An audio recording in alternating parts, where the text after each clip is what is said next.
Well, ladies and gentlemen, here we go. We are live from the Huron Invitational. We're going to check our cameras. We got some audio running in the background. Nope, that's just background noise here. We were set up, ready to roll, and had been set up 1 hour prior to the start of this event. 5 minutes before, our software decided to take a dump on us.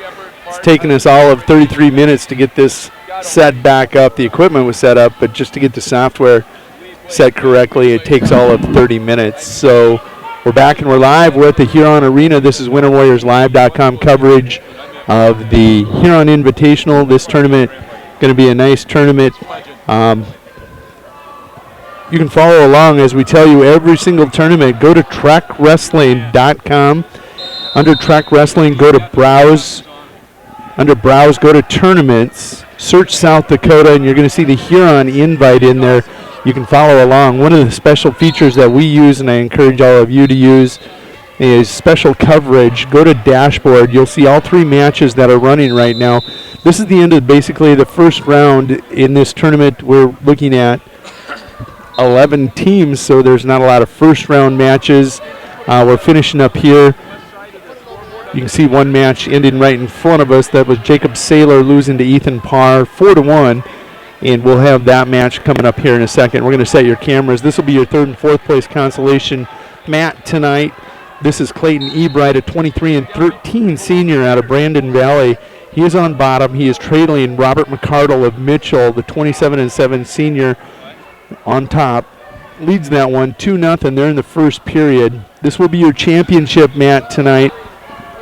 Going to adjust the camera just a little bit here for you. And this particular match is a new match. You see it clear over on the right. We won't lock in this camera tonight because we will flow along with the match during the course of the night. This is Andrew Mitzel, a 8-17 sophomore out of Bonhomme in the baby blue on bottom.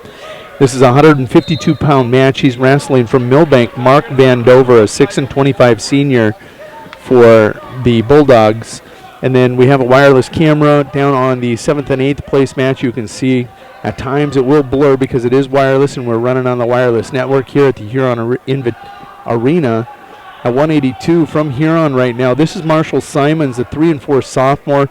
He's in orange on bottom, wrestling Caleb Brandt, a 28-10 sophomore out of Woolsey, Washington. Brandt pops into the rankings in Class B at 182 this year. We can go tri-screens. We're going to leave them here. We may roll them around at different times to give you different looks. This is the focus on the right on the 5th and 6th place match. Here, we're going to run around to your consolation mat during the course of the night. That is your 3rd and 4th place mat on the right, and then we will rotate to championship mat during the course of the day, too. Hey, welcome along. This is Jody Brozick, WinterWarriorsLive.com. If you haven't joined us before, we hope we provide you with a nice view, and you get to see and hear everything that you couldn't be here to witness personally today. No changes in the mats right now for the winter area. Real quick, I have to recap our fans watching back home. At 106, Wyatt Turnquist was leading that match over Schillingstead. Ended up losing that match by fall at 113. Colby Curtis wins by fall, leading 4-0. He'll win by fall at 126. Cameron Biggins takes his opponent down and pins them immediately. Taylor Watzel loses to Alex Kaba at 132. At 160, Caleb Brozick wins a rematch with Nick Christensen, his close buddy, 5-1. Got interesting at the end, and at 182, Jaden Schroeder was pinned by Schoenhard of Huron at 182. So that's going to be pretty much it for wrestlers in the first round for the winter area. We're going to let, as we see people popping on and off, we'll let you know. Taking a look at that, McCardle won his match clear over on that far end. He won that by fall over his opponent. Ebright of Sturgis. McCardle wins by fall. Your match right now on championship match right in front of you. It's 2-0. Vandover leading Mitzel of Bonhomme Going to pop over to your 5th and 6th place match. This one's an interesting one. It's right now 12-2. Caleb Brandt in control, but the entire time Simons has been in this match and very competitive. Brandt going to get the fall, as you see in your screen. About one match away from wrapping up here in the first round, and that's going to be Huron Championship. Matt Vandover still leading Mitzel by a score of 4-0. We hope you enjoy the shots, the views. Got a special treat for you tonight during the placing matches. We're going to save that for later, but we're going to have an extra announcer who's got more knowledge about wrestling than I could ever hope to gain in a lifetime. So he's got some perspective on some of the kids that I haven't seen during the course of the year, and it will be very entertaining tonight. Getting up and going on mat 3, which is your 5th and 6th place match for this evening's finals. That's Tim Lawrence in the purple out of Watertown. He's a senior, 26-8. He's in the 106-pound quarterfinal. He's taking on Sterling Roush of Webster. Roush coming in with a record of 18-21. He's a 7th grader taking on a senior.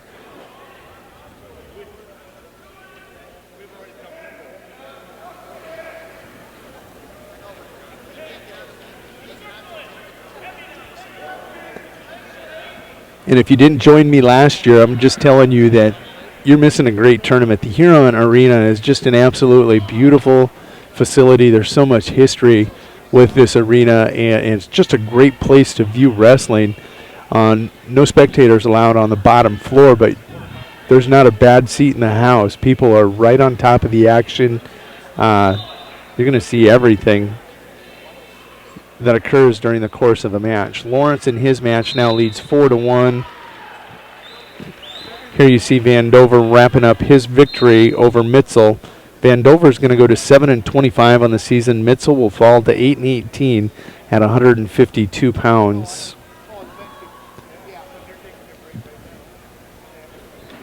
Looks like only one quarterfinal rolling, and that's over on a wireless cam. Lawrence 6-1 lead now over Roush. Center mat, we're going to have a first round match taking place. Looks to be Jurgens going to be taking on Diedrichs. And then get that pulled up on track. We'll give you the exact records of these individuals in grades. Lawrence going to win by pin. He will advance to the semifinals at 106. No surprise there, that senior taking on a 7th grader. Really tough to give up 5 years of maturity strength. Jurgens, 22-17 senior out of Watertown in the purple on the left. Taking on Diedrich's son, a 4-20 freshman out of Yankton. Yankton participating here this year. I don't believe they were here last year. There's going to be some great matches during the course of the day. This tournament today, heavy in ESD schools. Winter area coming in as a B school. 2, 3, maybe 4 years removed, I guess, from being in the A's. One of the difference that you'll see in A and B wrestling as you're watching today, the A wrestlers so physical, they're just right there in your face trying to dominate you physically and mentally from the start. And B school, a lot more technical. They're looking to score a lot more points rather than to pin. Not that they're not pinners, they just look to score more points. Jurgens going to win by fall. He'll go to 23-17 on the season. The Watertown senior advances to the quarterfinals. Diedrichsen will fall to 4-21. He'll go to first round wrestlebacks. One quarterfinal been wrestled. I think they slipped that one accidentally in. They wanted a little break here in between rounds. After that first round, real quick, taking a look at team standings. Winner area out in front. Winner area in first place with 14 points. Huron in second with 12. Bonhomme in third with 11. Mitchell in fourth with 10. And Watertown will round out the top 5. They're sitting there with 10 points also. That'll change, of course, as we get to the quarterfinals. Championship bracket scoring. So important. Not that these first round matches aren't We're going to step away just for a few minutes, make sure that we've got everything running correctly. We'll be back after a break. We'll get you set up with some lower thirds so that you understand that we're in the quarterfinals and first round rest spikes. Be back in a moment.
Hey, welcome back to WinWarriorsLive.com coverage of the Huron Invitational Wrestling Tournament at the Huron Arena today.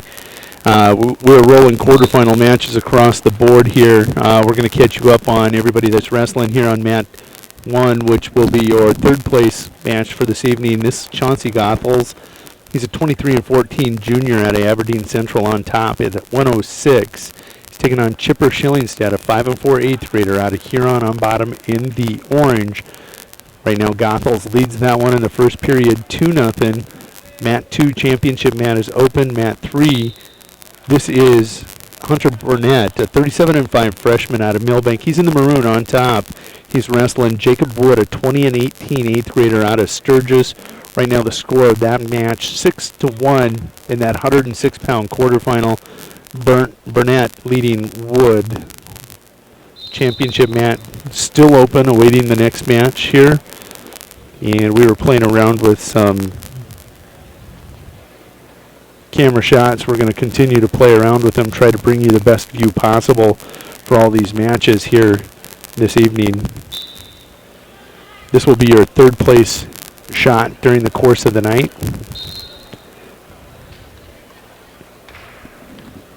Only one match going on a mat right now. This is over on mat 3, your 5th and 6th place match. Again, this is Burnett in the maroon taking on Wood of Sturgis in the black. 6-1, Burnett leads this.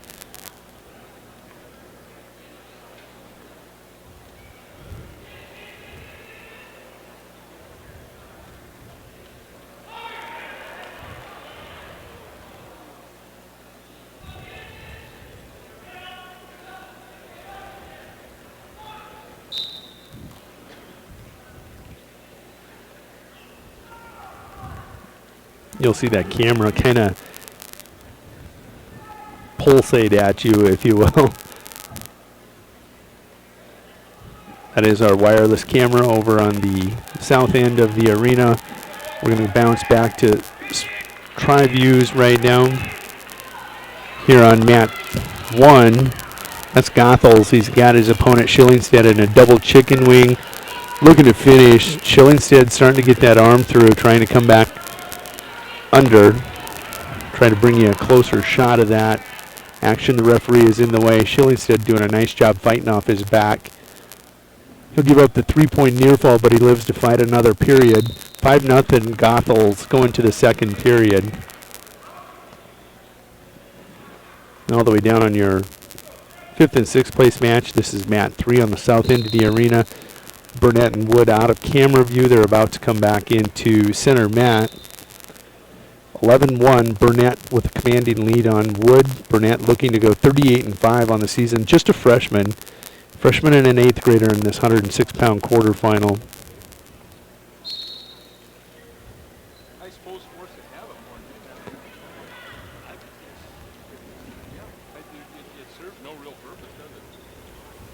Still no match right now on championship match. Colby Curtis is on deck. He's a 26-18 junior out of the winter area, about to take on Blutu, a 20-8 junior from Huron.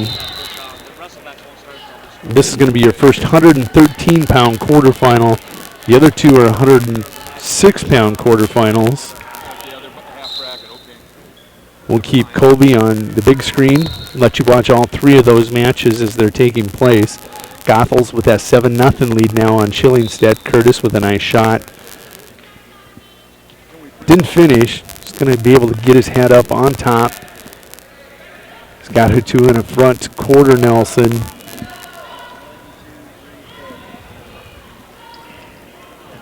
Going to try getting that head in the hole, coming around the corner and grab an ankle. It's going to be stalemated. We'll come back center mat. Nice ankle pick by Blut. He's going to finish. He's going to get first takedown. First score, 2-0. What, 2? 2. Yeah. Blut with that over-under. Basically a chicken wing Iowa State now picking up a 3-point near fall. We'll have a 5-0 lead. Blut, get chest to chest, buddy.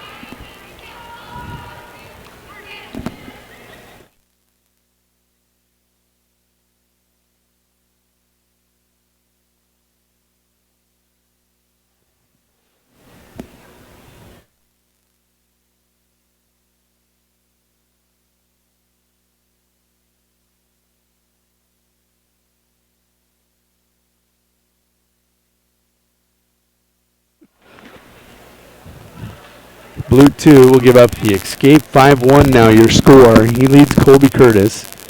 This one with about 21 seconds to go, first period. Goethals and Schillingstead, they're going to the third period. Goethals leads that one 7-0. On the far end, Matt 3, still 11-1. We're in the third period, about 4 seconds to go.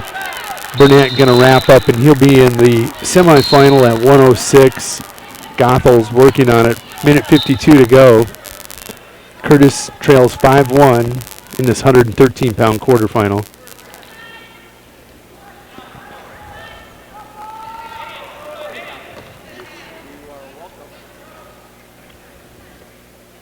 Here on mat 3 on the south end of the arena. Getting ready to go with Vorna and Mack.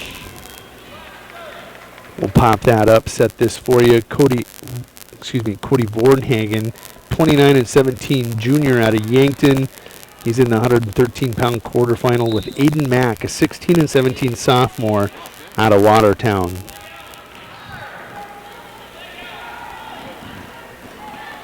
Goethals still with that 7-0 lead, 1:20 to go and ticking.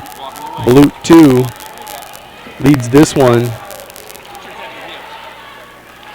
7-5 over Curtis. There you go. Get your chest a little lower, buddy.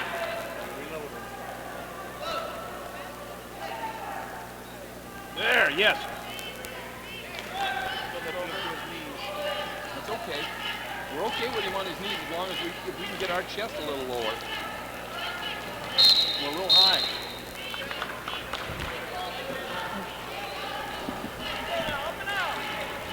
They're going to correct the score. It's actually 7-3. Blute 2 leads this one 7-3 over Curtis. 1:17 to go. Actually, 1 minute to go.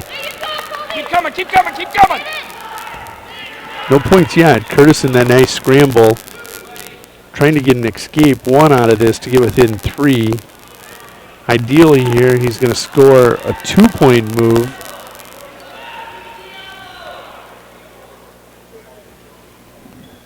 Sucker drag out of that. Goethals now with the reversal leads 9-0. That's with 10 seconds to go in the third period. Goethals will move on to your 106-pound semifinal. Curtis will get the escape. It's 7-4 now. 27 seconds to go in period 2.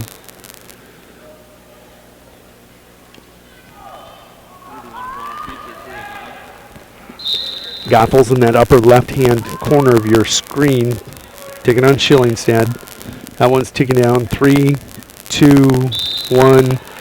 Chauncey Goethals goes to 24-14 on the year. Chipper Schillingstead will fall to a 500 record, 5-5 for the 8th grader. He'll go to second-round wrestlebacks. Curtis in 2, 5 seconds to go. 3, 2. We'll go to the third. 7-4. Blute 2 leads Colby Curtis.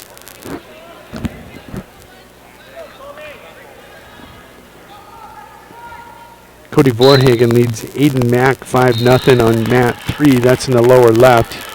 Vorhagen in the black on your right. Taking on Mack in the purple, circling further away from you. They're going to the second period. Vorhagen had choice, decided neutral.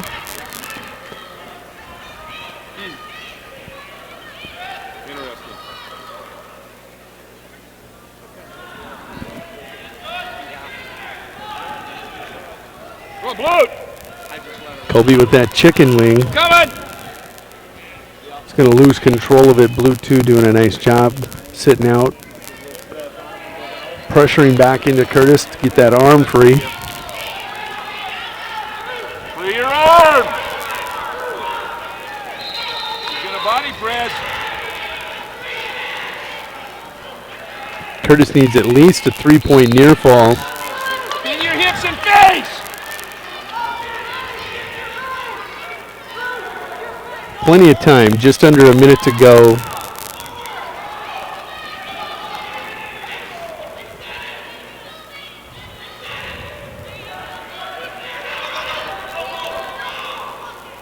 Swim your arm out!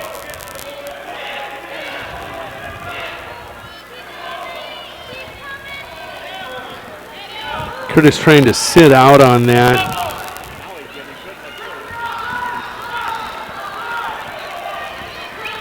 Blue 2 is going to not only fight off the near fall, now he's working on a reversal. He's slammed the hip. There you go. 2-point reversal for Blue 2. He's going to win this one 9-4, 15 seconds to go. Going to set your match here at 106. This is a quarterfinal also. This is Tate Hayter, 20-20 wrestler out of Wolsey, Wessington in the gold, taking on Caleb Crownover, 35-5 freshman out of Bonholm. Wrapping up here, Cody Vornhagen is going to win that match. He will defeat Aiden Mack at 113. Cody Vornhagen on to the semifinals. Blue 2 here on Center Mat Championship. Matt defeats Curtis by a score of 9-5. He'll advance to the semifinal. Coley Curtis will fall back into second round wrestlebacks.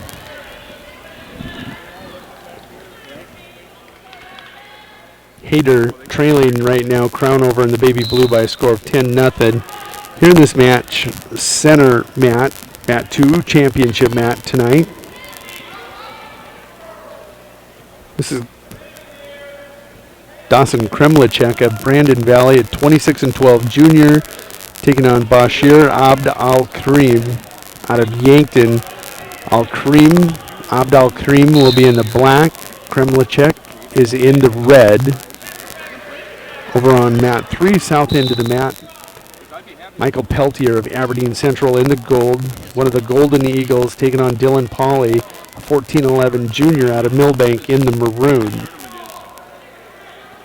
Second place is going to be no small thing.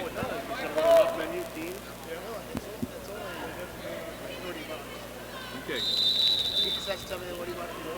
Like this year, last year we only went battles 1 through 4.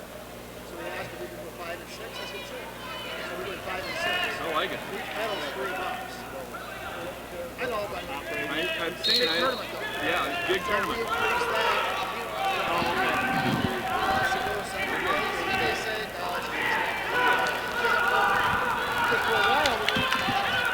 I know.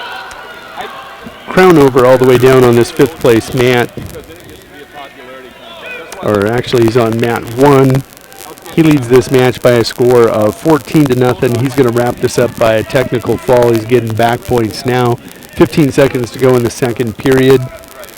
On championship mat, Kremlicek, first takedown on Abd al-Karim of Yankton. it's going to be a little tougher cutting after it's dried.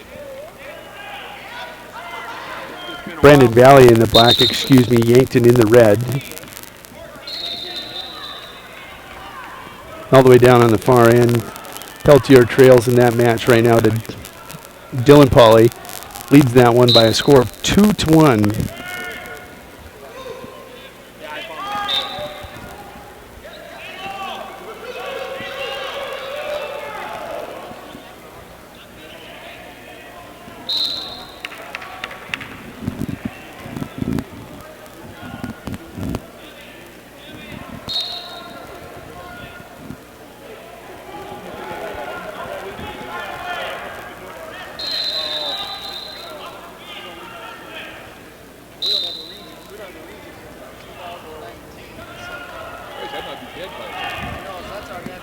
I know. Nice talk. no, I might be too. I was kind of looking for, no, Pete, you'll live longer than that.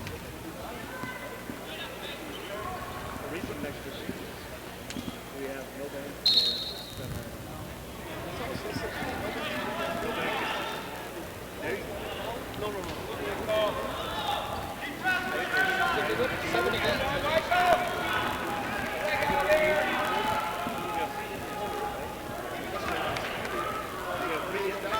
You think they go down to B, maybe?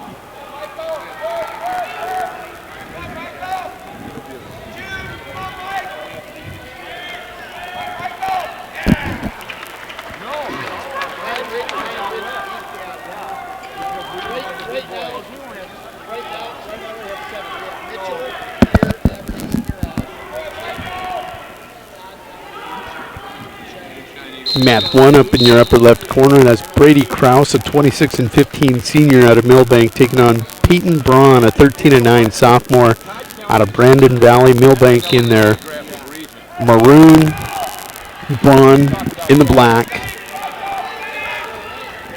Center mat now, lower left. That will be your championship mat tonight. Kremlicek now leads Abdal Karim of Yankton 3-0. Abdal Karim in the red, Kremlicek in the black.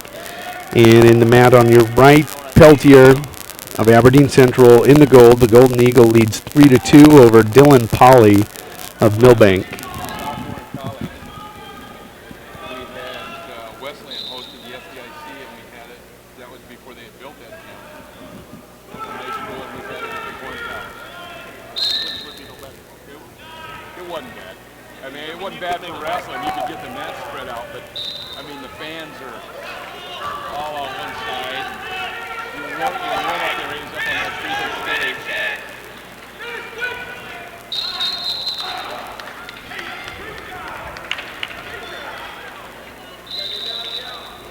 Hey, if you want to tweet us today, go to our Twitter account at Winter Warriors. Go ahead and send a tweet reference Pound Huron, and at Winter Warriors Pound Huron. We'll go in there, we'll take a look at that. We'll pull up some of the favorite tweets from the course of the day. Let people have a look at who's watching out there from all the areas of across South Dakota.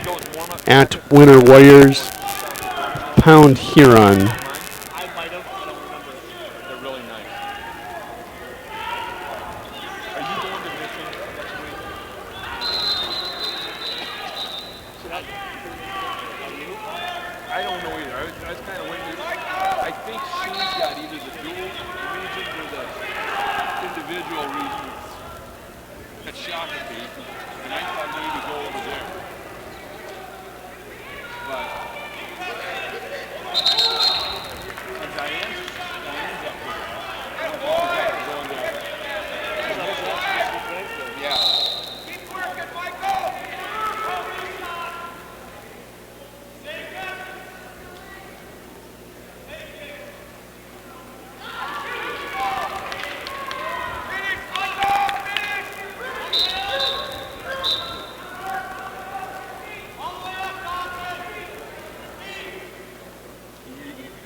I got in trouble this morning.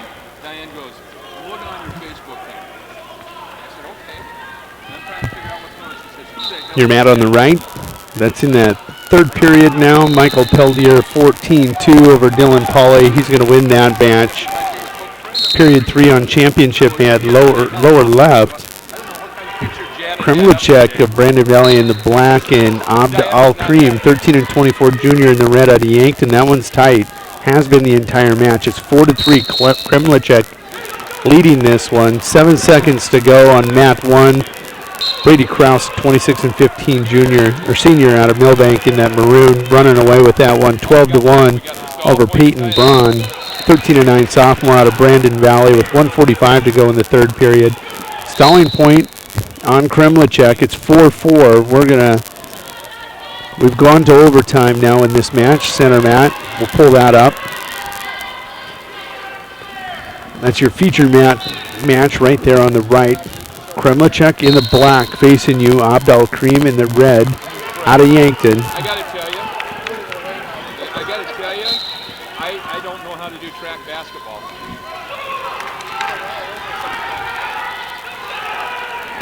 Kraus still cruising 12-1. He's in the upper left now. Brandon Valley kid's gonna finish up. Quick pin over on mat 3. Brandon Valley kid does win. That is Dawson Kremlicek. 26-12 junior is going to get the takedown and beat Bashir Abdal Karim of Yankton. Spencer Huber of Yankton made short work of Brandon Gerke, a 12-11 8th grader out of Clark Willow Lake. So we get to set your matches for you here on center mat, mat 2. We'll have a new match coming up, and on mat 3 on the far end, we will. On your right, that's out of Watertown in the purple, Brady Bollinger, an 18-11 sophomore, taking on Huron's Trent Francombe, a 23-10 sophomore. He is in the maroon championship mat. Trevor Ripplinger of Watertown in the purple, quickly taken down by Bailey Bringle, a 28-15 freshman out of Sturgis. Bringle in the black, going to get the takedown and the pin. Over here, Kraus wrapping up his match. She's going to be victorious 12-3 over Peyton Braun, a 13-9 sophomore out of Brandon Valley.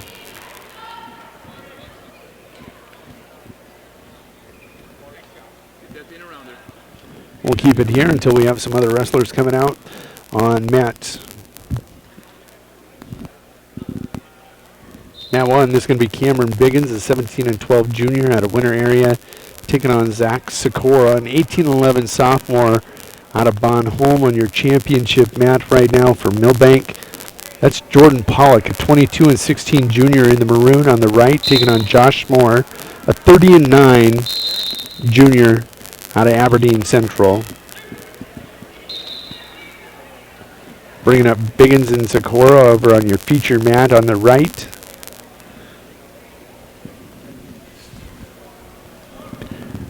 As I do all the time, I encourage you all to go to trackwrestling.com. Go to tournaments, hit browse. Browse your tournament, search South Dakota. Huron Invites right there.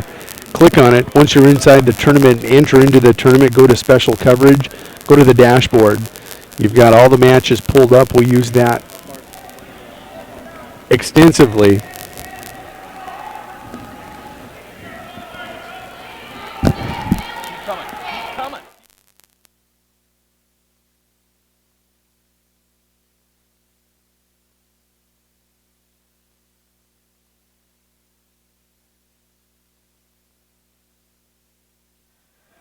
Glutton for punishment. Well, he was up here for Vern's birthday. Vern had his 80th birthday, and we were both obviously at Vern's birthday party, being old scalpers, and he said, he said, you're not getting a motel. He said, you're coming down there the night before. You're staying with me.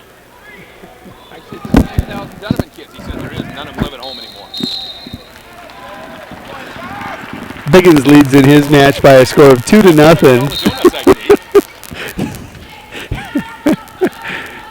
Several references to Coach Donovan in this conversation taking place. On center mat, Jordan Pollock loses to Moore. Moore is going to win that match from Aberdeen Central. He'll go to 31-9 on the season. Pollock will fall to 22-16. We're going to set your next match real quick. It's going to be Watson of Watertown in the purple on your left. He's going to be taking on Alvarez, excuse me. I believe wrestling out of Yankton. We'll bounce back out to Biggins and Sikora. Biggins leads this one by a score of 2-0. He'll go down to start the second period. And again, that is Haram Alvarez, a 1-8 sophomore out of Yankton in the red, taking on Trevor Watson. Watson with takedown and a spladle, looking to finish that one.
check with beautiful, talented Diane and see what she says.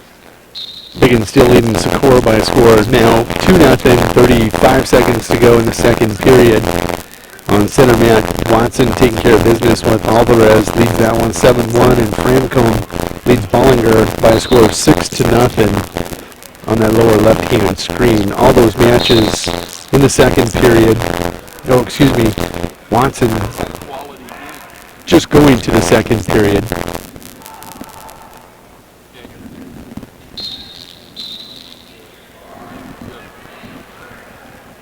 This would be a huge win for Cameron Biggins when it comes to region seedings. Finish! Good shot, good shot! Francombe now leads 10-0, 1:13 to go, third period. Watson leading now by a score of 11-1. Biggins will take a 2-0 lead to that third period. No change in him and Socorro.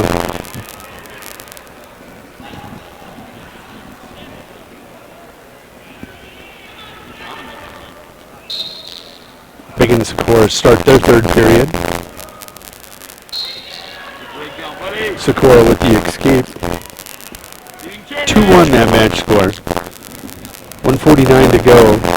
Socorro in deep. Has that leg. Going to try back tripping. Biggins keeping the hips back. Go, Fred!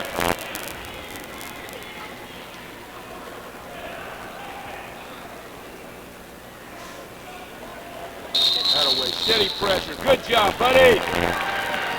No takedown there. Biggins, Socorro come back center mat.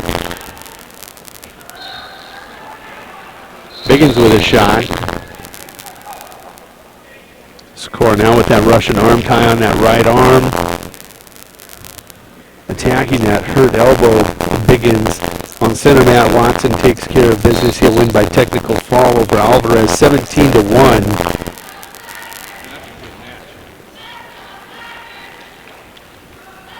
Francombe leading 10 seconds to go in that lower left. Leads that match over Bollinger, 10-0.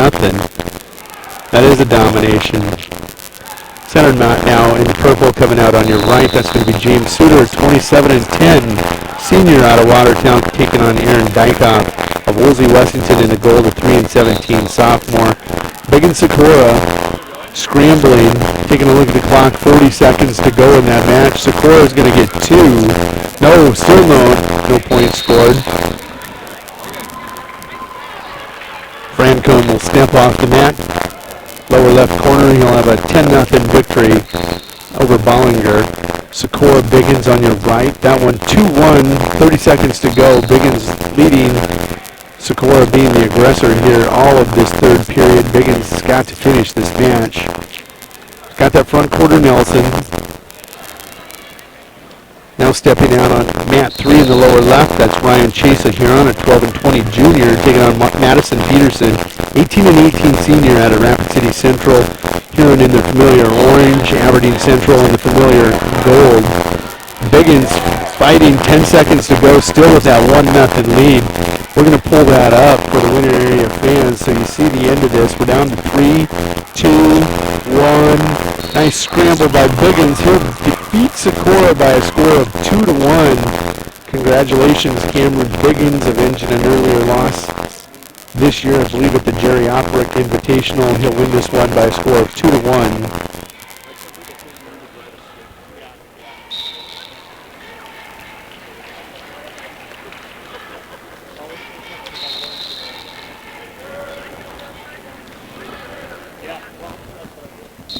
Several matches resetting for you. In your upper left in the baby blue, that's Alex Saba, 32-6 junior out of Bond, home former state champion, taking on Victor Lacey, an 8-5 sophomore out of Yankton in the red. Your lower left-hand screen, again, that's Ryan Chase, the 12-20 junior in orange from Huron, taking on Madison Peterson of Aberdeen Central in the gold, an 18-18 senior. Peterson leads Chase in that lower left, 2-1. Quickly, Saba, 32-6, got a takedown. You can see he's working on a pin on Victor Lacey. Center mat, you got Connor Robatham of Brandon Valley in the black. taking on a Clark Willow Lake wrestler who dropped in to wrestle. They don't have his name in track wrestling. No idea who the opponent is for Robotham, 18-6 junior out of Brandon Valley.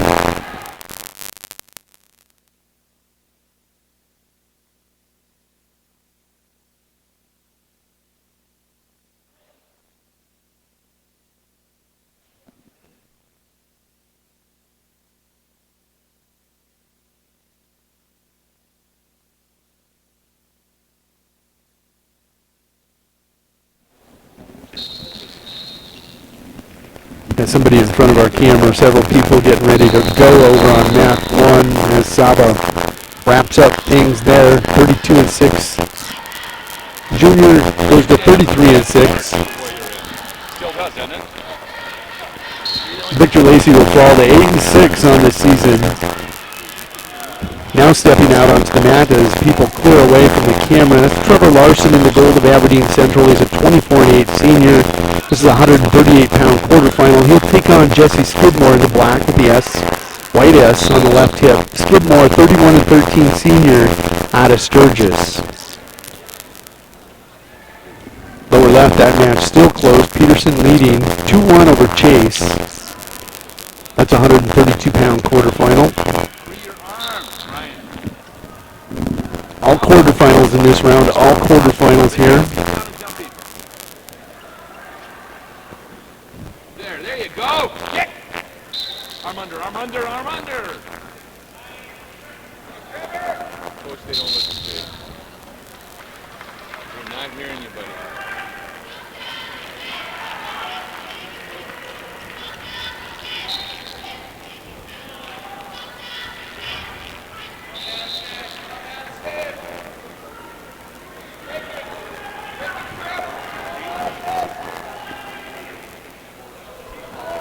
Robotham, 2-0 lead over his opponent out of Kimball White Lake. Or Clark Willow Lake, excuse me. No score on Skidmore. Larson up in the upper left. In the lower left. Peterson in the gold leads 4-3 over Chase. That match in the second period, looking at the clock, there is 19 seconds to go.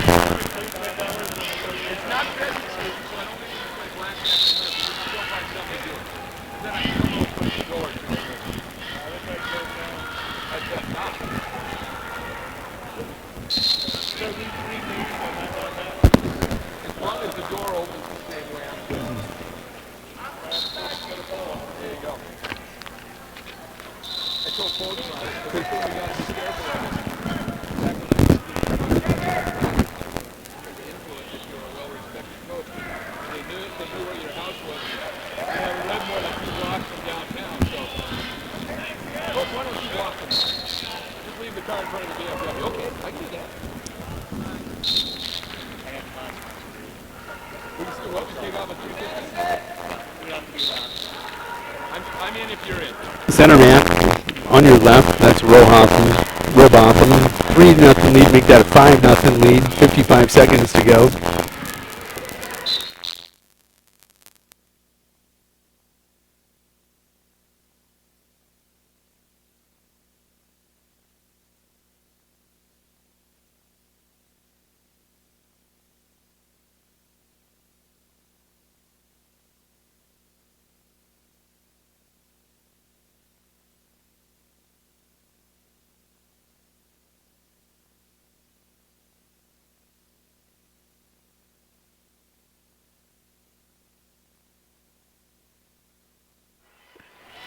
Skidmore and Larson have went to the second period. That one's still scoreless.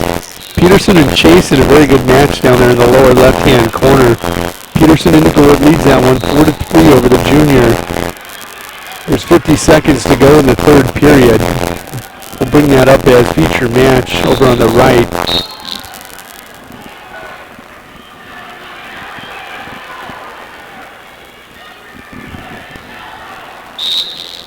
Skidmore and Larson is a good match too. Very good wrestlers. Larson, a 24-8 senior out of Aberdeen Central. Jesse, very familiar with Skidmore, 31-13 senior out of Sturgis. Center mat on lower left, that's Robotham. He's dominating this match, 5-1 out of Brandon Valley. He's an 18-6 junior wrestling an unattached wrestler from Clark Willow Lake today.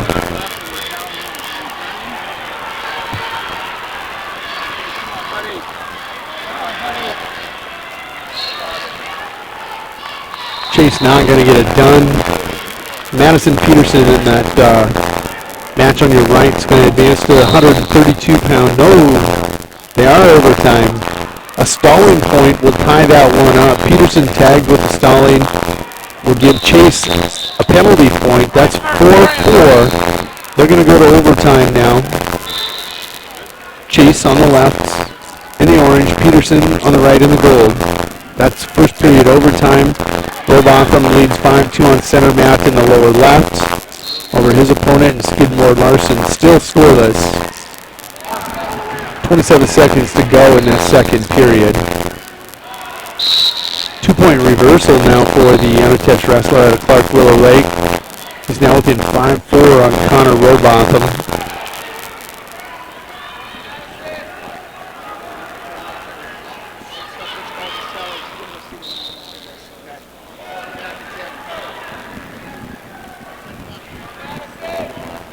Skidmore Larson going to the third period now. That's still scoreless. Larson rode Skidmore the entire period. He's going to go down here in this third period. Now Coach Peters to my right, giving you some interesting perspective. Coaching perspective. This is corner perspective.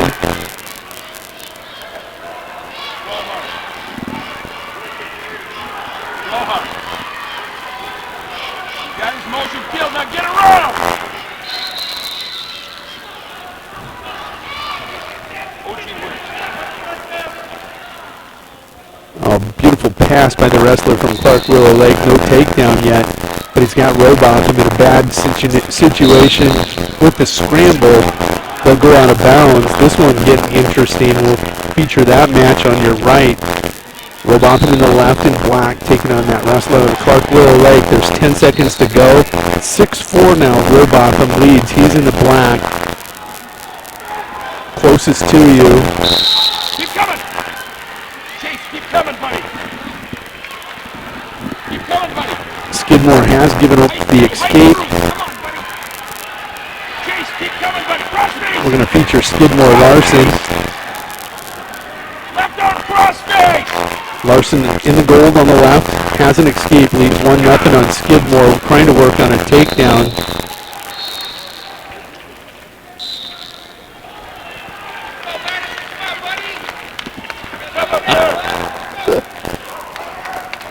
This one going double overtime. Chase not able to get that takedown. Not able to throw the crossface. We're going to go to second period of overtime. This might be triple overtime. No, it's the second period of overtime. 32nd period, we'll have another unless there's a fall in this match. Skidmore with 35 seconds to go. Still trails 1-0 top left to Larson. That's a 138-pound quarterfinal. On your championship match in the lower left, that's Negebauer of Mitchell in the black with the gold M on his left hip, taking on right now Sam Kaba in the baby blue. Kaba on bottom, stuck in the cradle hold. Now you're seeing back points for Negebauer. Negebauer, 30-11 senior out of Mitchell. Sam Saba, 28-14 sophomore out of Bonhomme in the baby blue. That's 138-pound quarterfinals.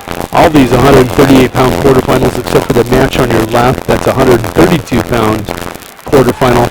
Skidmore not going to be able to get anything done. That escape by Larson going to be the difference in the match. Larson advances to the semifinals 1-0 over Jesse Skidmore. Larson goes to 25-8. Skidmore will fall to 31-14 on the season.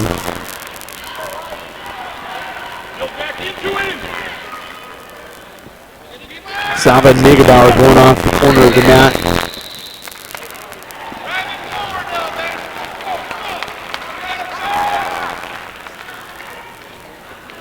Over on this match, feature mat, it's going to be Tanner Billhauer in the black with the white M on his left rib cage. He's a 16-15 senior out of Mitchell. taking on Wyatt Burke of Clark Willow Lake, a 23-14 freshman. We're going to pop back over to that overtime match. Peterson and Chase. 2 seconds to go in this period. This is double overtime right now. 4-4 your match score. Chase trailed by 1, got a penalty point for stalling right at the end of regulation to send it to overtime.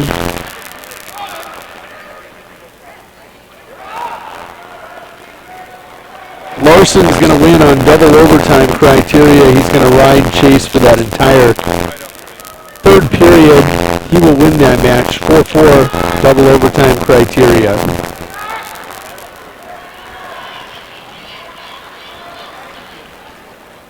Here we're featuring Bill Hauer on the left. He's taking on Wyatt Burke. Center mat, Brendan Negebauer of Mitchell leading 8-0 over Sam Saba. Saba on bottom. We're in the second period, 1:15 to go here.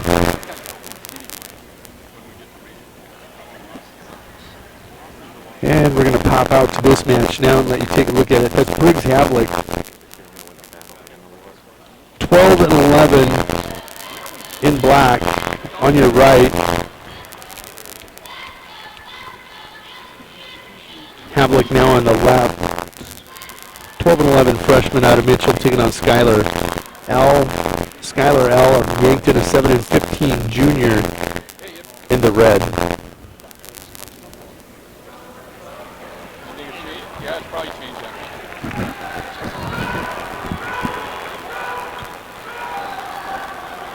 I'll be damned. Well, what doesn't it when you're, okay, let's say I'm comparing No score on Bill Hauer's match. They go to the second period scoreless. That's Bill Hauer versus Burke. 145-pound quarterfinal in the top left. 138-pound quarterfinal in the lower left. And over on your right, it's a 132-pound quarterfinal. That's Havlik and L of Yankton. Havlik of Mitchell, L of Yankton. Lower left, Saba trailing. We're going to the third period. Trails Negebauer 8-0. He's going to choose down.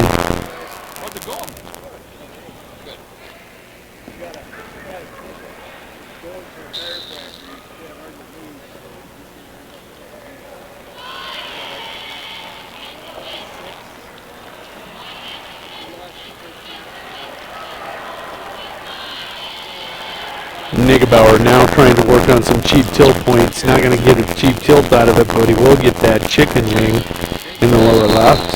Sorry about that. Oh, yeah. Negebauer with that Iowa State tries to come around. Saba defends nicely. Will break that pinning combination, but he still remains on bottom, trailing by 8. 3-0 your score now all the way over on the upper left-hand corner. Video player. In your screen, Bill Hauer now leads 3-0. He's got an escape and a takedown on Burke of Clark Willow Lake. Trying to work on near fall there. Does have a 3-point near fall. He's going to lead that match 6-0. Over on your right, 132-pound quarterfinal. Havlik leads 2-0. They're in the second period.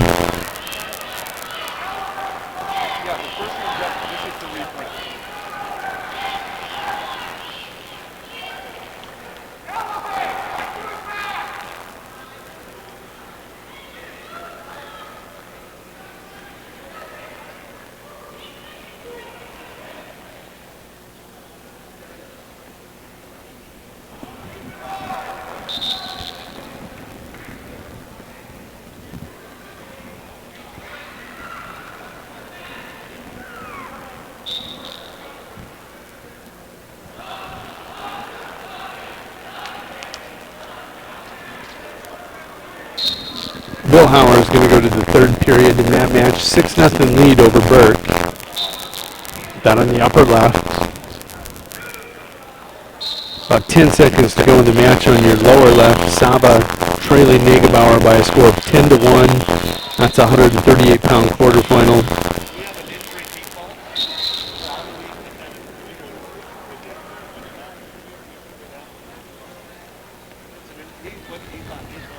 Negebauer going to win that match by a score of 10-1 over Saba.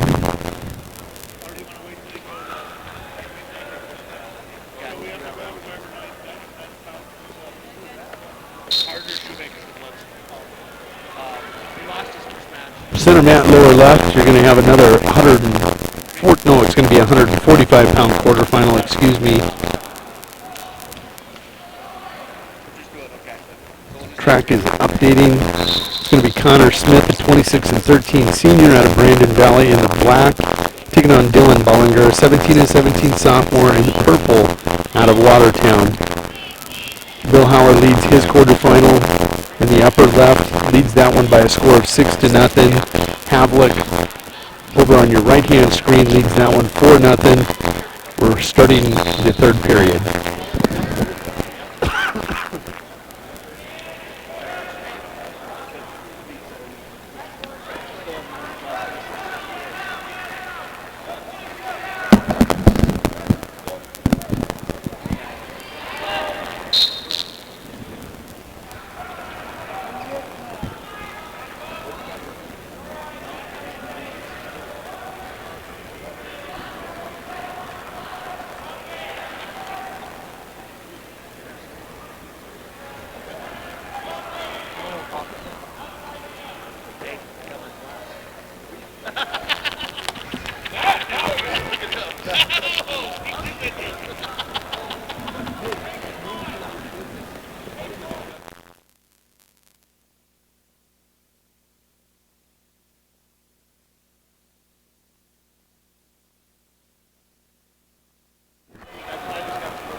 Havlik still leads 4-0 on your right-hand match. There was some kind of injury timeout there.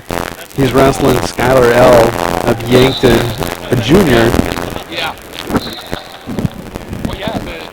Dylan Bollinger had a takedown on Connor Smith, led 2-0. Connor Smith will get the escape. It's now 2-1. And Bill Hauer, upper left, going to wrap up that 145-pound quarterfinal. He wins that match by a score of 6-0. He'll go to 17-15 on the season and advance to the semis. Wyatt Burke drops to 23-14 and will fall into the second round wrestlebacks.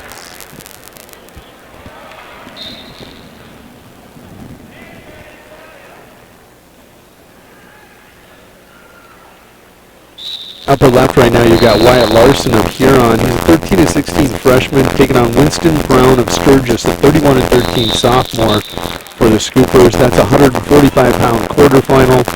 Still 2-1 on the lower left in that 145-pound quarterfinal between Smith and Bollinger. Your match on the right in your screen, 5-1 now. Havlik leads L, that one in the third period, 1:10 to go and ticking.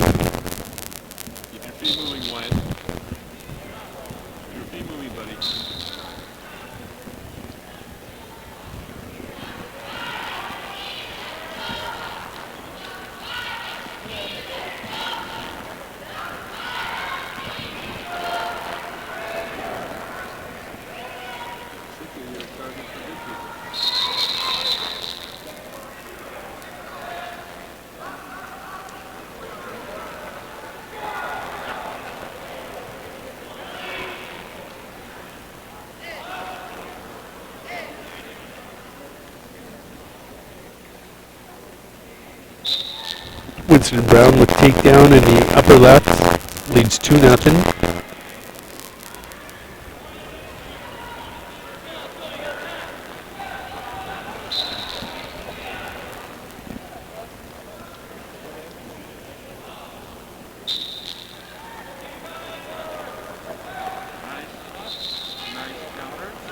Havlik and L, third period, just over 30 seconds to go.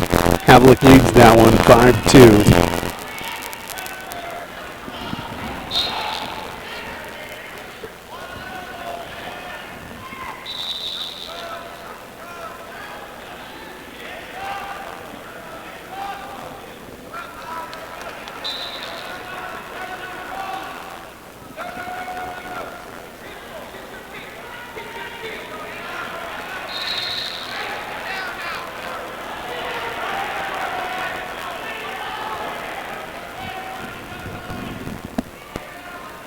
Marvin Larson going to the second period. That takedown by Brown. The difference right now, 2-0 that score in that 145-pound quarterfinal lower left. Bollinger leading Connor Smith of Brandon Valley. Bollinger in the purple singlet on top, trying to get back points now. Leads 4-3. Has a 5 count, will receive a 3-point near fall. Havlik on the right will advance to the semifinals at 132. He wins that match 5-2 over L. So Bollinger goes to the third period at 145, quarterfinal. He'll have a 6-3 lead. Stepping onto the mat on your right, that's Colin Haar in the gold of Aberdeen Central, a 27-9 freshman. Taking on Kyle Tulowetsky of Watertown. Tulowetsky in the purple. He's a 5-2 sophomore, taking on the 27-9 freshman out of Aberdeen.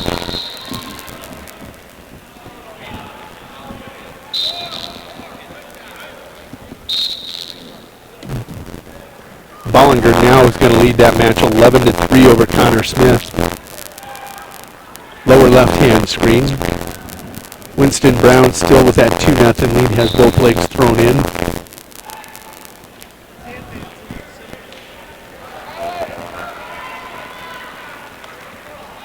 Often happens. Kids will get in the way of that camera over there in the upper left-hand screen.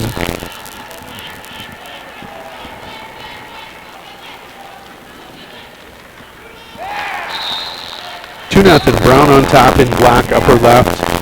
He's wrestling Larson, a 13-16 freshman out of Huron. Haar leads his match 2-0. Takedown on Tulowetsky right at about that 1 minute mark. Center mat, lower left. Bollinger is going to win over Smith by a score of 11-3. Here in the quarterfinals, one winner area wrestler is wrestled. That was at 126. Cameron Biggins won 2-1 over Socorro of Bon Home. That was a rematch of a match they had earlier in the year at the Winter Area Invitational, won by Socorro. Now on center mat right now. Lower left, waiting for Trek Wrestling to pull that up. There it is. That's Nolan Ritchie of 152. He's in the maroon. We'll feature that one. Ritchie with a takedown, hitting back points. He's wrestling Charles Canal of Watertown, a 15-19 senior. Ritchie on the season 29-3. Second ranked at 152 in Class B.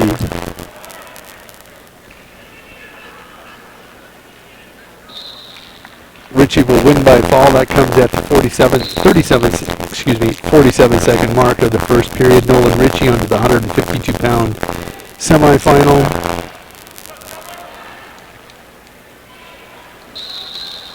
Colin Haar, lower left now, leads 4-0 in his match over Tulowetsky. We'll have another 152-pound semifinal coming onto that right-hand screen, right side of your screen. That's Mark Vandover, a 7-25 senior out of Millbank in the maroon, taking on Wyatt Winter, 31-5 senior out of Brandon Valley in the black. Winter with a quick takedown, has a cradle hooked up. 152, this is going quick. We've had one quick pin by Ritchie in 37 seconds. 47 seconds. Winter trying to match that.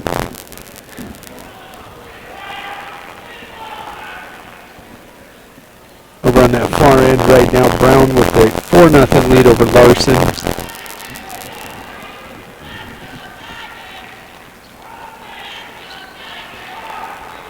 And Haar in the second period leads 4-0 in his match. He's going to now lead 6-0 as he's going to get a reversal in that lower left-hand corner.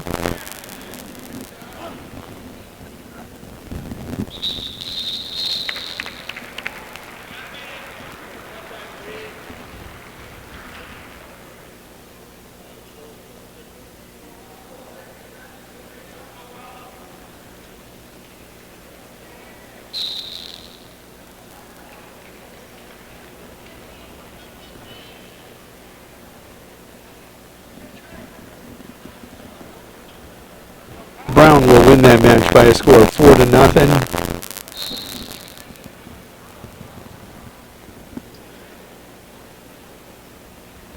Upper left-hand corner now in the gold is Jesse Mickred, a 25-10 junior out of Wolsey, Washington. He's taking on Ethan Parr. Ethan Parr, senior out of Mitchell High School. He's a 30-8 senior for the Colonels in that 152-pound quarterfinal.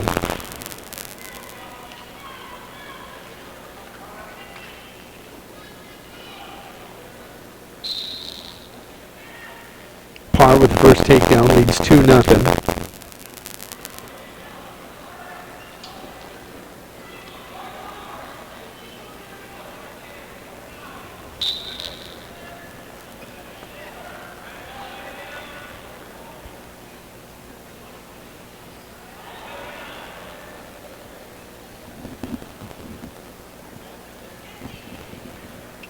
Winter going to return bend over to the mat. Has a half sunk as he does it. He's got a 3-point near fall.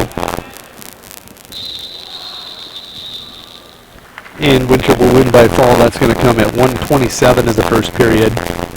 The Brandon Valley senior will advance to the 152-pound semifinal.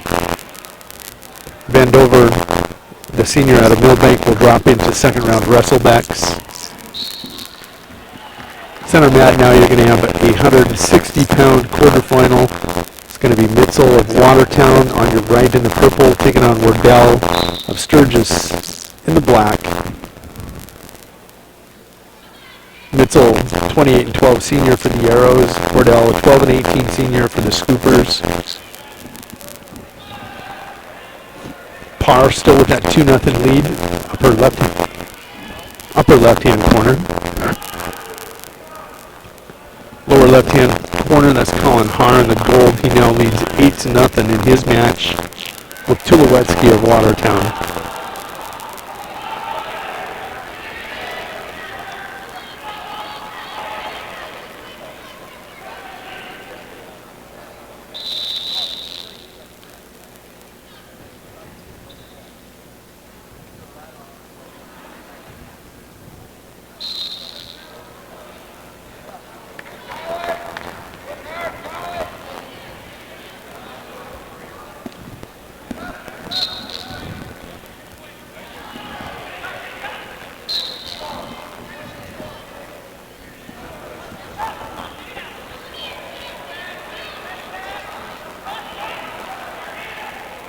Mitzel going to secure first takedown.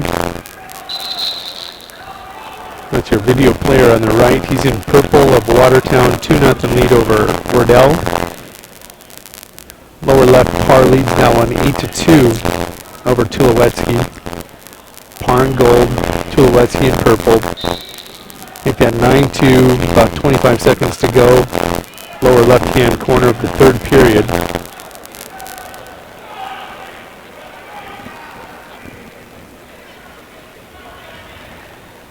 Upper left-hand corner, Ethan Parr now with a 4-0 lead. He's also got back points on Mickret. Colin Haar will secure a takedown. That's going to be an 11-2 victory. That comes right before the buzzer. He'll get a major decision in his match. He'll advance to the 145-pound semifinals. Up next on that match will be Tyrell Haley of Winter. We're going to rotate our screens around. There goes Tyrell Haley of Winter. He is in the purple singlet. He'll be taking on Kraus of Watertown. We'll let Track Wrestling pull that up. Upper left, 152-pound quarterfinal. Lower left, 160-pound quarterfinal. On your right, that's Tyrell Haley in the purple. 152-pound quarterfinal. 21-7 senior in the purple singlet out of Winter area, taking on Shea Kraus. Aberdeen Central at 25-11 senior in the gold singlet.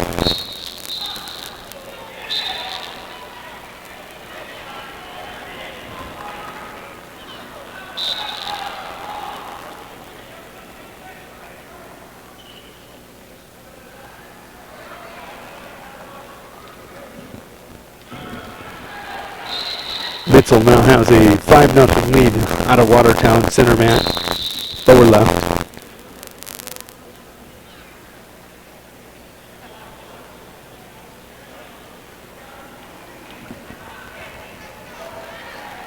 No back points, I guess, for Parr, but he does have a 4-0 lead going to the third period over Mick Root of Wolseley Wessington. That's the upper left-hand corner. Parr in black, representing the Mitchell Colonels. Mick Root in that gold singlet, representing Wolseley Wessington. Tyrell Haley with the takedown now leads 2-0 over Kraus. He's got a cradle hooked up.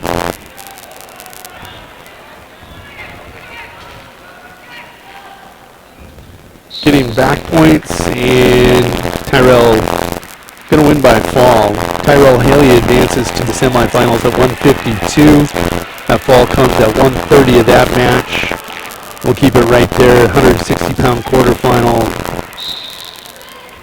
Caleb Brozick about to step on the mat, taking on Bludorn of Brandon Valley.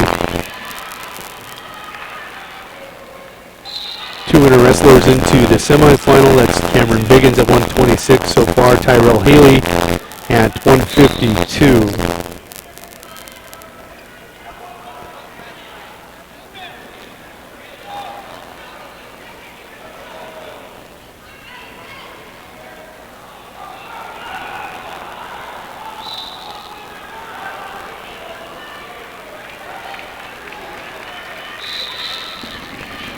Parr still leads that one 4-0 over Mick Root.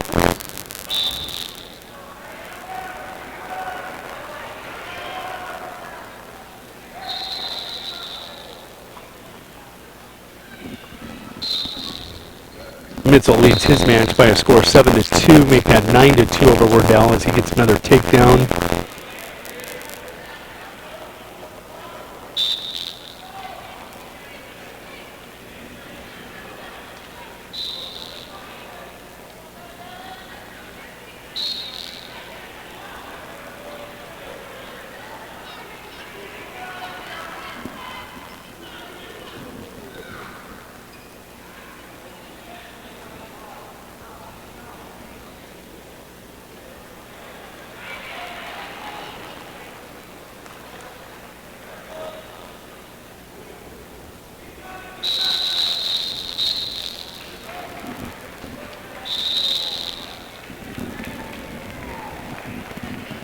Ethan Parr going to advance to the 152 semifinals. He wins 8-0 over Mick Root of Wolseley Wessington.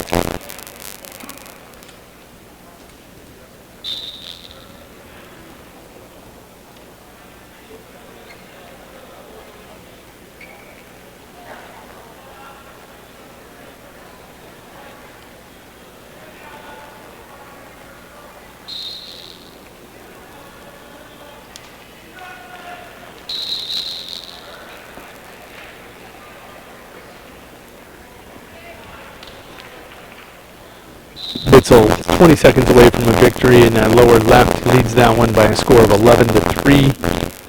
Setting your quarterfinal at 160, upper left-hand match in the gold, that's Bradley Nelson, a 36-3 sophomore for the Aberdeen Central Eagles, taking on Dawson Matheson of Webster, a 12-14 sophomore. He's in a maroon singlet representing Webster. Brozick and Bludorn go into the second period. This one looks to be scoreless. 10 seconds to go. Mitchell will win in advance.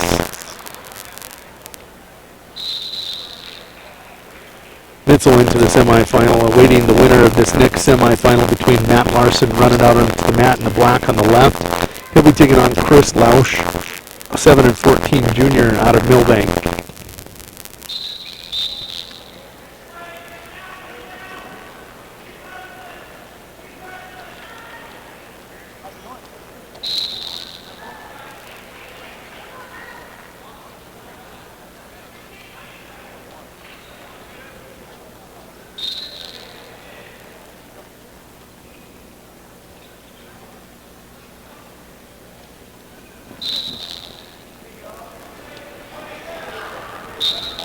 Bludorn with the escape now leads Brozick 1-0.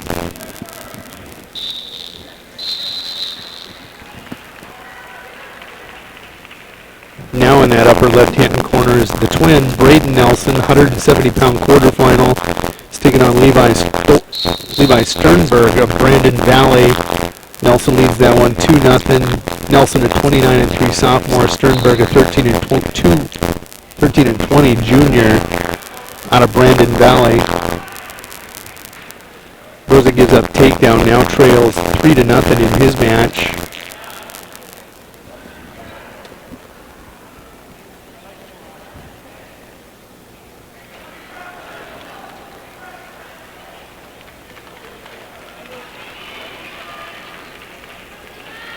Prozic in on a single leg, trailing 3-1.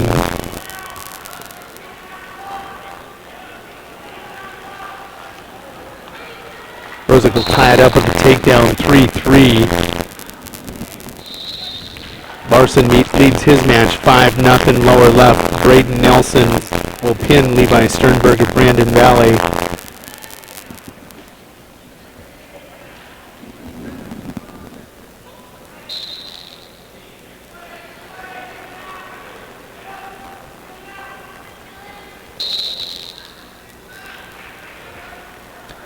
Caleb's going to receive a technical point as Bludorn fled the mat. Caleb now leads that one by a score of 4-3, now setting your 170-pound quarterfinal. In the upper left-hand screen, you're going to have two wrestlers in gold. Excuse me, that is going to be a 182-pound quarterfinal. Frisco of Aberdeen Central in the all-gold, 32-0 senior out of Aberdeen Central. Caleb Brandt, 29-10 sophomore out of Woolsey, Washington's gold with a black W in the middle of his back, lower back. Center Matt Larson leads Lausch by a score of 11-0. Brozic leads 4-3 over Bludorn of Brandon Valley in that 160-pound quarterfinal.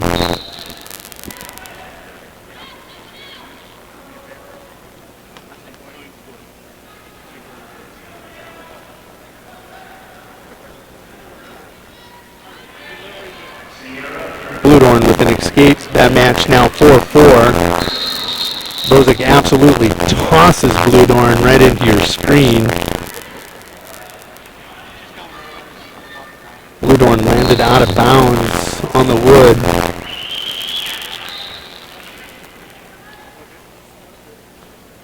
"20 seconds to go. Second period.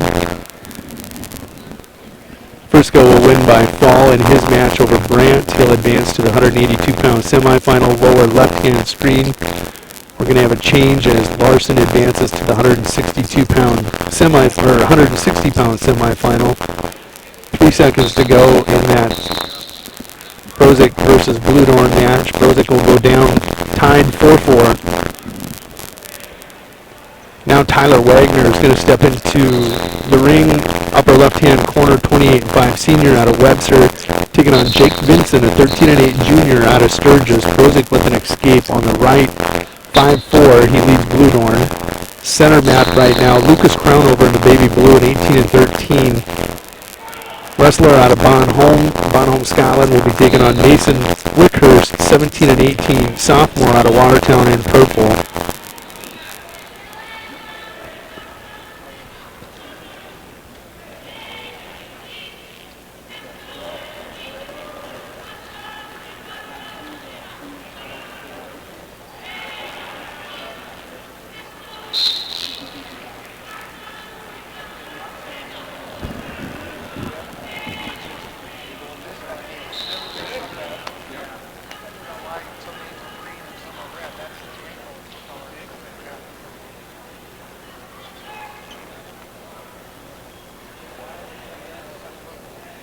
Watching that 160-pound quarterfinal between Brozic and Bludorn. 5-4, minute to go. Bludorn with a shot. Caleb being the aggressor the first period. It's been Bludorn here in the second and third periods. He's in the black singlet.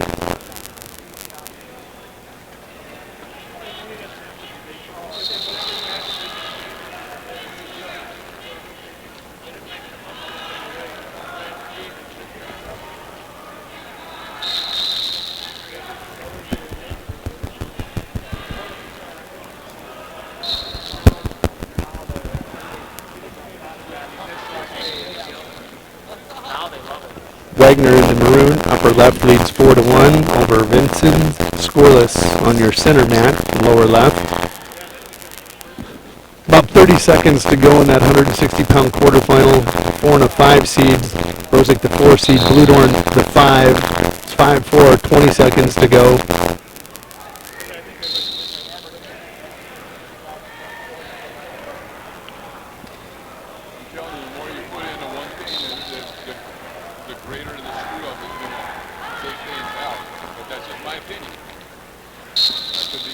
You're living in the Stone Ages.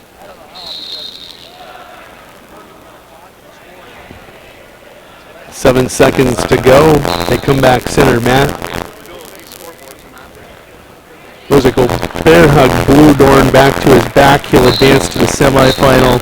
He'll win that by a match of 7-4 in that 160-pound quarterfinal. Winner with three semifinalists: Biggins, Haley, and Brozick. Jimmy Sharkey yet to go for the winter area team at 195. Center mat still scoreless between Crownover and Wickhurst. 4-1 upper left, Wagner and Jake Vincent of Sturgis.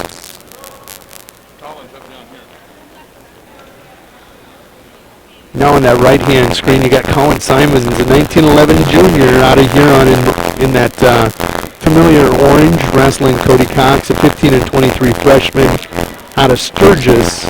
Sturgis in the black with the white S on their left hip.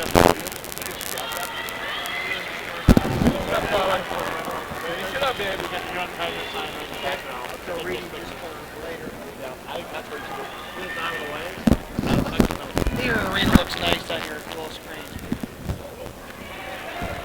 There you go, buddy. Tighten down. Good job.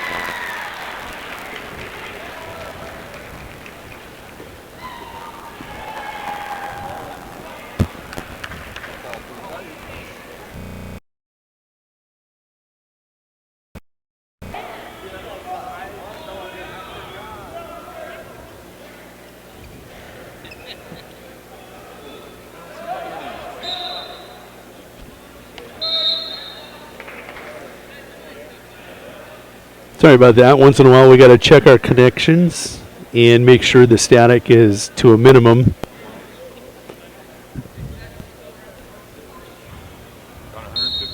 On that right-hand mat now of your screen, that's Cole Turnquist of Winter. He's in the quarterfinal at 170. He is taking on Logan Ritchie, a 28 and 6 sophomore out of the Webster area. Cole coming in 12 and 22 on the season. Y'all have to text me back now who's been texting me about the static and let me know that it sounds good at home, okay? Also, if you're interested, go ahead and text us or tweet us at Twitter at Winter Warriors #Huron. We'll go ahead and favorite those and we'll pull those on later here during the course of the evening session or in between breaks.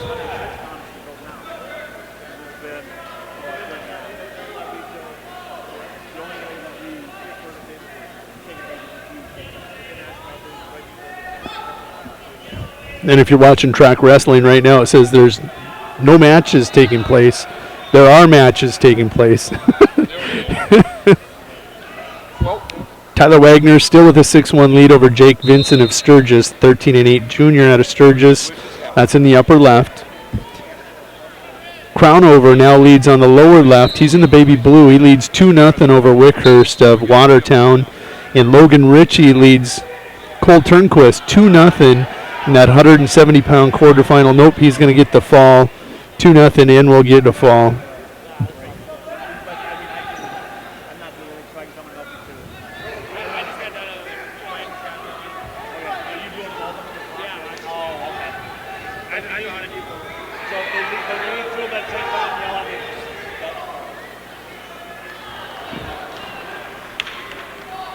Center Matt Wickhurst going to get a takedown. He's got Crownover on his back, getting back points.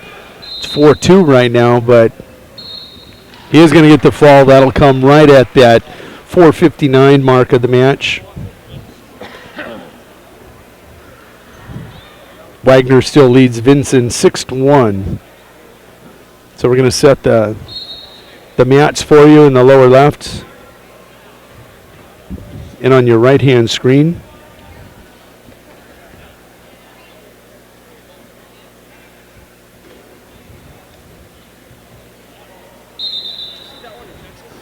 Yeah, I think he's there for the duration. His wife's an Alaskan originally and went to University of Idaho, so they've both been cold. And they like. Okay, on center mat now at 182 pounds, quarterfinal. Tanner Iwan, a 22-15 junior out of Bonhomme in the baby blue in the lower left-hand screen, taking on Tristan Werches of Watertown, an 18-10 senior out of Watertown in that purple singlet. As you can see over on that right-hand screen, you've got Dexter Gajkowski of Watertown, a 25-13 junior, about to take on Hunter Shamat of Brandon Valley, a 10-13 senior for Brandon Valley. Yeah, exactly. It's funny, you don't need it. Technicians on screen. I know. I'm bringing their Apple. Just get a screen our I'm bringing their Apple. Now in the upper left, Lincoln Ode of Brandon Valley. He's in the black singlet. He's taking on Bailey Schoenfelder of Huron. He is in the Huron orange. He's a 27-4 junior, taking on Ode, a 19-15 junior out of Brandon Valley. No, you convince them two things. I won't make them cut weight, ever, and it's going to help their footwork and their balance. And you invite the football coach to your wrestling meeting with the parents. Yeah. See if they'll show face with you. Yeah. How come they didn't come by? Yeah. Crown over now with the reversal. 5-2 that match score on the lower left as they go off the screen. Last winter or fall, I can't remember. And we happened to be down there, and Chad said, come with. And they had sponsored a table at the FCA banquet. And so one of the chiropractors in Chad's office was a shot putter at UT. 2-0 all the way down on that far end. Gajkowski of Watertown leads Shamat of Brandon Valley. Watertown in that familiar purple with the white stripe down the sides. Brandon Valley with the black singlets. Gajkowski leads that 2-0 courtesy of a takedown 20 seconds into the first period. Schoenfelder leads that match with Ode by a score of 2-0, and now he's going to get a pin. Ode will fall to 19-16 on the season for Brandon Valley. Schoenfelder will advance to the semifinals at 182. He is now 28-4 on the season.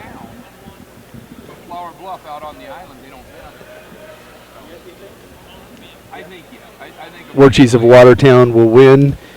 He's going to advance to the semifinals at 182. He's going to defeat Tanner Iwan. Iwan of Bonhomme, Scotland will fall to 22-16 on the season.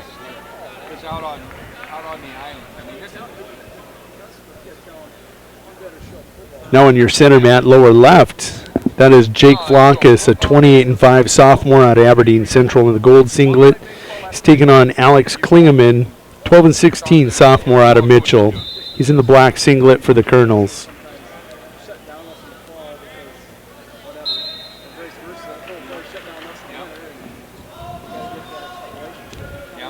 Upper left-hand corner now, you're going to have Jimmy Sharkey, an 18-12 senior out of the Winter Area Wrestling Room, taking on Mitchell Gajkowski of Webster area in the maroon singlet. He's 23-11. He's a senior out of Webster.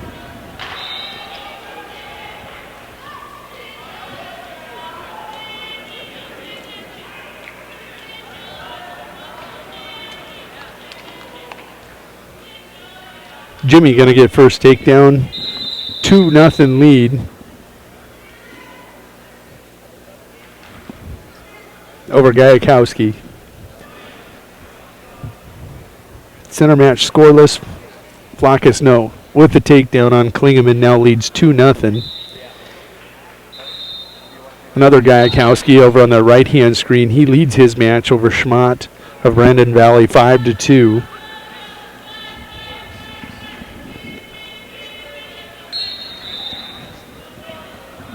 Sharkey in the upper left. 2-0. About 50 seconds to go in that first period.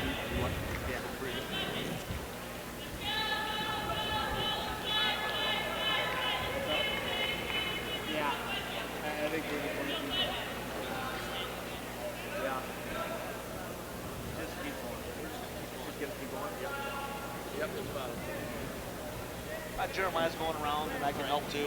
Right. He's doing it, so. Hey, nothing rolls like a ball, and we're rolling like a ball right now, so there's no sense messing it up, right? Yep.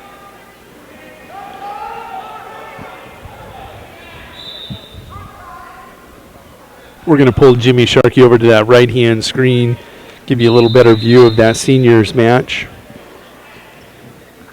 Sharkey leads that one 2-0 going to the second period.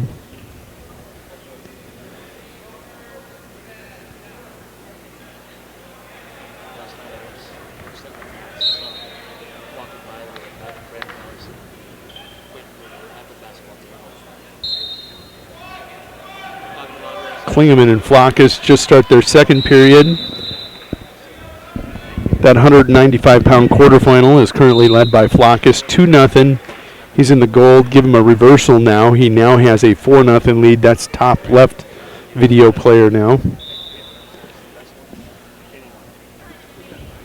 Sharkey and Gayakowski go to the second period finally. One Gayakowski, the one Jimmy's wrestling, is from Webster. The one in the lower left in the purple with the white stripe, he's out of Watertown.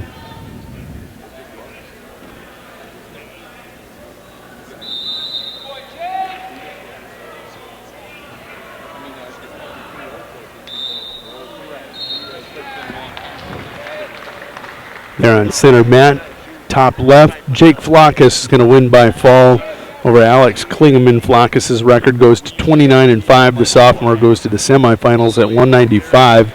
Klingeman goes back to the second round wrestlebacks, 12-17. Sharkey now with the reversal on that right-hand screen.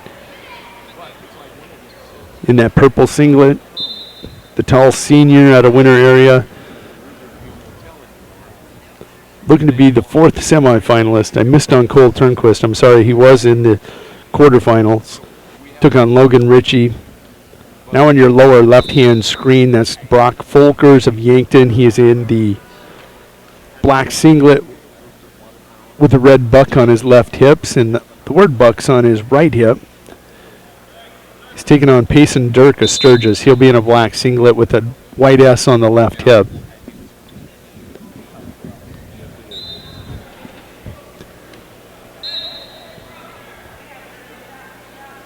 Taking a look at team scores, Aberdeen Central currently leads this 78 points.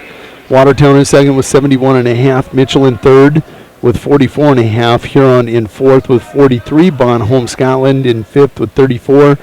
Brandon Valley in sixth with 31. Tied by Webster area and Winter area. On your center mat right now, that's Cole Juergens, 23-17, senior out of Watertown. Jimmy Sharkey advances to the semifinals at 195 for the winter area team.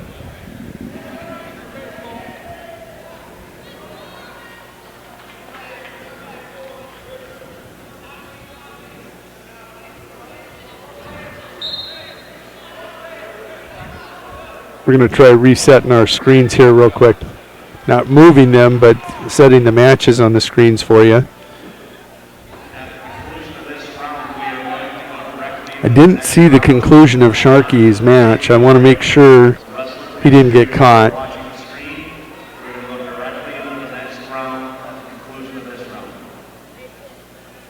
we going to have semis on different matches and wrestlebacks? Okay. Go get one. Quickly. Very quickly. You want me to go make you one? Okay, when you start feeling candid, you are. The cheekbones are just sticking out. Jimmy, I'm just like you. I just work here and do as I'm told. Okay, just confirmed. Jimmy Sharkey of the winter area did win by pin, leading 4-0. Wasn't sure by his facial reaction coming off what had happened there. So He got the wrong thing. It was awkward, to say the least. you're going to spin your camera views around. Upper left is going to be Matt Schlosser. He's a 19-11 senior out of Aberdeen Central, taking on Joel Carpenter of Sturgis, an 18-20 freshman out of Sturgis. Schlosser out of Aberdeen Central taking on Sturgis Carpenter. 2-0 Schlosser leads that match in the first period.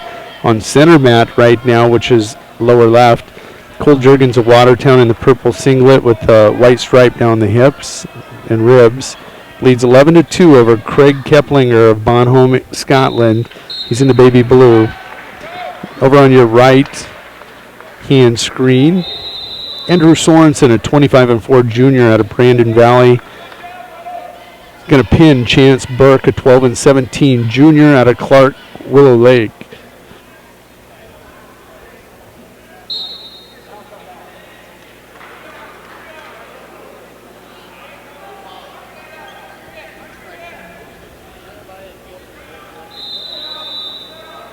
Jeremiah just going to give a break. Yeah, he's okay. I'm gonna tell him. Swenson and- okay.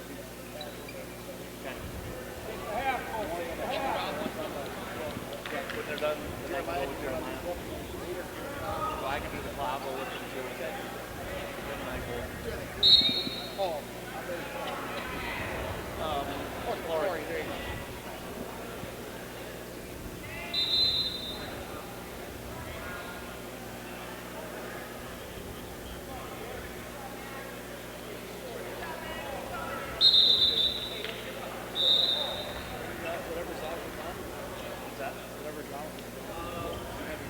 We're going to go right into the next round.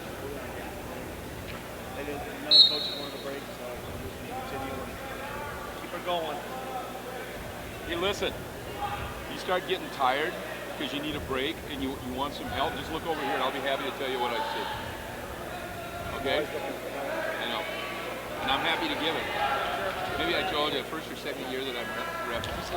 I'm up in Aberdeen and well, one of the beat coaches kind of chirping from the corner and I'm grinning, you know, and he's chirping some more and finally I kind of, move takes me around his corner and I said, I don't take my eyes off of the action and I say one more word and your assistant coach has got to leave. And he goes, what? And I don't raise my voice at all. I said, yeah, because I said, I'm going to miss the call from the corner and I'll just sit down next to you. Now in that match on your right-hand side of the screen, that is a 285-pound quarterfinal. That's Dane Stahl of Watertown.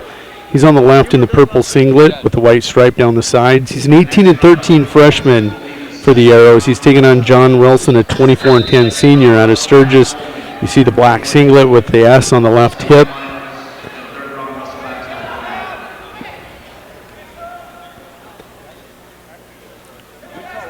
Upper left, somebody in front of the camera, but Schlosser of Aberdeen Central leads that one 2-0 over Joel Carpenter of Sturgis. Schlosser, a 1911 senior for the Arrows, for the Eagles, Golden Eagles, taking on Carpenter, an 18-20 freshman for the Scoops. I'm here if you need anything, but I really don't have any function. Unless the starter gets kicked out in the first or second inning, basically it's sunflower seeds and they'll go. If somebody's got to announce, I can. Hello? Yeah, before he comes back, Jeremiah's going to go off that table. Bruce has already been in there. It's good just to get away for 10 minutes. Oh, yeah. That's why I have 4 sets. Well, yeah, you got it, Terry. You just got it.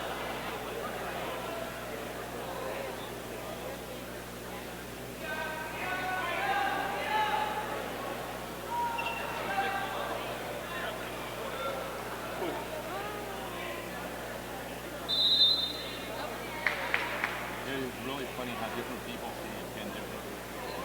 I'm looking at some of these and I'm thinking, okay, with me on there, You're thinking JD. there you Next. go. Kid's already got his sweatshirt back on. He's warming down. Hey, man, Walter did a nice job this year. I talked to his mom yesterday. Good for him. She said he was wants so to. excited. He wants to do a good He was job. so excited that I asked him to do it. $75. I go, well, I paid him $25 for gas. Sure. I paid him $50 like I paid you. And I paid him $25 for gas. She goes, yeah, but you paid him $25 for gas when he was home for Christmas break. So what? For what? Still paid him. That was really nice. I said, well, you know what? I said, he's got a job for JD as long as he wants to come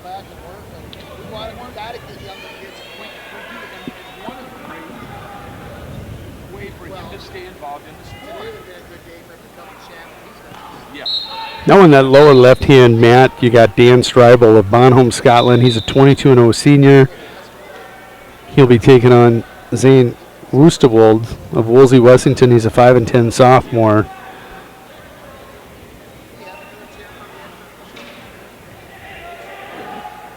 In the right-hand screen, Josh Wilson still leads Stahl by a score of 4-2. And it's 2-0. Your top left-hand video player, Schlosser, over Carpenter of Sturgis.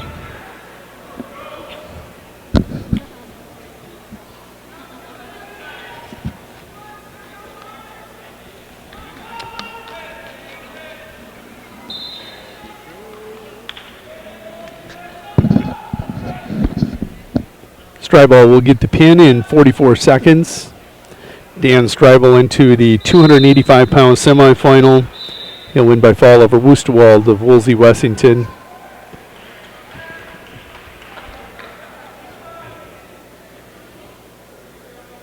I will be taking this.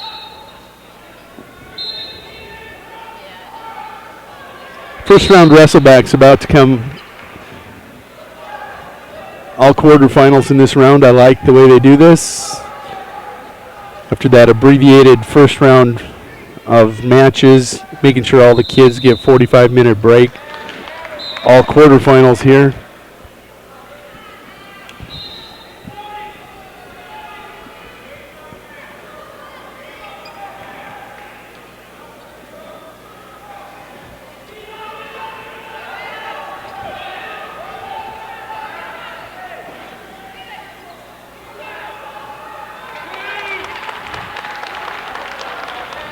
In that lower left-hand screen, that's Robert McCardle, a 28-7 senior out of Mitchell.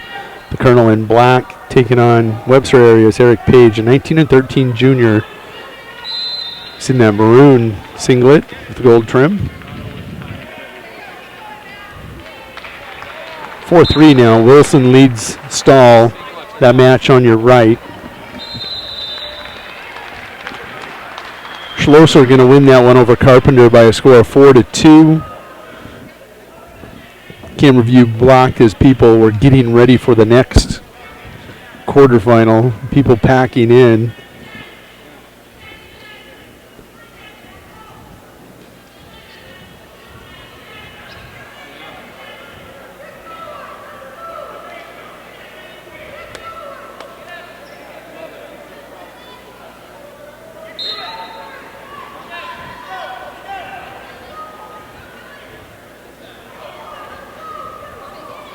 Now in that upper left-hand corner, that's Colton Kozlowski. He's of Webster area. He's in the maroon singlet again with the gold trim. He's a 15-12 sophomore wrestling at 220. He doesn't look 220. He's wrestling up. He's taking on Dylan Hines, the 29-3 sophomore out of Woolsey, Wessington, who had that huge finals victory last week in the Big Dakota Conference Tournament over Austin Bertram. Propelled him to number 3 in the rankings, I believe, at 220 in the Bs. 2 seconds to go. Stahl going to lose that one to Wilson. Wilson will advance to the semifinals. He wins by a score of 4-3. Wilson will go to 25-10. Stahl will fall to 18-14. Center mat. McCardle, a 28-7 senior. That one's scoreless. I thought there was a takedown earlier.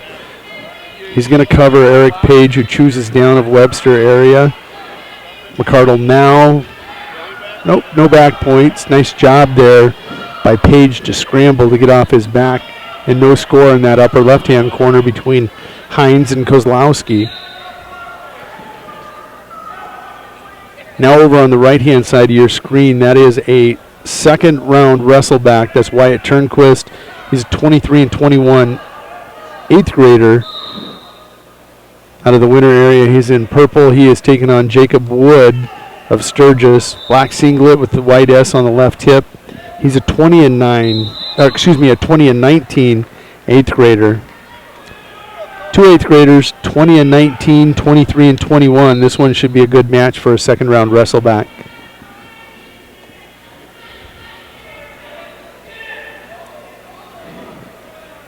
McCardle's going to win by fall over Page. He'll advance to the 220-pound semifinals. We're going to get wrestlebacks up here, let you know we are in second round wrestlebacks. I don't believe there were many first round wrestlebacks, so we'll just update. Colby Curtis going to be coming out into that lower left-hand screen. He's going to be taking on, looks like Nash of Yankton. We'll see if I'm right or wrong. Only quarterfinal taking place right now in the upper left. That's Hines versus Kozlowski. They're 0-0, second period. Yep, Colby Curtis, 26-19 junior out of winter area in the lower left. He is taking on Carl Nash of Sturgis, a 14-11 eighth grader. He's got a black singlet with red shoulder straps. So it's kind of a winter Sturgis duel right now, winter area versus Sturgis duel. Trailing 2-0 in the one match is Wyatt Turnquist. Colby Curtis leading in his match by a score of 2-0.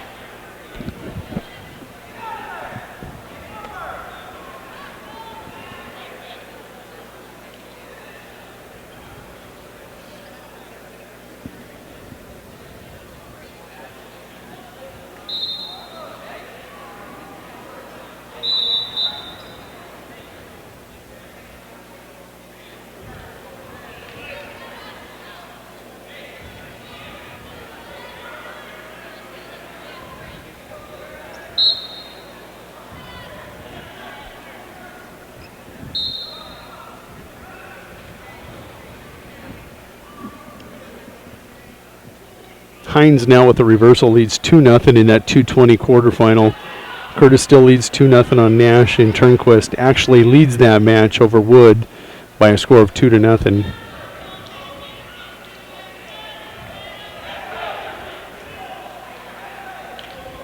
Winter area wrestlers on the lower left, and on your right hand preview player.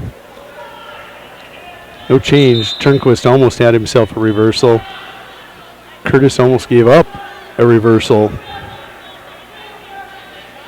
2-0 leads both these matches in the second period.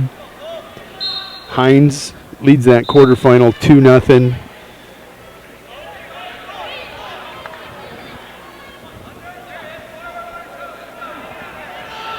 Ten seconds to go in that second period of the quarterfinal.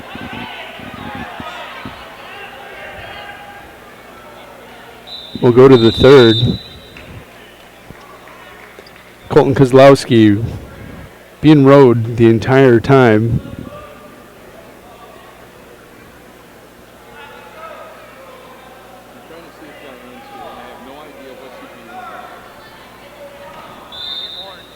I do know that, unless it's black. Curtis with the reversal now leads 4-0 over Carl Nash. Nash going to reverse him back. It's now 4-2. One of the wrestlers is bleeding. Terrible. Not terrible. Just caught it before it got back. Bad, did Nash. Still 2-0. Turnquist leading Wood of Sturgis. He's got an arm bar and tried chin whip in Wood. Wood was able to roll through. Caught a leg now. Curtis needs, or Turnquist needs to look for a far side half down there.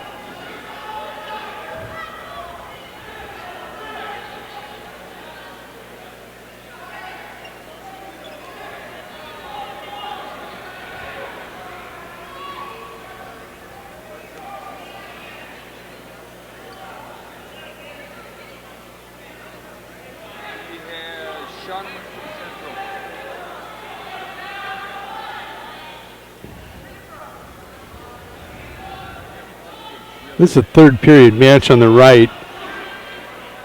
Wood going to get an escape. 2-1 that match score. Turnquist leads, but needs to get those hips up under him. Wood's got the ankle and a front head.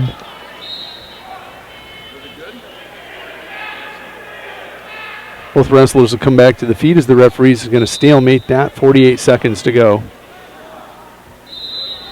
Lower left hand mat. Curtis leads 4-0. Taking a look at your quarterfinal up in the upper left, Hines leads that one by a score of 2-0. 28 seconds to go. He leads Colton Kozlowski, 15-12 sophomore out of Webster. Curtis 25 seconds away from the third period. Wood, Turnquist on the right, 30 seconds and ticking. 2-1. Turnquist leads on the left in the purple. On the edge of the mat, you see Wood hit that duck under, now has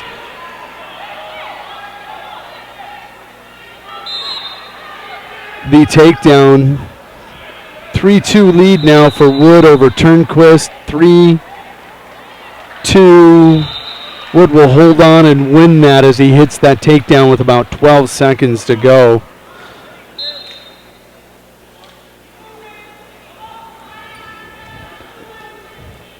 Turnquist going to be eliminated in second round wrestlebacks at 106. Wood advances for the Scoops. Curtis now leading 4-2, 1:45 to go in the third period. Hines going to win that 220 quarterfinal. He goes on to the semifinals. Next up, upper left, you're going to see Sam Schoeneman, 27-0 senior out of Aberdeen Central, taking on Mark Christensen, a 13-15 senior out of Huron in the orange. Schoeneman, quick takedown there.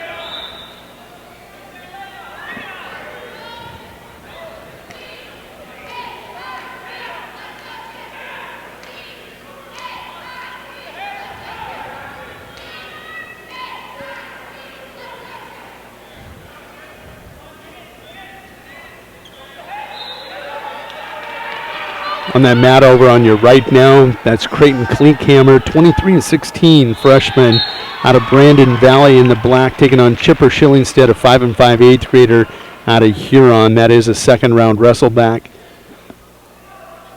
Klinkhammer with a quick takedown leads that 2-zip. That comes about minute 4 into that first period.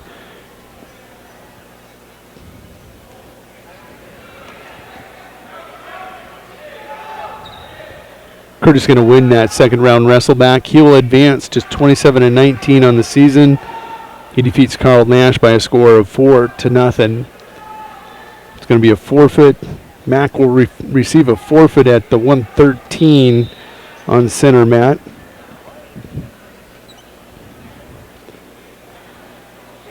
And Schoeneman, takes care of Christensen. He'll win by fall in that 285-pound quarterfinal. He's on to the semifinals. Got a heck of a finals match brewing at heavyweight, possibly. Going to have another forfeit here.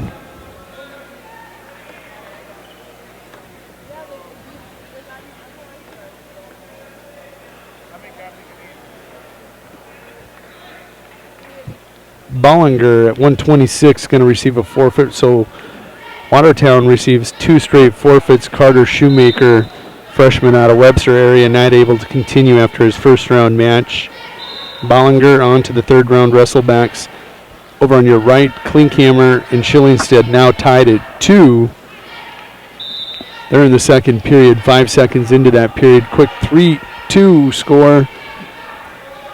Didn't see who hit that. Looks like Klinkhammer with an escape. Schillingstead trying to drop that headlock on him. Not going to get it done. Klinkhammer with another takedown. 5-2 lead now. Upper left.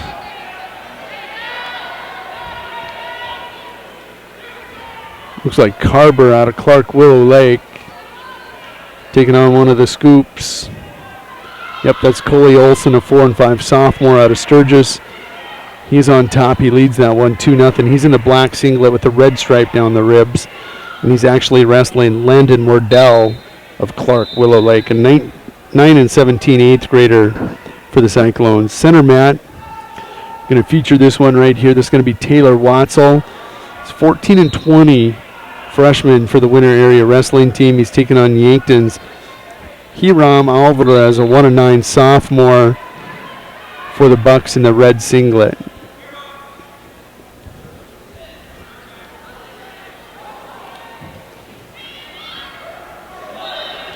Taylor going to secure first takedown, leads 2-zip.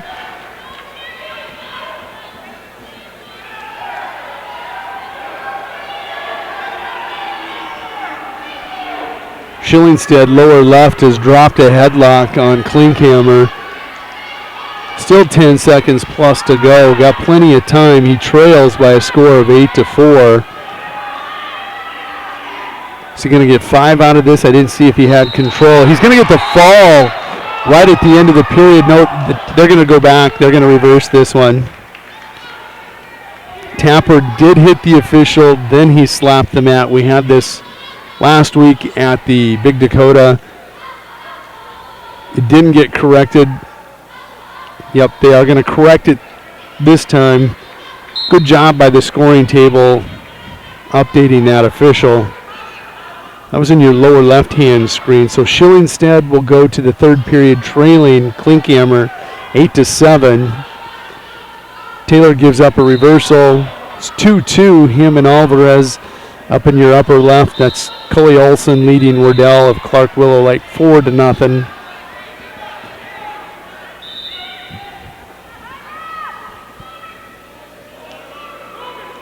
Watzel has an escape and a 3-2 lead.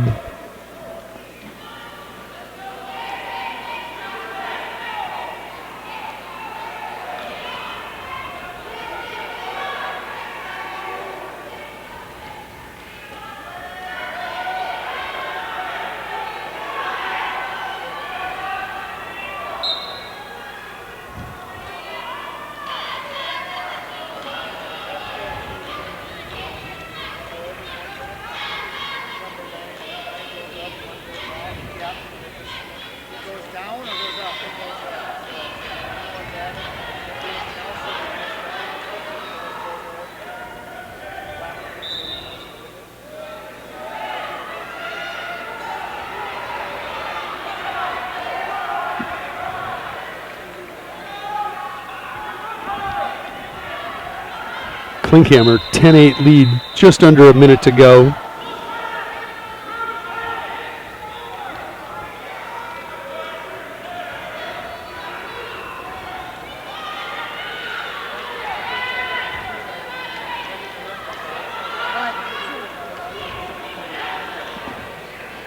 Taylor Watzel right in front of you on the right-hand side of the screen. Had both legs thrown in, threw in the power half, now working for the fall on Alvarez. He'll get that. That's going to come at 2:58 of that wrestleback match. Taylor Watzel on to the third round wrestlebacks. He'll go to 15-20 on the season. Alvarez will drop to 1-10 for the Bucks.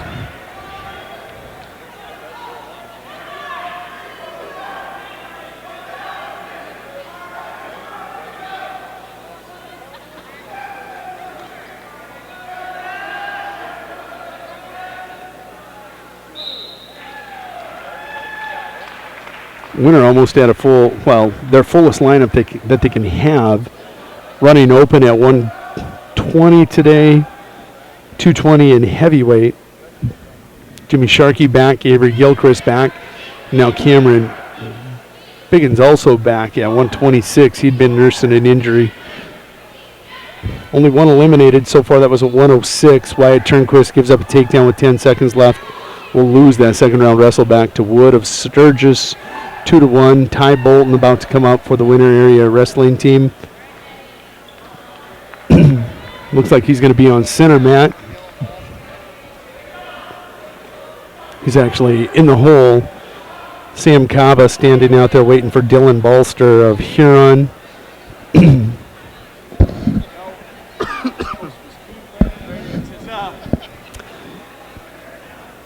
Upper left-hand screen, Coley Olson leads 7-2 over Wardell. That one 18 seconds to go in the third period. On your right, or lower left, excuse me, Jordan Pollock and Milbank in the maroon singlet.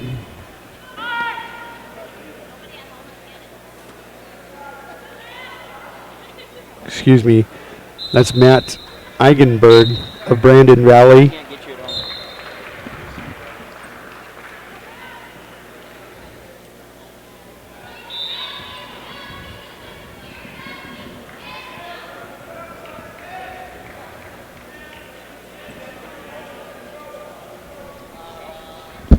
you're broadcasting, you know.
Sorry about that, folks. We were just going to check our broadcast to make sure that it was going out.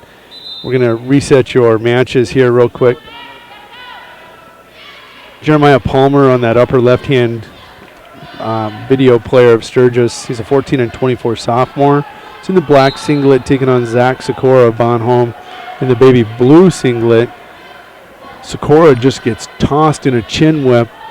It's 2-2. Palmer looking for the pin. Sikora 18 and 12 for the Bonhomme Scotland Cabs. He's got about a minute 29 to fight out of this because that happened about 20 seconds into the second period. On center mat right now, that would be on your right. That's Sam Saba, leads 8-0 over Dylan Balster of Huron in the orange singlet. Sam in that baby blue for Bonhomme Scotland, 8-0. And then in the lower left, that's Matt Eigenberg, an 11 and 16 sophomore out of Brandon Valley. He is taking on Brandon Gerke of Clark Willow Lake, 12 and 12 eighth grader. Clark Willow Lake is on top. They've got the green and white trim. Brandon Valley in the black with the link in the middle of the back. I get these ESD schools all mixed up except for the Eagles. Golden Eagles, gold singlets, pretty easy. Saba now with the tip. He's got that's a double chicken wing. Interesting. He's not sitting through on it. I don't think he can. There he's going to get the fall. Sam Saba going to advance to third round consolation wrestlebacks. He will pin Balster of Huron, the 1 and 7 sophomore.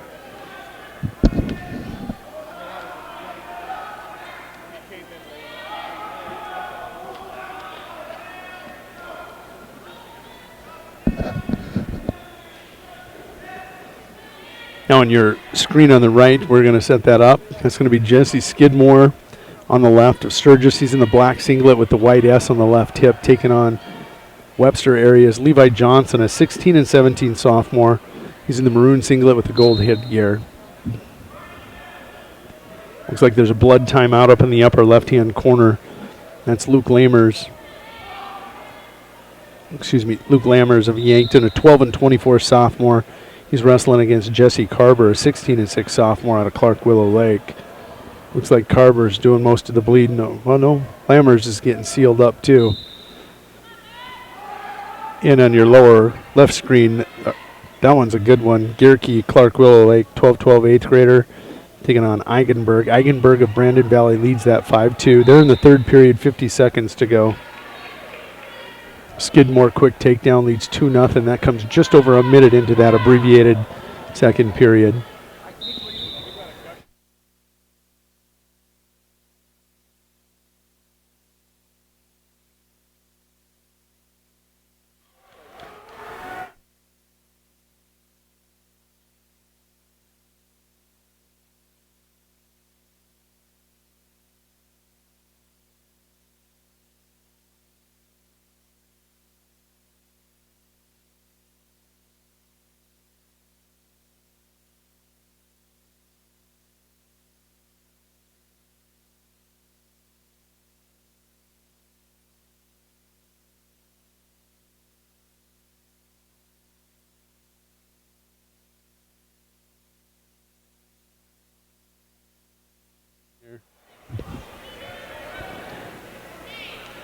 2-0 now in that second period between Skidmore and Johnson.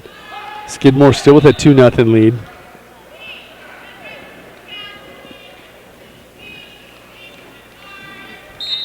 On that far end, that one got a little bit tighter, but it is going to be a final. Actually, it flipped. Brandon Gerke of Clark Willow Lake comes from behind to defeat Matt Eindenberger of Brandon Valley. He's going to win by a score of 7-5. Nice comeback by that 8th grader there. You saw him smiling coming off. Good for him. Upsets make the sport special. Now in that lower left screen, that's going to be Wyatt Larson in the orange singlet from Huron. He's a 13-17 freshman, taking on Jamie Brueggemann, 8-16 junior out of Yankton. He's in the red singlet with a black stripe down the sides. Brueggemann in the second round wrestleback. Quick takedown, now leads 2-0. Skidmore with a reversal, 4-0. That one going to go off to the side. We're just going to prep you for tonight's finals. This is how the match, this will be the screen that we're using most of the night. Skidmore will get the fall on Johnson. That's going to come 2:08 into that wrestleback match.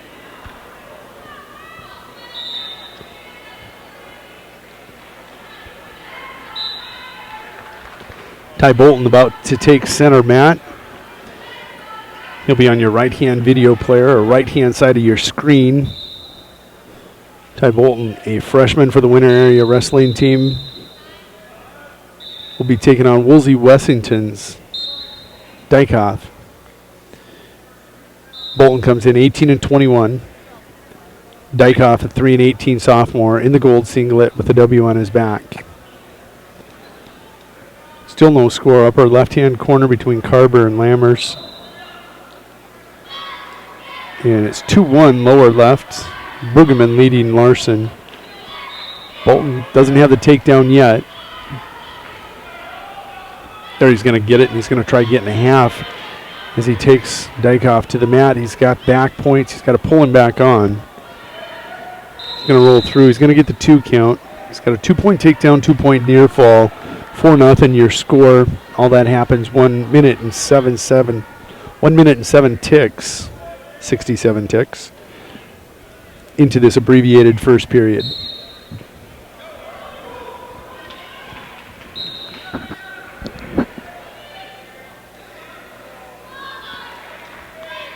Carver now has a reversal in that second period. He leads 2-0 over Lammers.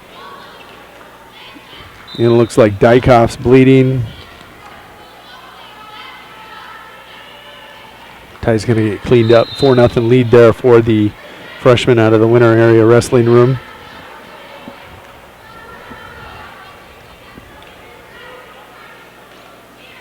Still 2-1. Lower left, you see Larson on top. He's covered and riding Brueggemann of Yankton. Brueggemann had the quick takedown. Larson with an escape. Now you're seeing Brueggemann up to his feet trying to get an escape. Nice job of following and returning there by Larson.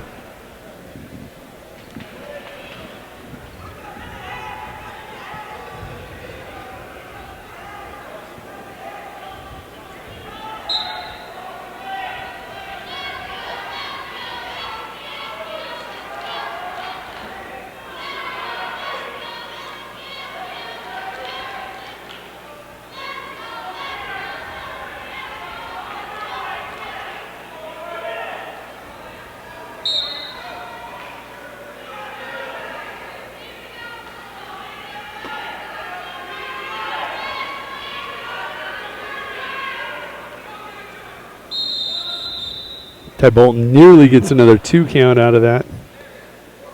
Dykoff able to stay perpendicular. We'll go to the second, 4-0, Ty Bolton with the lead. Looking at Carver's match in that upper left-hand corner, they're about done with the second period. Carver retained control, 2-0 lead. Lammers immediately says, let's go to our feet. The 12-24 sophomore going to try tying this up right away from there. Carver in deep on a single. Trying to back trip. He eventually gets it done. The reverse seatbelt back trip. And he's got himself Well, no 2 point. If you can believe that, Lammers has still got a wizard in. There's the takedown finally for Carver. Dykoff covers Bolton quickly. 7 seconds into that period, he has a reversal, leads 6-0.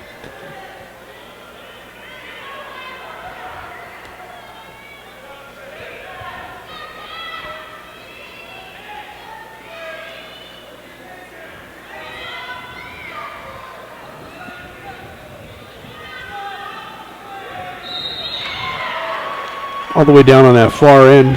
I started to type in something real quick. Wyatt Larson is going to pin Brugman. Larson will go to 14-17. He'll advance to third round wrestlebacks. Jamie Brugman of Yankton falls to 8-17 on the year. He is retired in the second round wrestlebacks for the Bucks.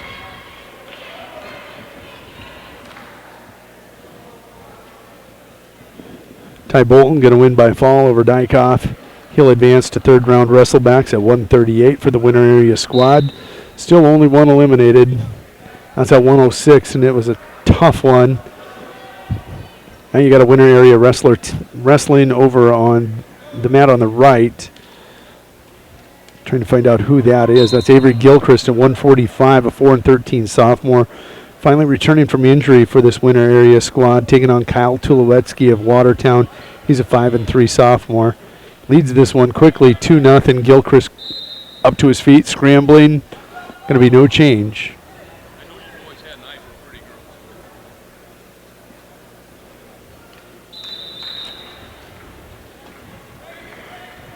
Sorry about that kicking.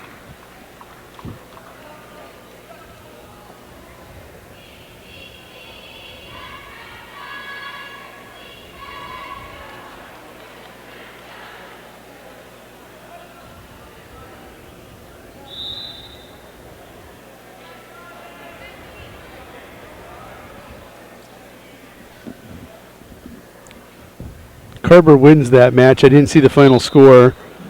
Going to try pulling it up real quick here. I lost it. That's all right. We'll go to the brackets. That's where I'm trying to get to take a look at some of these kids that I missed as they are working in second round wrestlebacks.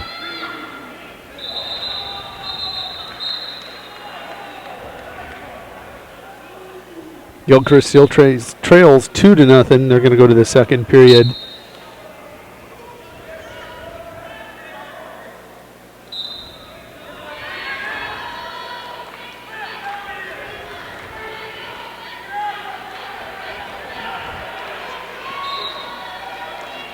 While we're waiting for those brackets to pull up, we'll set your matches that are taking place on the lower left-hand screen. That's Jordan Luke of Yankton, the buck in the black with kind of the red trim, if you will, is taking on Jesse Mickrud of Wolsey Wessington.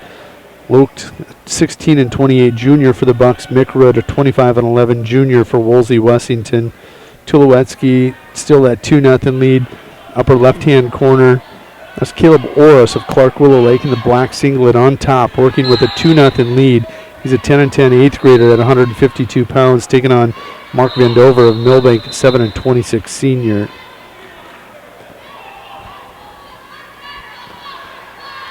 Tulowitzki is going to pin Avery Gilchrist. Avery Gilchrist going to be eliminated at 145 for the winter area wrestling team. Tulowitzki will advance for the Arrows.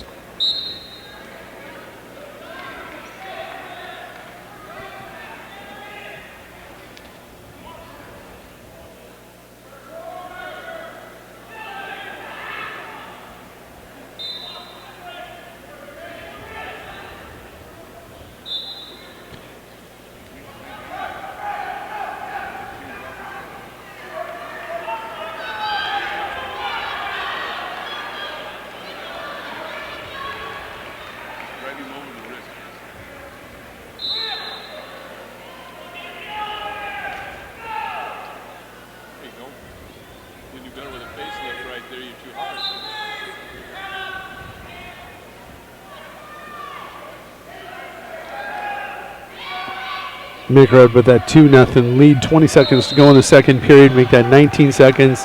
He's going to get the fall in 2:51 for Wolsey Wessington. He's in the gold singlet there on your left.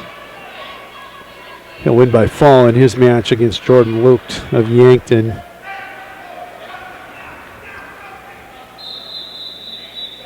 go, Nick. There we go. It was bothering me. I didn't see Ty Bolton's first round match. That was against Landon Negebauer. I missed it. Negebauer wins by fall in 3:14. That might have been during our technical difficulties. We had a slow start. Everything set up an hour before it was time to go. And it just decides it wants to kick me off. That happens. There's a lot of logic to this Terminator series because I do believe some machines have minds of their own. Now on your far, let's see, that would be your right-hand screen. That's going to be Andrew Mitzel of Bonhomme. He's an 8'18" sophomore, 152-pound, second-round wrestlebacks, taking on Charles Kinnow of Watertown, 15-20 senior for the Arrows. Oris leads 7-0 in that upper left-hand corner. You can't see coach is standing in the way. He's going to move 7-0. Oris leads Vandover of Millbank in the maroon singlet. On center mat right now, this is Nick Christensen, 16-17 sophomore for the Tigers. He's in the lower left taking on Sturgis's Nathan Wardell, a 12-19 senior. He's in the black singlet with the white S on the hip.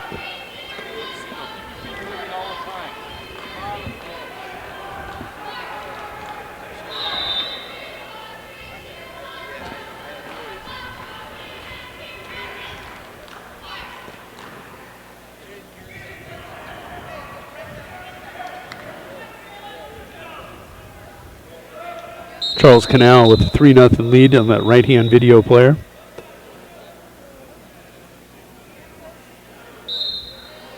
Wardell and Christensen go to the second period scoreless.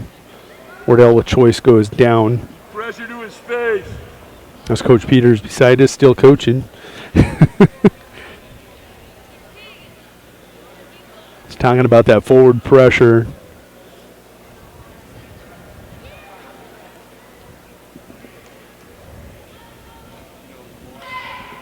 Or is still leading in that upper left-hand video player over Vandover, 7-0.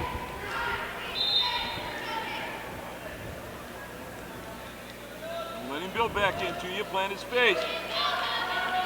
Wardell going to come to his feet. Not bad. Finish that now. Finish that. Lift.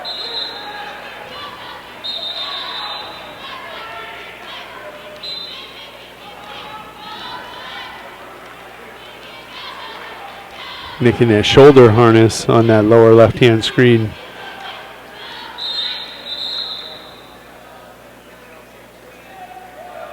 Affecting him a lot this year, I do believe. Both him.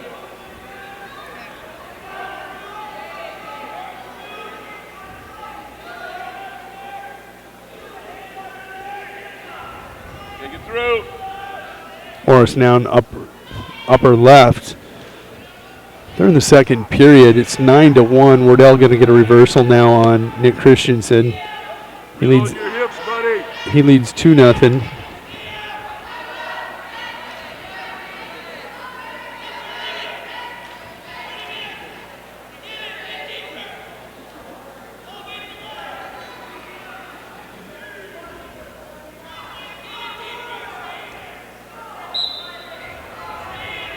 Lift your leg out.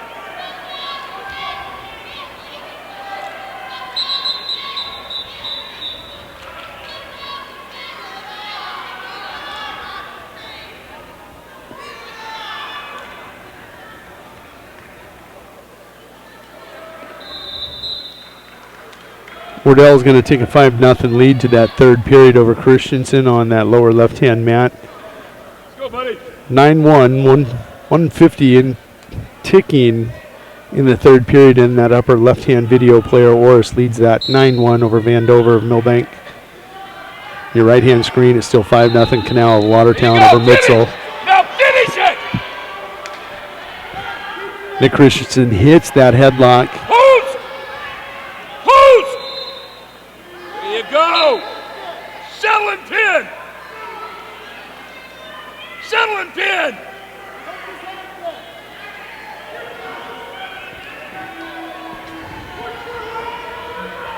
This match will be tied regardless of what happens. There. Well, I guess not regardless of what happens. Nick Christensen hits the throw, gets the 5-point move. He'll give up 1 point.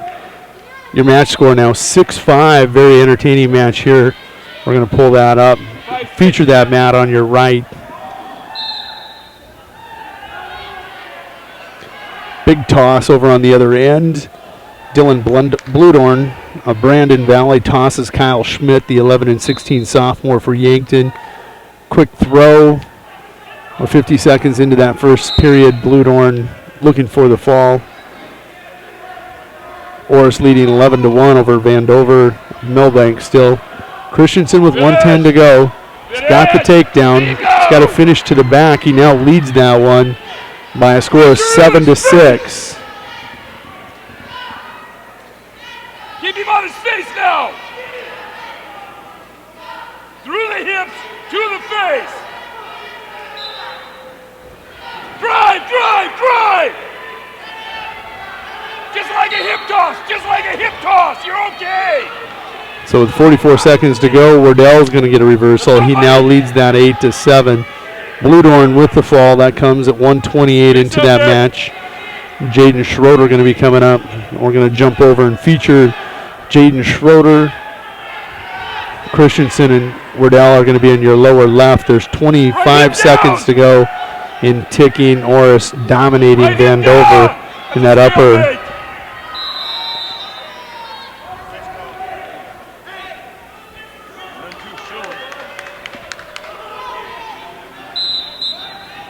Let's go.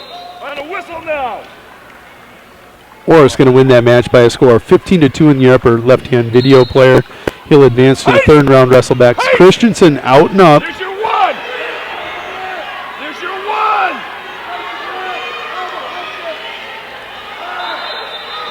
4 seconds, 3 seconds, 2 seconds. There's going to be no change. Wardell's going to win that one by a score of 8-7 over Nick Christensen. Wardell on to the third round wrestlebacks. Got Cole Turnquist walking out onto the mat now. Jaden Schroeder over on that right-hand side taking on Caleb Brandt.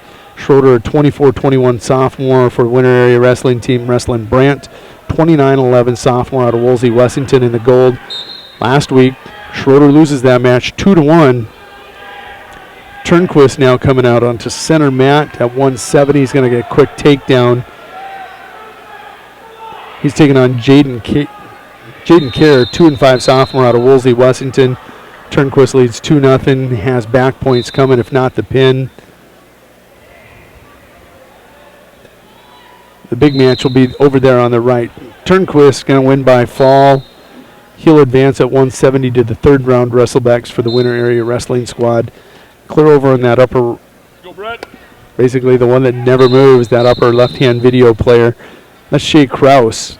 He's a 25-12 senior out of Aberdeen Central. He's in the gold singlet for the Golden Eagles. He's taking on Jacob Saylor, 14-18, I believe freshman out of Sturgis, the Scooper. Center mat now. Gonna have a Brandon Valley wrestler and a Huron wrestler. We're waiting for Trek Wrestling to catch up with us. Schroeder in his match leads that one by a score of 4-0 over Brandt. Brandt broke into the rankings this last week. He's now got an escape. It's 4-1. He gets into the rankings with a 2-1 victory and a 3-2 overtime victory, I believe, in the third and fourth place match. Schroeder now leads this one 4-1 over Brandt.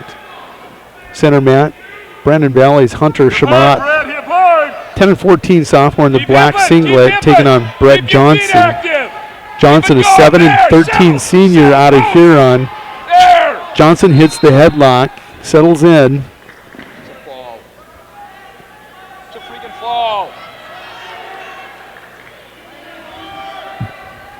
10 seconds to go.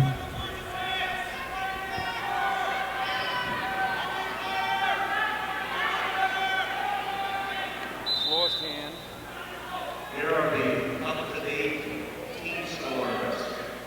Johnson's going to get a 3-point near fall. He's got a 5-0 lead over Shimada, the Valley Lynx. Taking a look at that match in the upper left-hand corner. Krause 3-0 lead over Sailor of Sturgis. The Scooper on his back again now. Right to his back. Schroeder gives up a takedown on that right-hand video player. He now leads that 4-3, 30 seconds to go in the second period. Third place, Mitchell, 51.5. Second place, Watertown, 90. Schroeder trying to get an escape, going to get one out of it. That's a huge point. He didn't get it the other day, and that was the difference in the match, whether it goes to overtime or he wins. He now leads 5-3 with that escape. Looks like 10 seconds to go in the second period. Let me clarify. Schroeder in on the ankle, needs to lift it and finish here. There's plenty of time. Nice job, Jaden. Johnson going to get the pin finally on center mat. He would have had an 8-0 lead. It's going to come 2:46 into that match. Johnson on to third round wrestlebacks. Shamat will be done for the day. The link will fall to 10-15 on the season. Nice job, Brett. Taking a look at Krause, he's got a 6-0 lead over Sailor. They're in the third period now, about 15 seconds into it. Actually 17. 6-0 Krause over Sailor.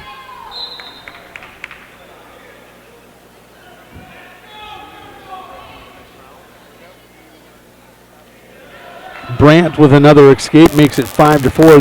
This week, Schroeder. This week, Schroeder going to be the beneficiary of that 1-point lead as time ticks away. Got a takedown earlier. Let's see if he can finish here. This is going to be Dahl on center mat, lower left. He'll be taking on Clayton Ebright of Brandon Valley. So we've got an Arrows versus Link matchup here. Dahl, an 18-14 freshman, taking on Ebright, a 23-14 senior out of the Lynx. Brandt with a takedown now leads Schroeder 6-5.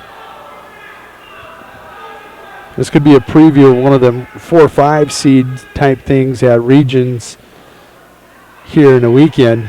They could see each other for 3 consecutive weekends. Schroeder needs to show a little urgency here. On bottom now, 50 seconds to go. Trails by 1. Krause 8-0 lead, upper left-hand video player. With semifinal and wrestleback matches running at the same time on all mats.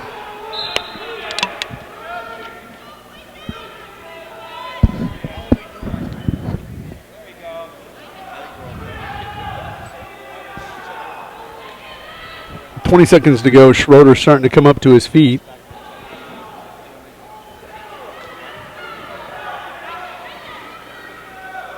Instant replay of last week. Schroeder's got about 10 seconds. Do we need to go around and remind the guys on the clocks?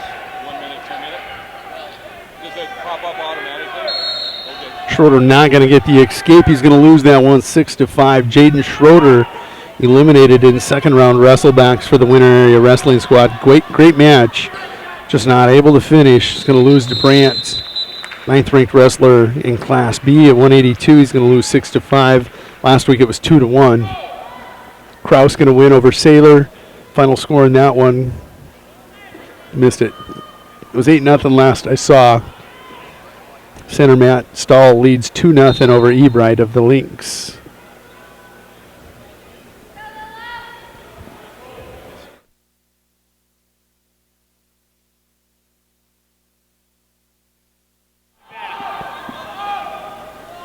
That upper left-hand video screen. It's Lincoln Ode of Brandon Valley in the black singlet. He's got links down the middle of his back. He's a 19-16 junior taking on Marshall Simons, 3-5 sophomore out of Huron. Simons in that orange singlet with a black front. Stahl on top now, picking up back points. That's going to be a fall over Ebright. That's going to come 2:32 into that wrestleback match. No score on your right-hand video player. That's Joel Carpenter, an 18-21 freshman out of Sturgis, taking on Cole Diedrichson, a 4-21 freshman out of Yankton.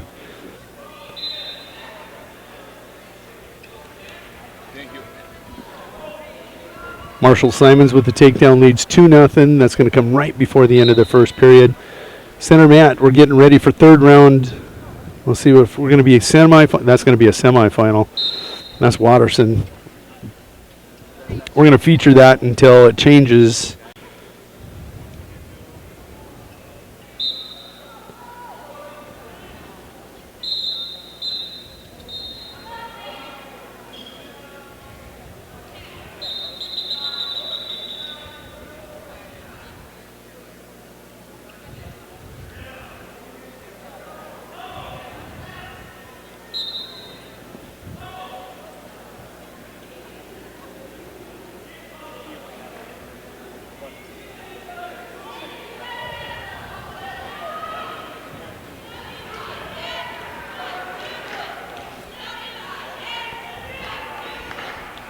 Going to pull it in a little tighter there. That's Tim Lawrence, 27-8 senior out of Watertown. This is a 106-pound semifinal, taking on Chauncey Goethals. Goethals, the 24-14 junior for the Golden Eagles of Aberdeen Central. Lawrence with first takedown. Got an Iowa State half. He's going to run that, spiral him right into the mat. Got back points. He's got a 5 count. It's worth 3 points. Lawrence going to get the fall. That comes 57 seconds into the first period. Taking a look in your upper left-hand corner. Simons, 2-1 lead over Ode. Your bottom video player there. Look like Carpenter. Sturgis going to win by fall over Diedrichson of Yankton. Carpenter will go to 19-21. Diedrichson will fall to 4-22 on the season.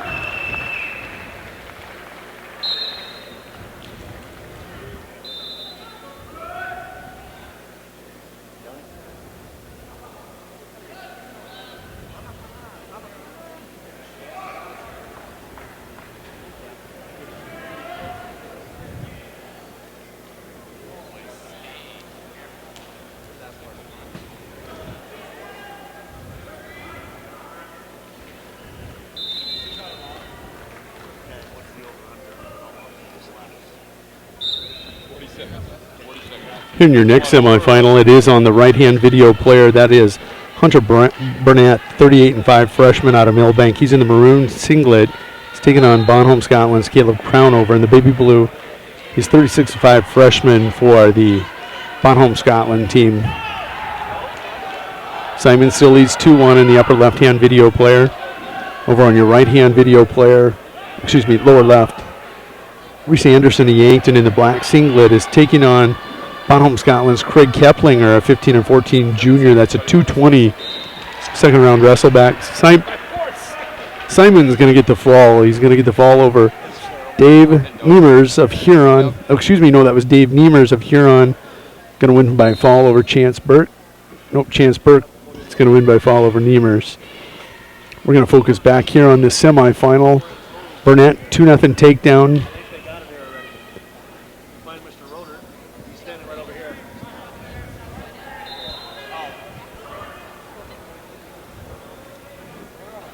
Waiting for our dashboard to come back up. We know it's Burnett and Crownover on center mat in the 106-pound semifinal. I believe we're going to have some wrestlebacks taking place on some of the other mats. Front. Can we have down in front, please? Hey, guys, can we get out in front, please? A little down in front. Good. No, if I were you, I'd get up on the podium stage. I'd let you in front of it. Oh, hell. Yeah. Keplinger, 4-0 leading that lower left-hand video player over Reese Anderson of Yankton. Waiting for them to pull up that upper left-hand video player. Don't have it on track. It looks like, well, I'm not sure who it is. Don't even want to venture to guess. We'll stick here with Burnett. 2-0 lead over Crownover. They go to the second period. That lead, courtesy of that first takedown. Normally that decides the matches, I'm guessing 80-85% of the time. Burnett going to go down. Crownover's going to cover. You haven't been up to Fargo in a while. We got that now up at Fargo, so you don't hear Sandy on a continuous basis. It's kind of nice. I don't hear her in my sleep for 2 straight weeks. Let's hope Sandy's not listening.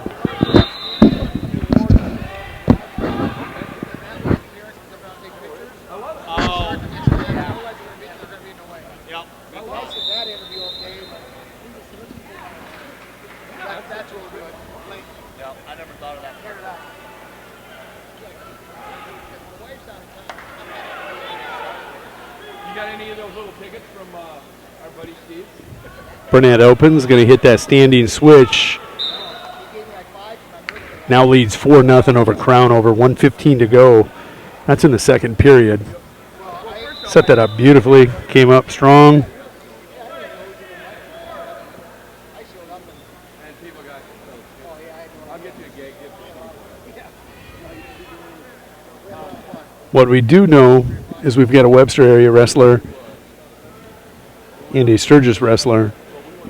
Nope, that's a Brandon Valley wrestler. Brandon Valley leads that one by a score of 7-1. Don't know if that's a 106-pound third-round wrestleback.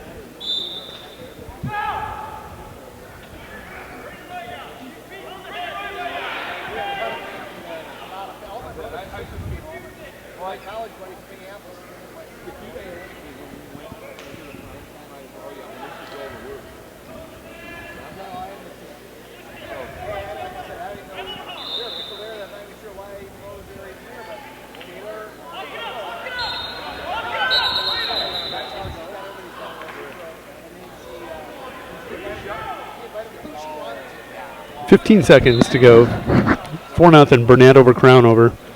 I'm glad you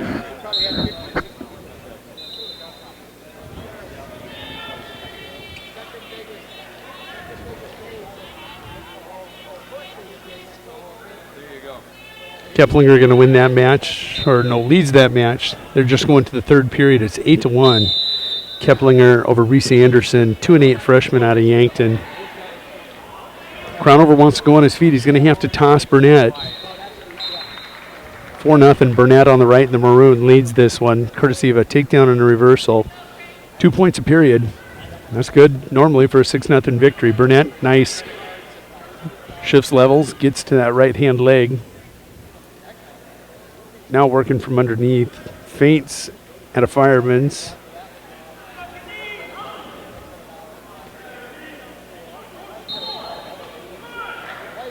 Hips are back, heavy hips. He's got the underhook.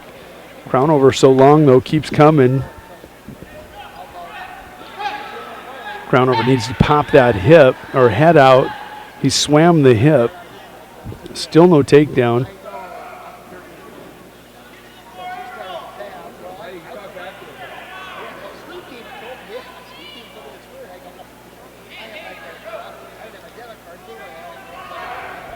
Buying time, we're about at that minute mark. There's the takedown. Crownover going to get it 2-4. Going to have to work furiously. Okay, now lower left-hand match. That's Tate Hayter of Woolsey Wessington, 20-21 wrestler, taking on Jacob Wood, 21-9 8th grader out of Sturgis in the black. Top left, we're going to have Peyton Braun, Brandon Valley, taking on Coley Olson. That's going to be a wrestleback match. Semifinal on your right. Burnett leads this in the maroon, 4-2 over Crownover with baby blue. Burnett now with that wizard in. Going to turn around, face Crownover. Tries the pancake. There's the 1 point escape, 5-2 now Burnett.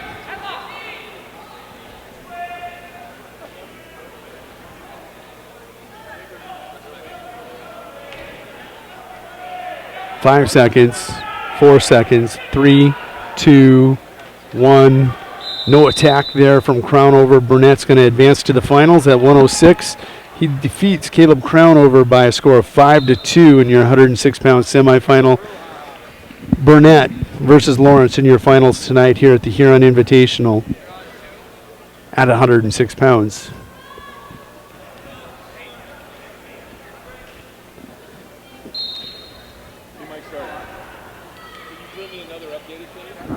Here at 113, it's going to be Stas Sotera, Bonholm, Scotland wrestler, 26-5 sophomore in the baby blue on the right, taking on Brady Kraus, 27-15 senior of Millbank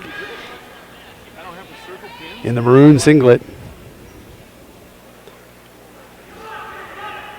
Nice setup there by Kraus. It's in on a single on the far side shot. Sotera now countering.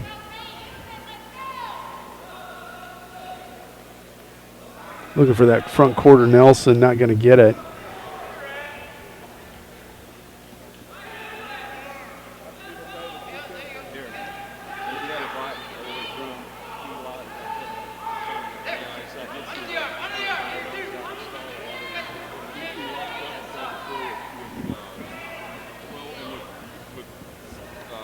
A lot of hand fighting taking place right there on your camera, right in front of you. No takedown. Sotero was absolutely peeling and pulling on those fingers, got him loose. Kraus got back in on that leg. Scoreless as we tick under a minute here in the first period of this 113-pound semifinal.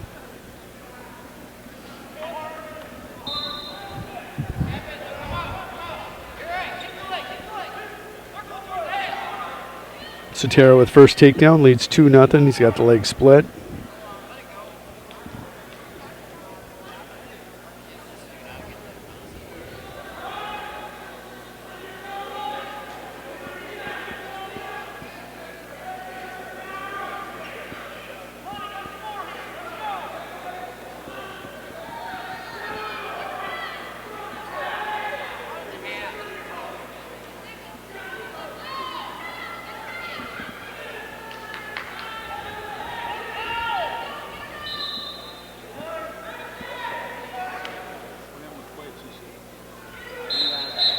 That'll be the end of your first.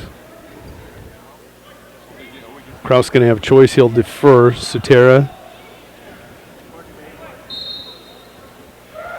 chooses down. Upper left-hand video player, we're waiting for Peyton Braun and Cully Olson to get going. Not sure what they're doing there. The 113-pound wrestleback about to happen. I think they're waiting for the time limit. They got to wait 45 minutes in between matches. And that would be Cully Olson that they're waiting on, I believe.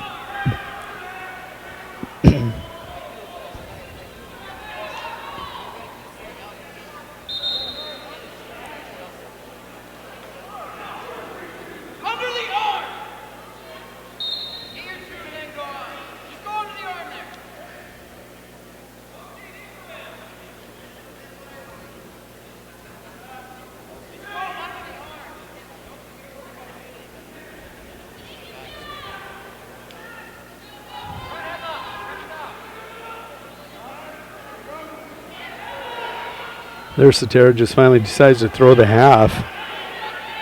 He's going to get a power half as he's pushing that head away. Kraus is coming over, not quite past perpendicular. No count by the referee, still 2-0, 50 seconds to go, second period. Sotero with the escape now leads 3-0. We're coming back to neutral position. Sotero on the attack. Kraus underneath, head down. He's long, but he's not able to get to Sotero's hips. He's so good at keeping those hips heavy and back.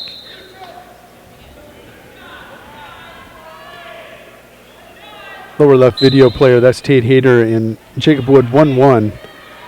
That match in the third period, about 26 seconds to go. Hayter in the gold. Sotero with that sweep shot on that left leg. He's in deep. Going to back trip it. Takedown. It's going to come with 15 seconds to go. Second period, 5-0. Stas Sotero.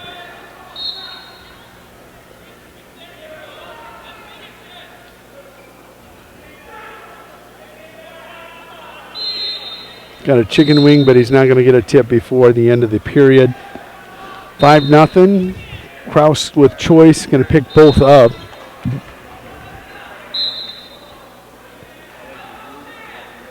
There's got to be something big here for Kraus. I like it. Sotero's on the attack with that 5-0 lead. He's in on a double now. It's deep. His hips are under him. Attacking the hips, coming around the corner. Takedown, 7-0 lead, Sotero. About a minute 30 away from the 113-pound finals here at the Huron Invitational. We did get a period in over there. Peyton Braun got a takedown for Brandon Valley against Cully Olson of Sturgis. Olson in the black singlet with a red stripe down the sides. Brandon Valley in that black singlet with links down the middle of the back. Hayter and Wood are in overtime now. Wood's second straight match that's either come down to the final seconds or went to overtime. I think his first match went overtime actually also. Extended wrestling for him, Mr. Wood out of Sturgis. He's in black with the white S on that left hip. They're going to double overtime. No, period 2 of overtime. Excuse me. I think that's just period 2 of overtime. Sotera still leads 7-0 in your only semifinal match occurring. That's on the right-hand video player. 2-point near for Stas. He now leads 9-0. He has a major in hand. 3-2, your upper left video player. Braun leads that one.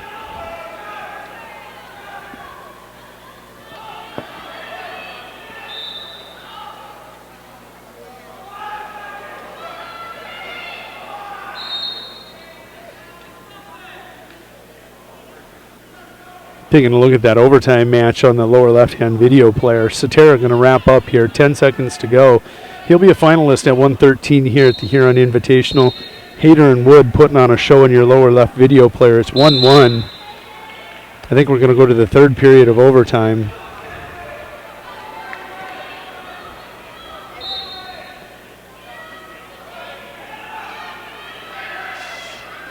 Hayter is down. Wood needs to ride him or score here.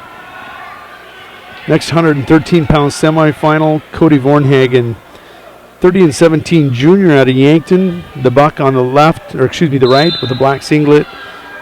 Taking on blue 2, 21-8 junior out of Huron and Huron familiar orange. Wood going to be able to ride, it looks like, the entire time. Hayter. We go to double overtime, I believe. Oh, third period of overtime.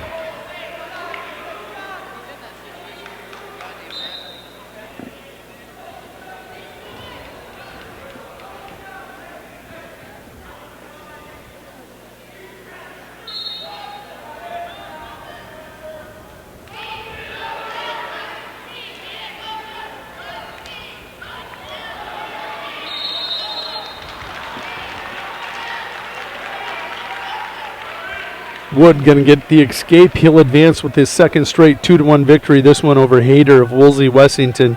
Great match there by both those wrestlers. Tate Hayter will fall to 20-22 on the season.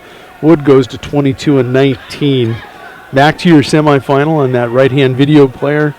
That one's still scoreless. Vornhagen in black.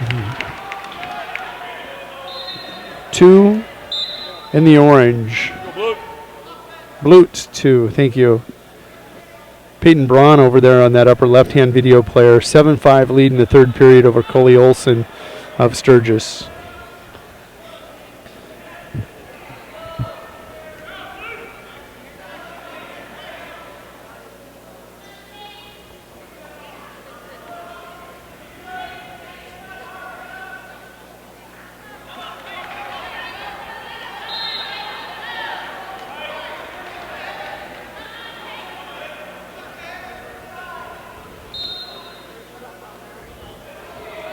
Vornhagen in on the single, but 2 with that angle. Heavy hips. About 5 seconds to go here in that semifinal. We're on the edge of the mat. Not going to get a score. Didn't want you to miss that action on the edge of the mat. This being our semifinal mat to this point.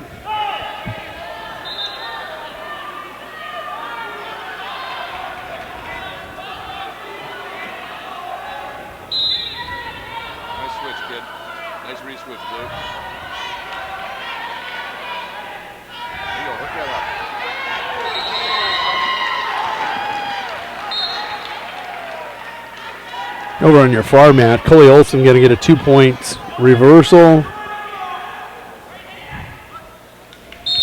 Peyton Braun going to win that one 9-7. It was Peyton Braun with a reversal of Coley Olson right at the buzzer to win that one. Peyton Braun on to the 4th round consolation wrestlebacks. Blute 2 on to the finals at 113. Huron with their first finalist.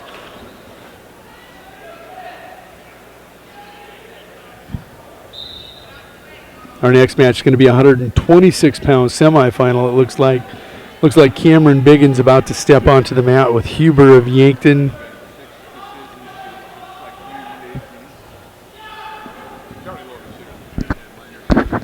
Now we're starting to mix and match our semifinals. Upper left-hand video player Duncan Stabner of Bon Home, Scotland, the 32-0 senior, taking on Michael Peltier, a 14-11 sophomore at Aberdeen Central. Your center mat, it is center mat right-hand video player. That's Spencer Huber, a 39-3 junior for Yankton in the red singlet, taking on Cameron Biggins, the 18-12 junior for the Winter Area Wrestling Team in the purple.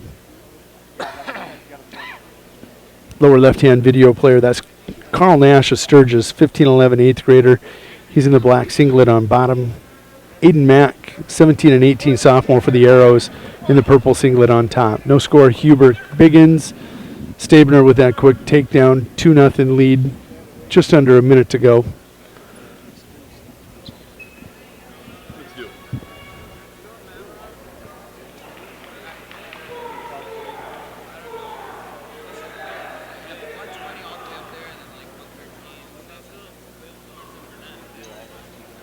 Yes.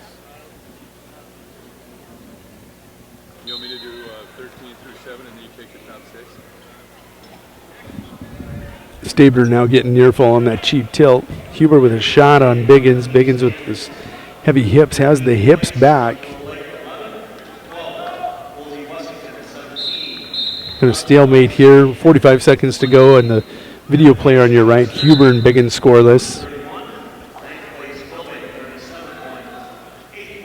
Biggins with that 2-1 victory over Socorro here into the semifinals at 126. Huber shot as Biggins was thinking about it. They collide.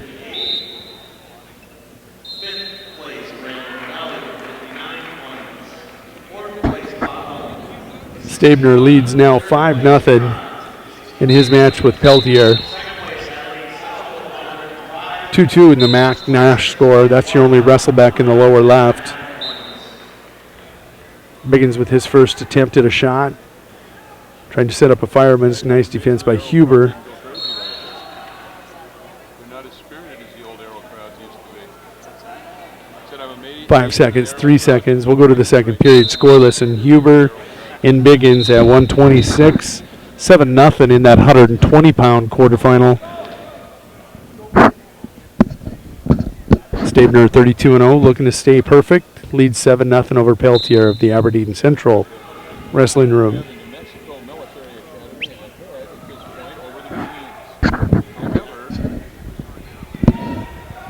Huber defers, Biggins goes down. We'll see what happens over in that other semifinal between Stabner and Peltier.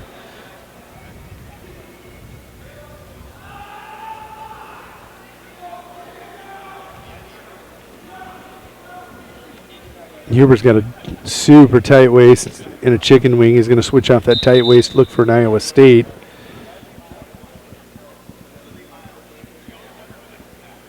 Trying to stay long with that. Not going to matter. He's going to come with it. Biggins trying to come to his feet. Scramble. Does a nice job defending it the first time. Now he's going to re-hook.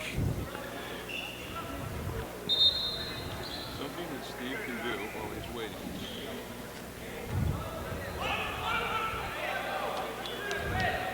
Biggins in trouble now. There's the 3 count, 4 count.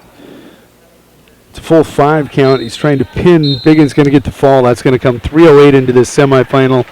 Spencer Huber, 40-3 on the season, the junior, onto the 126-pound finals. Biggins will fall to 18-13. He drops back into those 4th-round wrestlebacks. That was tight. That was tough. Stabner trying to replicate it on that upper left-hand mat. On Peltier, he's got that chicken wing. Iowa State not nearly running it near as aggressive as Huber did. 7-0 lead.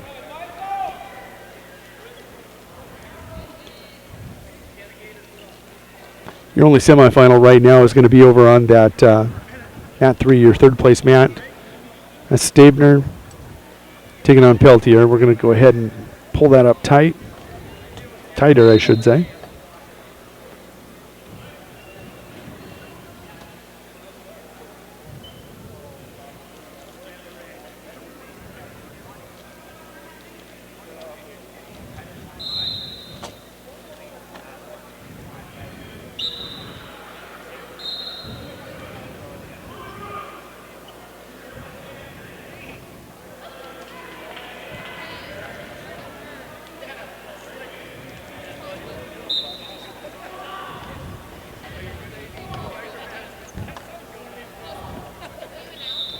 It's all the way over in that far corner. That's Trevor Ripplinger, 7'9". That's in that lower left video player. He is a sophomore out of Watertown in purple with a white stripe down the side. Taking on Bashir Abd Al Karim, 13-25 junior for the Bucks. It's 2-0. We're going to switch that up. Karim had the 2-0 lead. Now it looks like Ripplinger has a 3-2 lead. Semifinal action. Stabner leads 7-0. 1:40 to go. 9-0 now in the third period.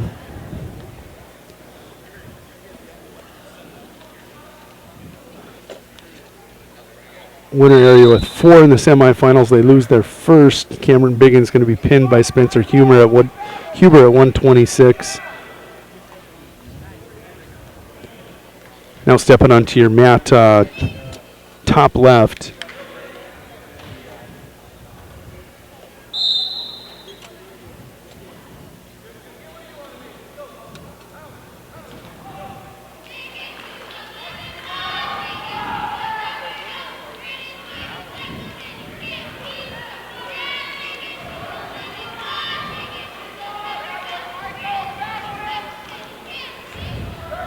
That's Jeremiah Palmer, 15-24 sophomore out of Sturgis in the black singlet, taking on Brandon Gerke of Clark Willow Late. Black singlet, but he's going to have the green on his right leg and the tornado on his back. Stabner cruising in his right now. 30 seconds to go. 9-0 lead over Peltier of the Aberdeen Central Eagles.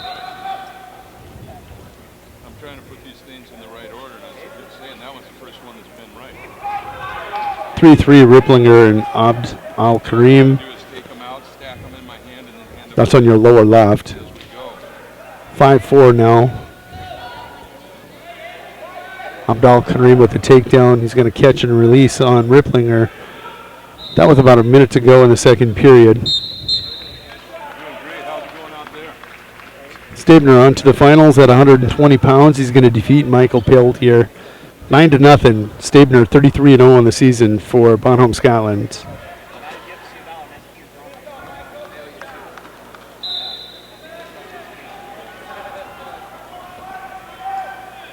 Your next semifinal at 120 is going to occur right there on your right-hand video player. That's Dawson Kremlicek, 27-12 junior out of Brandon Valley. The Link taking on Bailey Bringle, 29-15 freshman out of Sturgis. Both in black singlets.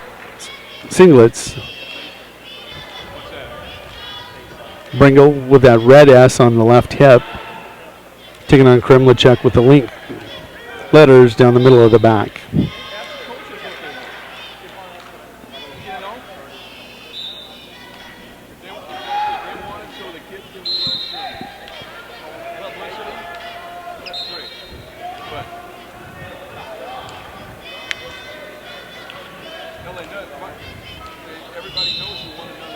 Palmer Sturgis leads 2-0. Top left-hand video player. That's a 126-pound third-round wrestleback.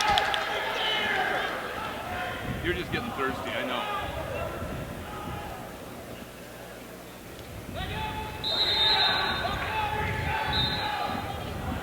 Yes.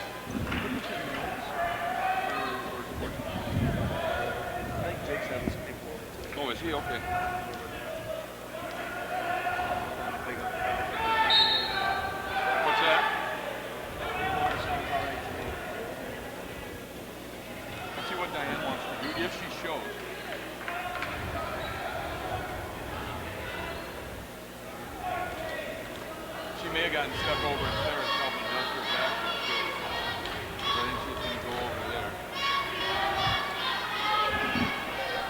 In that semifinal, it's 2-0 right now.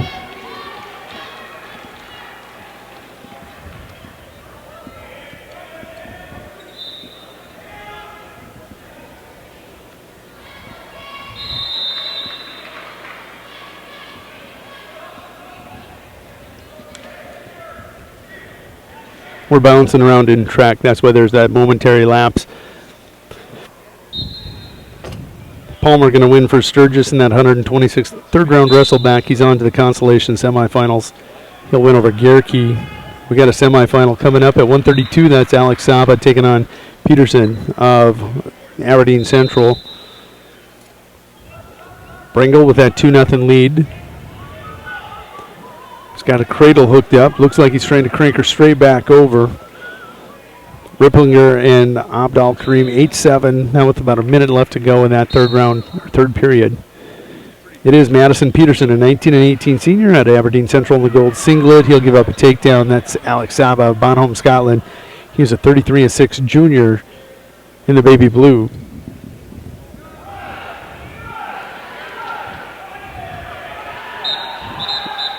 We'll bounce around between these semifinals, letting you take a look at both of them. Still 2-0 Bringle.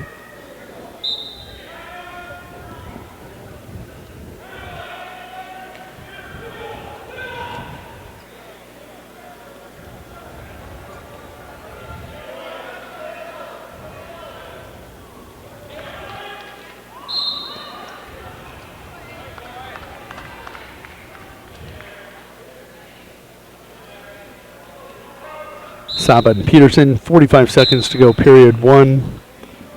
Minute 30 to go in period 2 of Bringle. Bringle versus Kremlicek. Ripplinger going to he's going to lose to Abdal Karim in a matter of seconds, about a minute. Those two put on about 12 points. Abdal Karim was going to win that one by a score of 15-10. He'll go on to the consolation semifinals tonight for the Yankton Bucks. Up next, Trent Francombe, 126-pound semifinal. Huron's Trent Francombe in the orange. That's going to be in your lower left-hand screen. He's taking on Josh Moore of Aberdeen Central, a 31-9 junior. We're going to go ahead and float that one over and feature that one for a few minutes.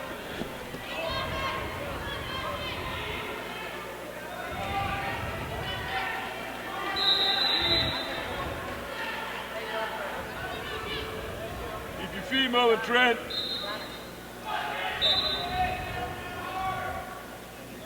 Tighten it up a little bit, give you a better view here. All semifinals taking place. Upper left-hand corner, that's still Bringle. He now leads 3-0 over Kremlicek of Brandon Valley. Taking a look at center Matt Saba now with that 5-0 lead in the lower left-hand screen. Looking for a pin right now on Madison Peterson. Inches away. Got that power half. Iowa State, there it is. Alex Saba on to your 132-pound final tonight. Franco Moore scoreless. About a minute into that first period. Bringle now leading 5-2. 10 seconds to go in the second period over Kremlicek. Brown riding. A lot of forward pressure with that power half. 132-pound semifinal now on the center mat. Championship mat. We're going to take a look at this one. This is going to be Briggs, Havlick, and Mitchell in the black. He is taking on Watertown's Trevor Watson, 21-12 senior for the Arrows. Upper left, 120-pound semifinal. Lower left, 126-pound semifinal. And on your right, 132-pound semifinal. Respectively, it's Kremlicek, Bringle, 5-2 Bringle. Moore, Francombe scoreless, and Havlick, Watson just getting started. Your feet moving. There you go. Work towards that underhook. Work towards that underhook. Keep that right hand low. Keep the right hand low.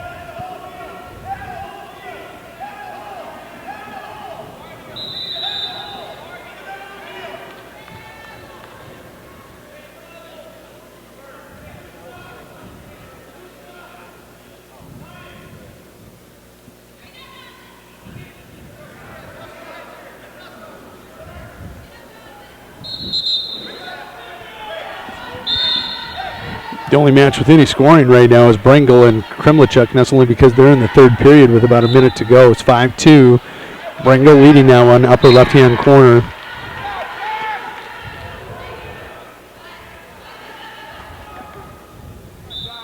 You see there Moore with first takedown on Francombe. He leads 2-0.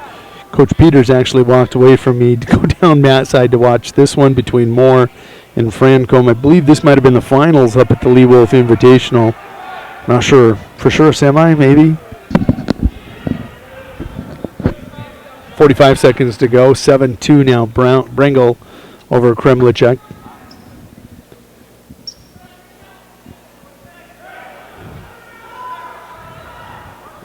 We'll go watch Bringle wrap up, and then we'll come back to these other two.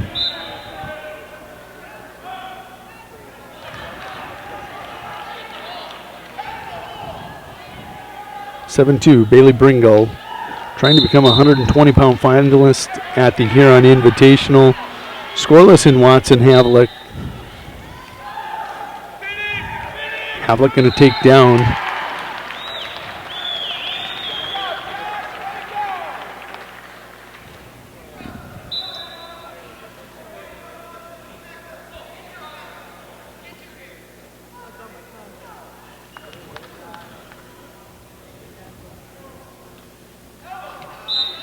We're going to have a 132-pound wrestleback match. Taylor Watzel about to step onto the mat against Al of Yankton. Watzel's going to be in the left in the purple, Al of Yankton in the red singlet with a black stripe down the sides.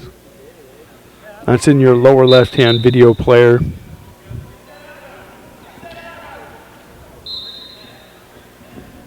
Four seconds to go before Bailey Bringle advances to the finals at 120. Final score 7-2 over Dawson Kremlicek. Kremlicek falls to 27-13. Bringle goes to 30-15 on the season. We're going to come back with the semifinal as the feature match. On your right, 1-0 now Havlick of Mitchell with a black singlet, white M on the left rib cage. Taking on Watson. Watson of Watertown with a purple singlet, white stripes down the side.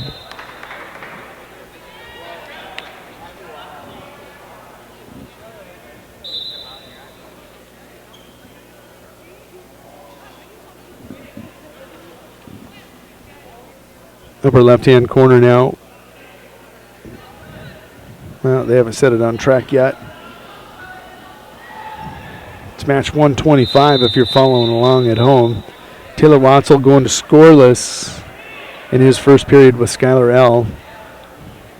Winner is Taylor Watzel looking for his 16th victory on the season. He's 15-20 right now. Taking on Yankton's Skylar L, 7-16 junior. They'll go to the second period scoreless. Havlick and Watson moving over to the edge of the mat. Still 1-0 Havlick with that escape.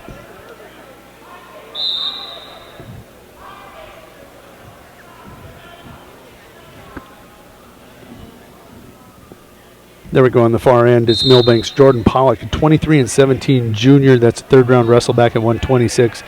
Taking down Brady Bollinger, 19-12 sophomore out of Watertown in the purple. 2-0 Bollinger in the purple leads that one. They're about 8 seconds into the second period. Watzel still scoreless with L. 1-0 Havlick and Watson into that third period.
Just letting everybody know on Twitter and Facebook that we are live from the Huron Arena for the Huron Invitational Wrestling Tournament semifinals. Taking a look, only one semifinal. You're looking at it on your right-hand video player. That's Trevor Watson of Watertown. Actually it's tied, 1-1, 15 seconds to go in this third period. It's 1-1. Havlik with an escape. Now looking for a takedown. He's going to get the takedown with 5 seconds to go. Briggs Havlik, 3-1 lead now with 2 seconds to go over Trevor Watson. Havlik looking to go 14-11. He wants to go to the 132-pound final. Watson 2 seconds away from falling to 21-13 on the season. The scramble will fail. Havlik, a beautiful last second takedown. The freshman goes 14-11 on the season. He advances to the finals tonight at 132. Watson will fall to 21-13.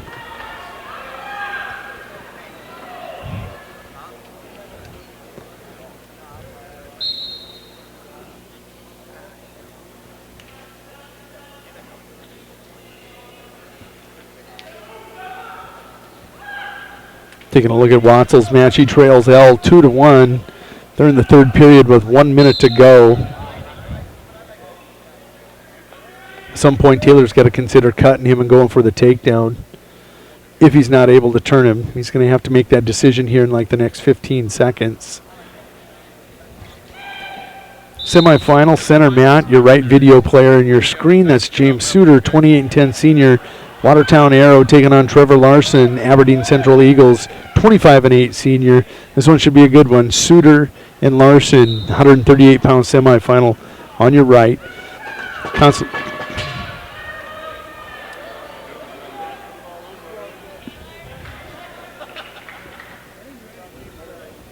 That wasn't me.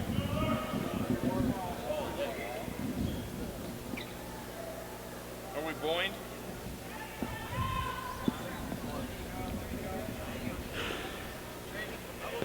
Your upper left-hand video player, that is a consolation third-round wrestle back, Millbank's Jordan Pollock. That's scoreless. Oh, no, Bollinger leads that one 10-0. Brady Bollinger of Watertown, the Arrow, leads 10-0 over Jordan Pollock. Taylor Watzel going to get the victory 4-2. He's going to come from behind, get that three-point near fall. He decided to go for it. He got it. He's going to go 16-20 on the season and eliminate Skylar L. of Yankton. Taylor Watzel on to the consolation semifinals here at the Huron Invitational. Placing 6 out of 11 here today. No, 6 out of 13 out of 11. They haven't posted yet.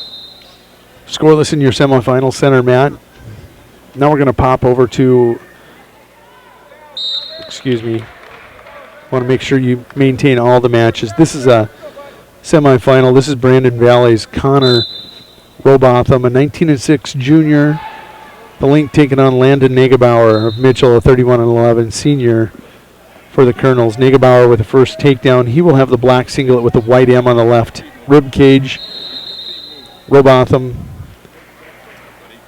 is going to have the black singlet with a link on his left hip and Link letters down the middle of his back. Upper left, that's Ryan Chase, 12-21 junior for the Huron Tigers. He's in the orange singlet taking on Victor Lacey of Yankton, the 8-6 sophomore in the black singlet. Scoreless going to the second period in Suter versus Watson on your right. Actually, we have two semifinals.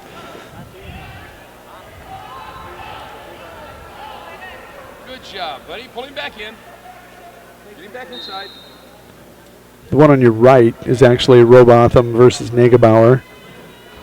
That one's 2-1 with a minute to go in the first period. Scoreless here in the lower left-hand corner, and that is Larson and Suter.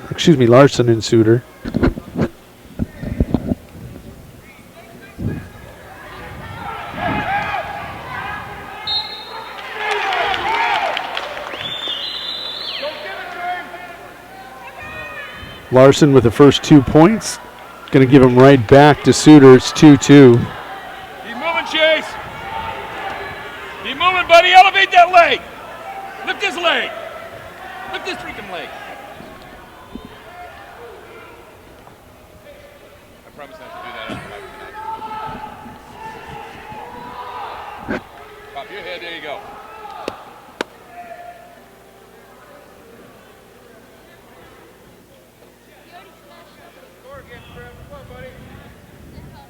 Be tough on top now, partner.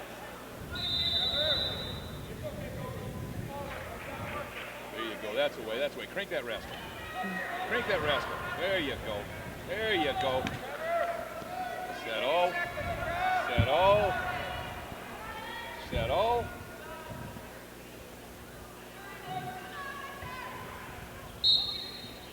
There, hit the mat.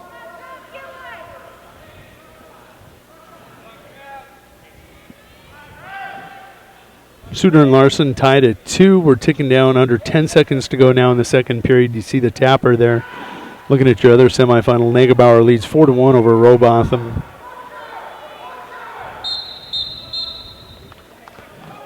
In that third round wrestleback, Chase of Huron, the Tiger, leads 4-0 over Lacey of Yankton. 26 seconds to go, 25 seconds to go actually. Second period. Oop. Sorry. What'd I do? We okay? Bad wheels.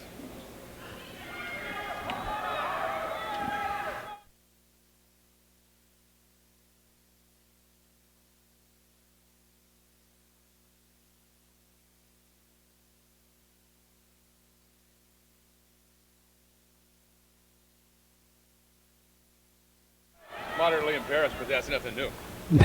I am all the time. Come on now.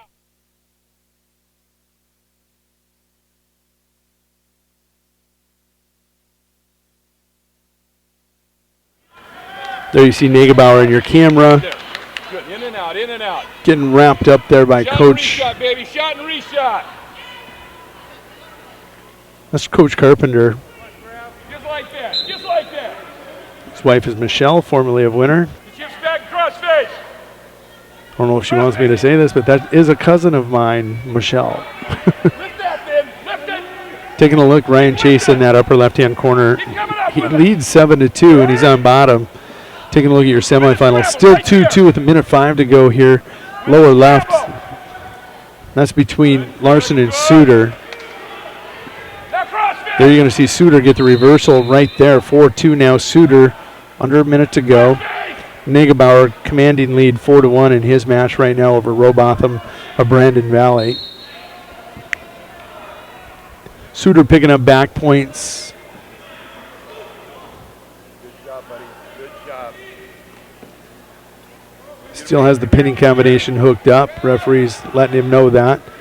He's going to walk it over again. Get back in his chops. As soon as he lets go of that elbow, there it is. 3-point near fall.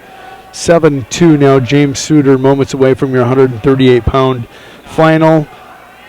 His opponent in the final, you're going to find out by looking at that lower left-hand video player. That's Negebauer leading 4-1 over Robotham of Brandon Valley.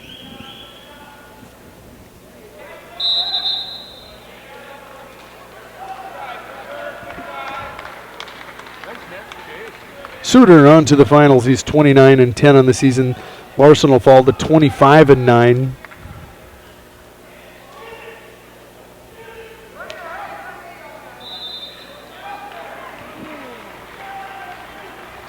James Suter, congratulations. You're on to the finals again. Ryan Chase going to wrap up a 9-4 victory over Victor Lacey in that upper left-hand video player. Chase will go to 13-21 on the season. Lacey will fall to 8-7. He's eliminated in third-round wrestlebacks. Negebauer now in the third period, just getting ready to start there with Robotham. He leads 4-1. Semifinal, only semifinal on the mats. On your center mat right now is Sam Saba. He is a 29-15 sophomore out of Bonham, Scotland, taking on Jess Carver, 17-6 sophomore out of Clark Willow Lake. We need a tech person down here on mat 1. Tech person. No idea. What happened? You'll know say.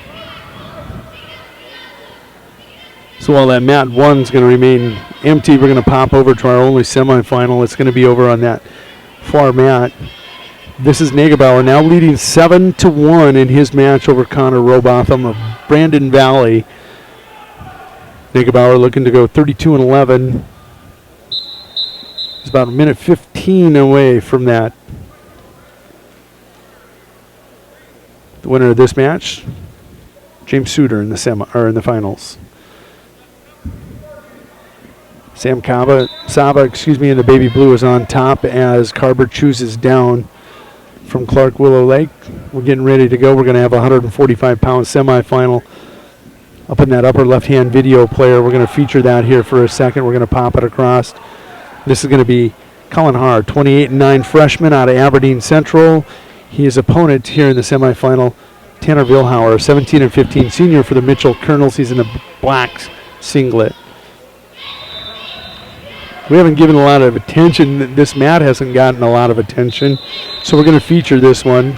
This is your Consolation Championship mat tonight, later on.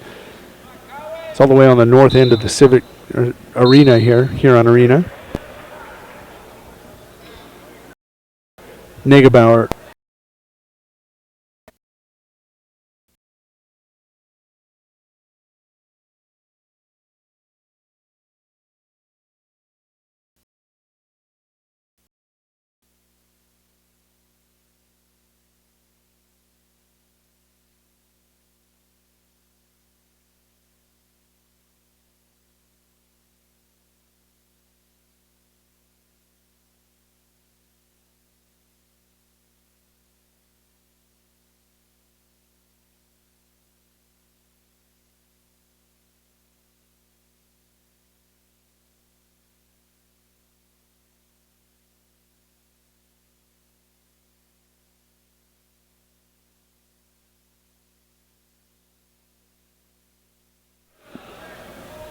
Sorry about that. Momentary lapse here in our Wi-Fi connectivity here in the Huron Arena. We are back in rolling. Jess Carver leads Sam Saba by a score of 3-0 in that 138-pound third-round wrestleback, and that's going to be your top left as we've rolled our screens around. Colin Haar in the semifinal at 145 has a 2-0 lead. That's on your right-hand video player. He's taking on Tanner Vilhauer of Mitchell. Third round wrestleback in your lower left-hand screen. That's Jesse Skidmore. He is a senior out of Sturgis. The Scooper leads 2-0 over Ty Bolton of Winter. 19-21 freshman. Skidmore and Bolton going to go to that second period, 2-0.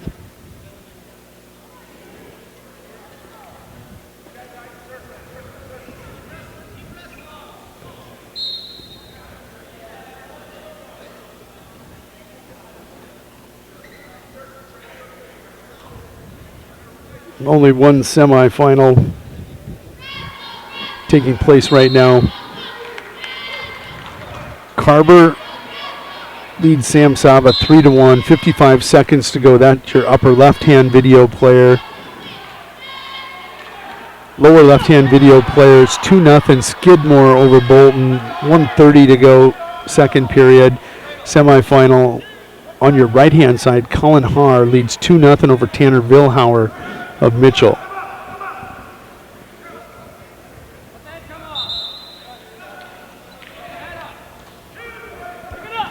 Sam going to get the takedown. Still trails 7-3. Carver going to get a reversal. Now leads 9-3. Scoring taking off here in the last 20-30 seconds of this match. Sam Saba going to be eliminated. Just Carver on to the consolation semifinals at 138 pounds. That in your upper left-hand video player. Skidmore going to win by fall over Ty Bolton in that 138-pound consolation match.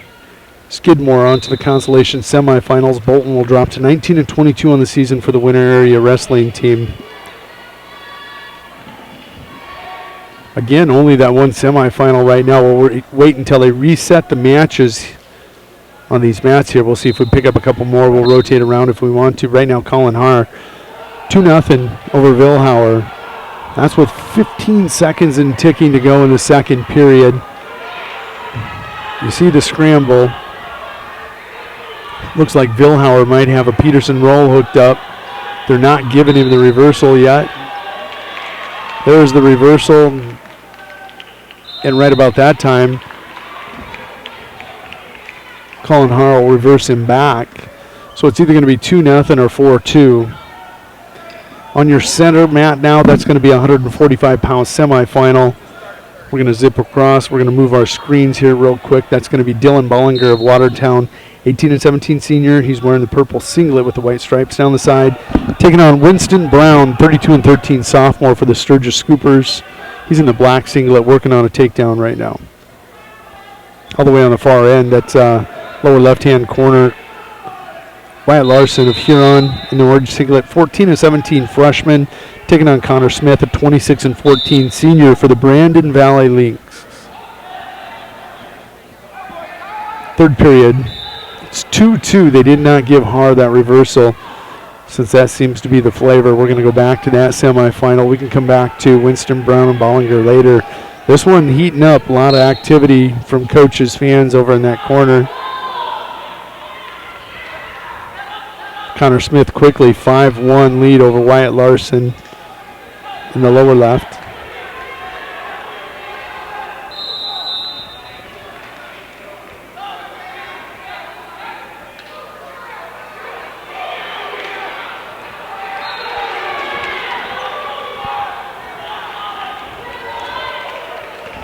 It's going to be a 2-point takedown after the escape. There's going to be a takedown and escape and another takedown. After all that activity, Vilhauer now leads the score 5-4 over Colin Har.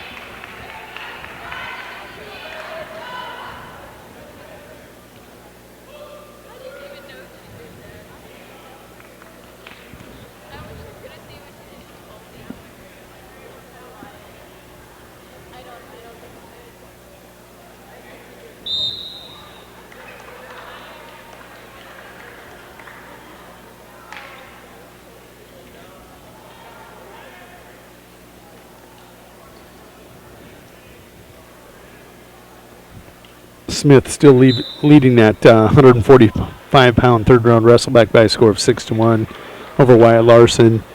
Winston Brown with a 2-0 lead. We go to the second period. He has choice, he'll choose down. But the real excitement's happening over on that video player on the right-hand side of your screen. Mitchell's Tanner Vilhauer in the black. Gave up a takedown, got an escape, and got a takedown in a 2-2 match. It's 5-4 right now. About 47 seconds to go.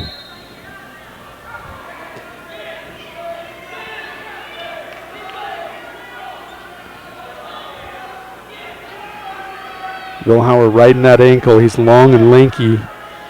Senior taking on the sophomore out of Aberdeen Central. Freshman, excuse me.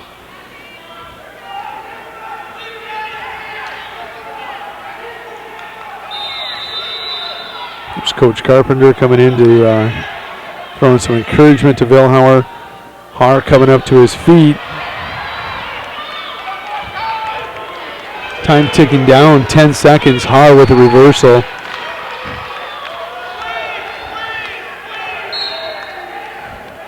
Three seconds, 2 seconds, 1 second. Cradle hooked up by Har. He'll win this one 6-5 over Vilhauer. We're going to come back to your semifinal on center mat. Winston Brown, 4-0 lead here over Bollinger of Watertown. Great match by Vilhauer and Har.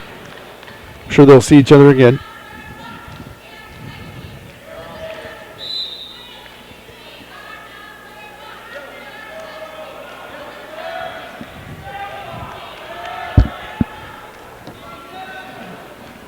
Up in that upper left-hand corner, you're going to have Wyatt Burke of Clark Willow Lake. He's going to have the black singlet with the tornado on the back and the green right leg band.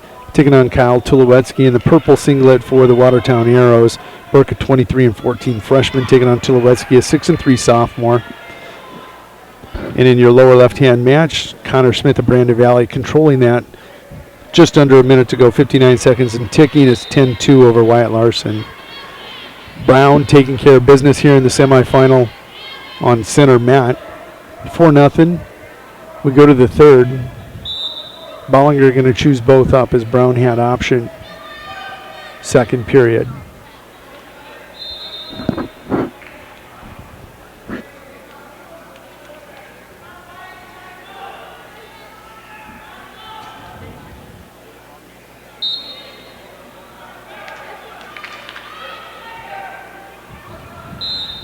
Brown now leads 6-0 on the takedown. Looking to advance to your 145-pound finals tonight.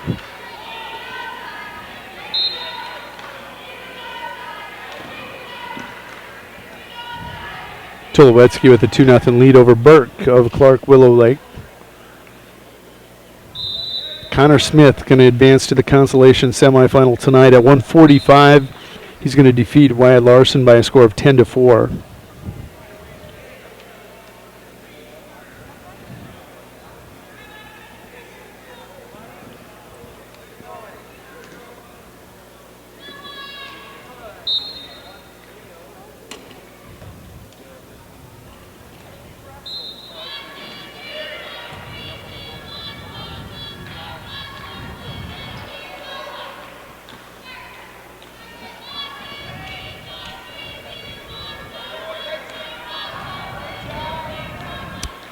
On that far end, lower left-hand video player, Caleb Orris of Clark Willow Lake. He's got the black singlet with the tornado on the back and the green leg band on the right leg. Taking on Shea Krause of Aberdeen Central, a 26-12 senior for the Golden Eagles. Tulowetsky leads 5-0 upper left. Brown leads 6-0 on your video player. That is a 145-pound semifinal on your right. Controlling this match start to finish over Bollinger.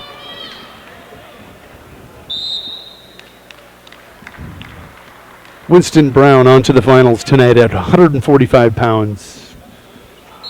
The Scoops with a finalist.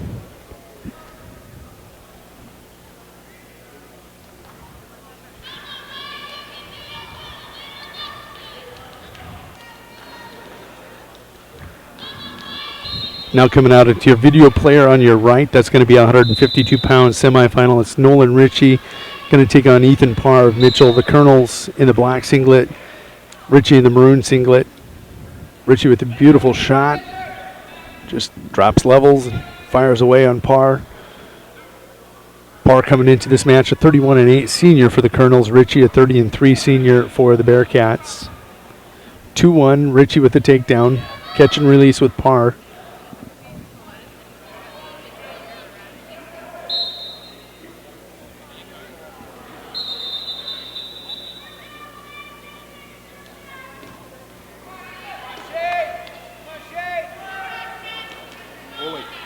How long a bus ride to get home? Come out 34. Oh, okay. Yeah.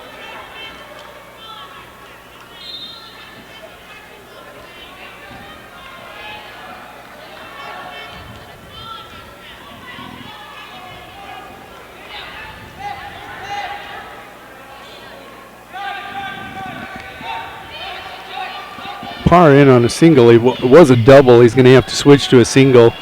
Ritchie just heavy hips.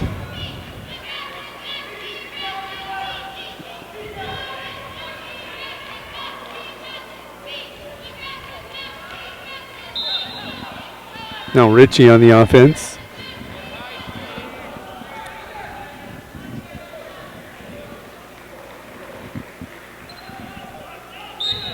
Tulowetsky going to advance to the consolation semifinals at 145. He's going to win 15-0 over Wyatt Burke. We're going to pop over there.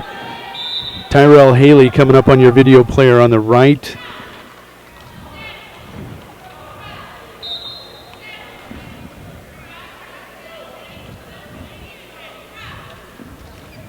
Ritchie still leads 2-1, 13 seconds to go. First period on Parr. Your other semifinal is going to be Tyrell Haley. He's taking on Winters of Brandon Valley.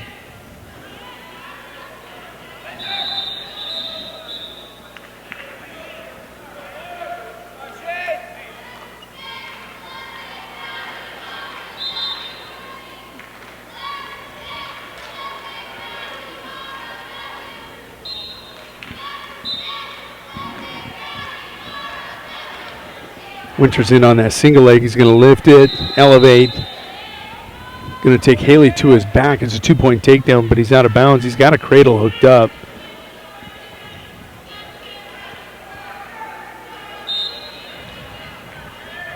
So with 1:11 to go, Tyrell trails 2-0. He'll be down. Tyrell Haley, a 22-7 senior for the Winter area team, taking on Wyatt Winter, 32-5 senior for Brandon Valley, the link. Tyrell with the escape now, 2-1 trails. Richie riding on par, 1:20 to go in the second period. It's 2-1 still. Quick takedown by Richie and escape by Par. That was all the scoring so far in this 152-pound semifinal. That's on your upper left-hand video player. Caleb Orris in the lower left taking on Shea Krause.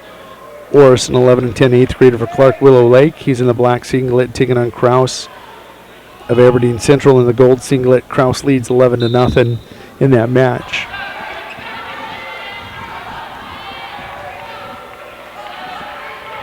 (3-2) your match score now. Make that 4-3. Healy got the takedown. Winter going to get the reversal.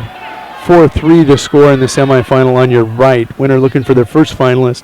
This one going to be tied up all at 4 after Winters releases Haley. 4-4. 15 seconds to go in the first period. Richie and Par 2-2. Par you see there. Didn't see there as I look at the video player. He had a wizard as they went out of bounds. 2-2 with 29 seconds to go. Winters and Haley 4-4 as they go to the second. Winters has choice. He is going to choose down right away.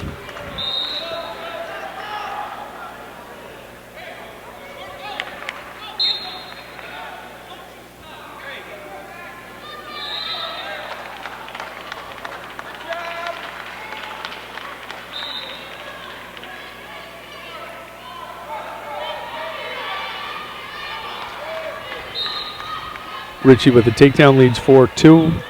Par trying to get that ever so important escape point here with 10 seconds to go in the second period. Winters with an escape now leads 5-4 over Haley.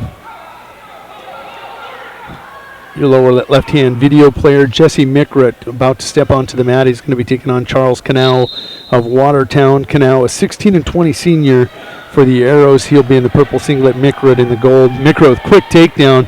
Looking for a quick pin of the tournament. He's got him on his back already, Canal.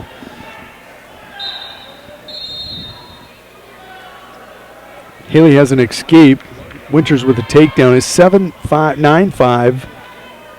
Winters leading Haley in this 152-pound semifinal.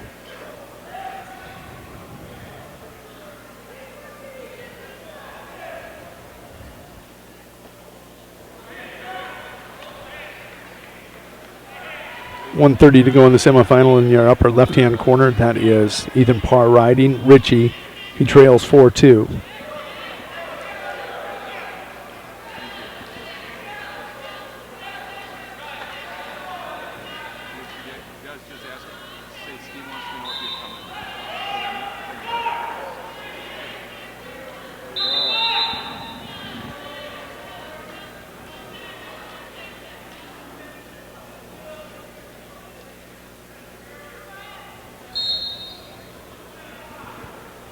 .24 seconds in period 2. Haley trails by 4, 9-5.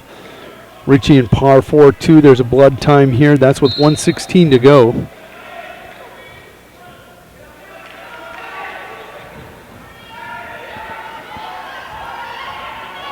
Haley has a takedown. He's within 9-7. Winters trying to pull him up over the top. You can see the tapper there. He's finally going to flatten him out. They'll go to the third. It's 9-7. Tyrell with choice. He's going to choose down.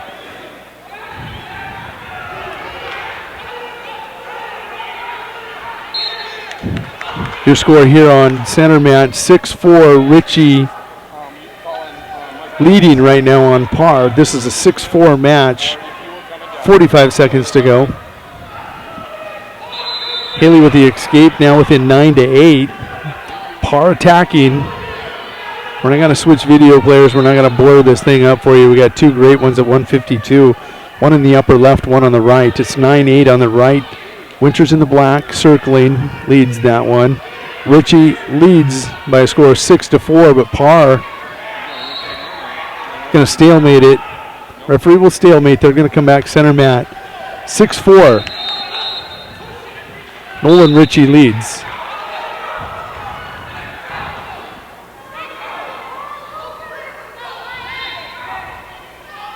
Ten seconds to go. 5 seconds. Haley, 1:15 to go. Parr with a shot. Ritchie defends. Front headlock. That'll be your final. Nolan Ritchie onto the finals. He wins this one 6-4. He's a 31-3 senior now for Webster. Parr will fall to 31-9 on the season. Haley and Winters. 52 seconds and ticking. 9-8. Winters leads that one.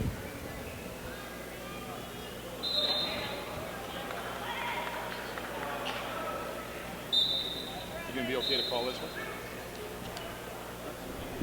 Oh, yeah. At 160 pounds, Bradley Nelson, a 37-3 sophomore for the Aberdeen Central Eagles in gold, takes on Caleb Brozick of Winter. 33-15 sophomore for the Winter area wrestling team in purple. First time they met, Nelson with an ankle pick dropped Brozick. First time they met, Nelson dropped an ankle pick on us in the first period, led 5-0, final score 10-1. So powerful. Tyrell Haley with the takedown, leads 10-9.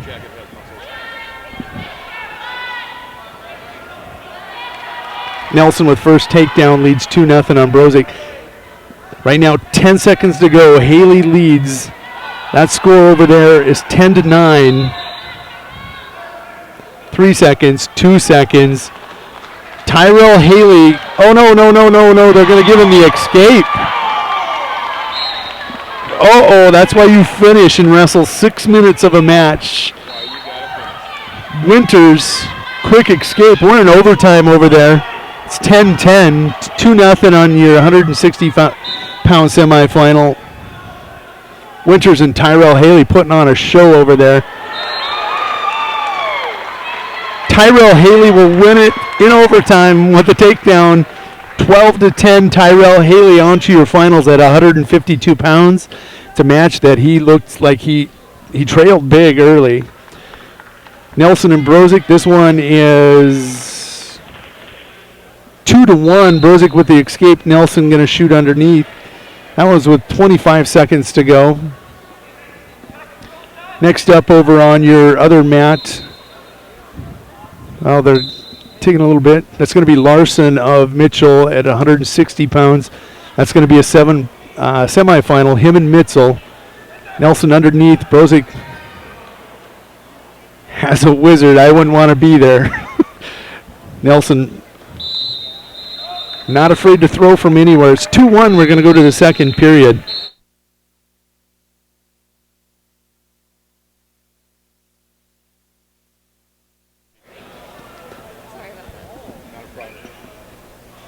Just letting you know. Okay, your 160-pound semifinal. Dylan Mitchell, 29-12, is a senior for the Watertown Arrows. He's in purple. He's in that upper left-hand video player, taking on Matt Larson of Mitchell, a 14-5 senior for the Colonels. 2-1 here, 1:40 to go. On your video player on the right, that's Bradley Nelson of the Aberdeen Central Golden Eagles in that gold singlet. Has a 10-1 victory over Caleb last week. 2-1 right now in this match. Such a powerful wrestler.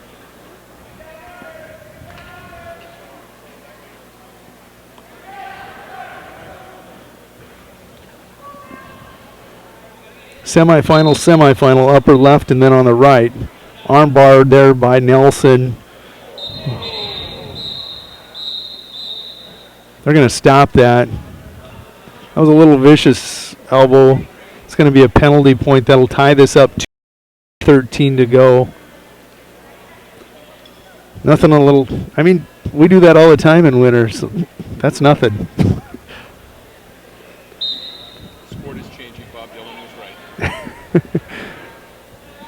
Brad had no bad intentions. He was just trying to run the move. Going to motivate him a little bit. It's 2-2 now with 1 minute to go in the second period. I don't like the call, the caution for stalling when you're trying to defend against a monster, but it is what it is. Mitchell and Larson scoreless. That one, 6 seconds to go. First period. They'll go to the second period. Not criticizing the stall call in any sense, but every once in a while, as a coach, when they make that, I would like. Brozick with the reversal now leads 4-2. He's going to try to spladle. Nelson with those hips, going to come around.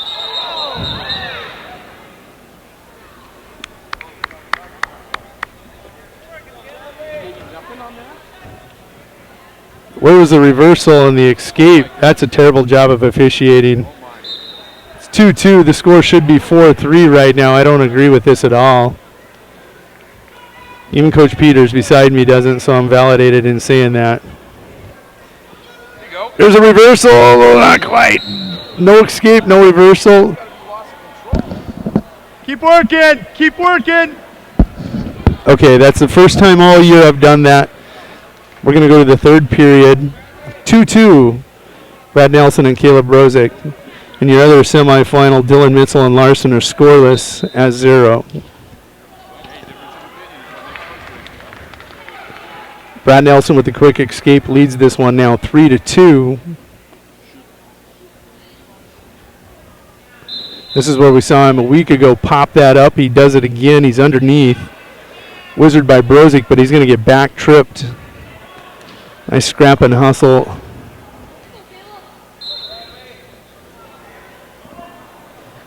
There's that pop that we saw last week. Last week that concussed Caleb. He didn't know where he was for about 30 minutes.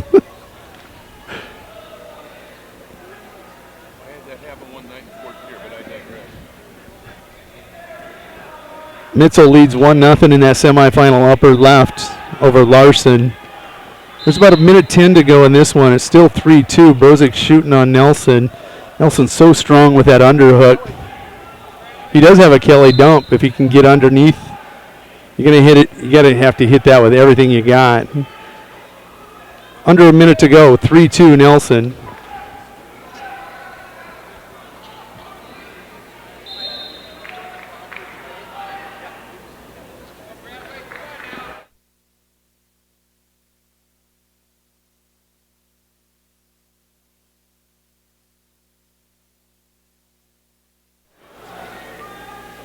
Nelson with the underhooks. Brozick going to come to his feet, trying to bear hug. I don't know that you want to wrestle with a Wildcat like that. Best hips win. Oh, Bradley Nelson going to get the takedown, and he's got near fall out of this. Can't give up the pin. 18 seconds to go. 3-2, make it 5-2. It'll be a final of 8-2. Good match by Caleb Brozick against Bradley Nelson, the 37-3 sophomore out of Aberdeen. Mitchell leads in his match 1-0 over Larson. Final score will be 8-2, much closer than that, but you know what? That only counts in horseshoes and hand grenades. Good match by both these two wrestlers. Mitchell leading Larson. We're going to pop over to that match. Other 160-pound semifinal. Now on your right, Larson in the black singlet, Mitchell in the purple with a white stripe down the sides. It's 1-0. 1-1, make that 1-1. Mitchell and Larson now tied.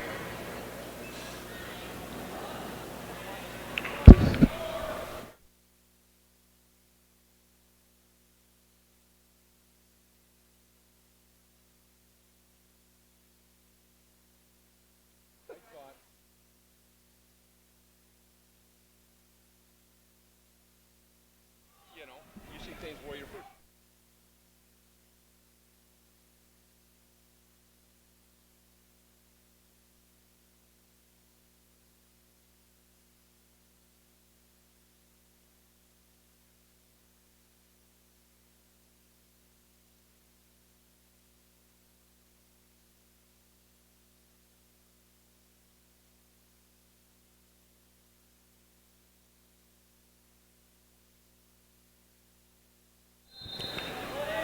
We're in the third period over on that left or right-hand video player. 12 seconds to go. Larson and Mitzel tied at 1.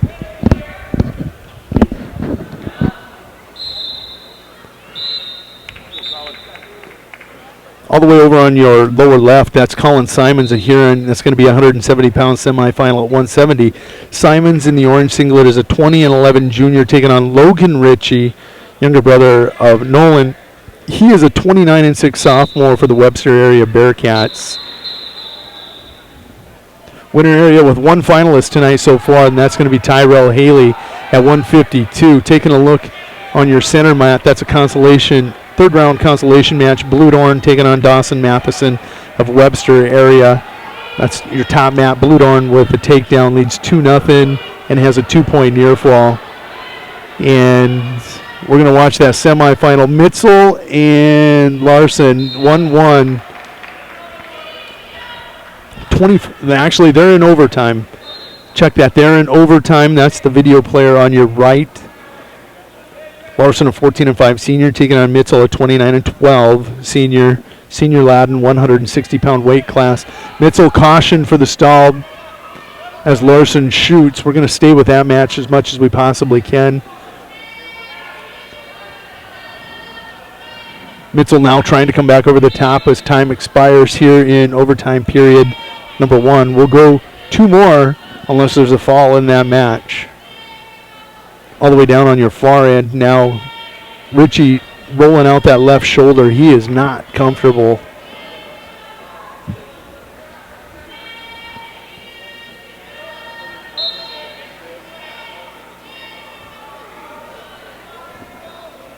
These periods are 30 seconds in length. This one, 23 seconds in ticking. Larson trying to elevate, Mitzel trying to switch, just swinging the hips. He's got to scoot if he wants a chance. This is overtime period 2. There will be another one. Mitzel started down. Granby roll, he does not come free. Larson rides for the 30 seconds. We'll go to the third overtime period at 160 pounds. Larson's going to choose down. Mitzel's going to have to ride him to get to the finals. Bradley Nelson awaits the winner of this match. He just victorious over Caleb Brozick, 8-2 in their 160-pound semifinal. It was 3-2 with 18 seconds to go. Things got carried away. Happens. Larson trying to switch. Going to set your video player lower left. That is Cole Turnquist of the winter area wrestling team. He is taking on, I don't see who he's taking on. It's a scooper, I believe. Larson going to get a 2-point near fall or reversal. Larson going to win that one, 3-1. Clock ticking down, 2-1. Larson on to the finals where he's on to the finals where he's going to take on Bradley Nelson of Aberdeen Central tonight. Cole Turnquist in his match, 13-23 junior, going to win by fall over Cody Cox of Sturgis. 15-24 freshman is pinned by Cole Turnquist. That comes 104 into that match. Cole Turnquist on to the consolation semifinals. He'll medal here at the Huron Invitational.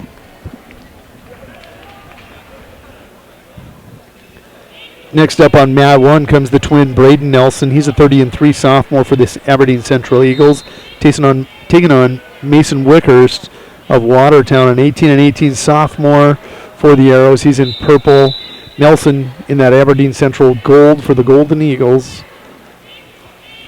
Dylan Bludorn of Brandon Valley in that upper left video player. He leads 9-3 over Dawson Matheson, a 12-15 sophomore for the Webster area.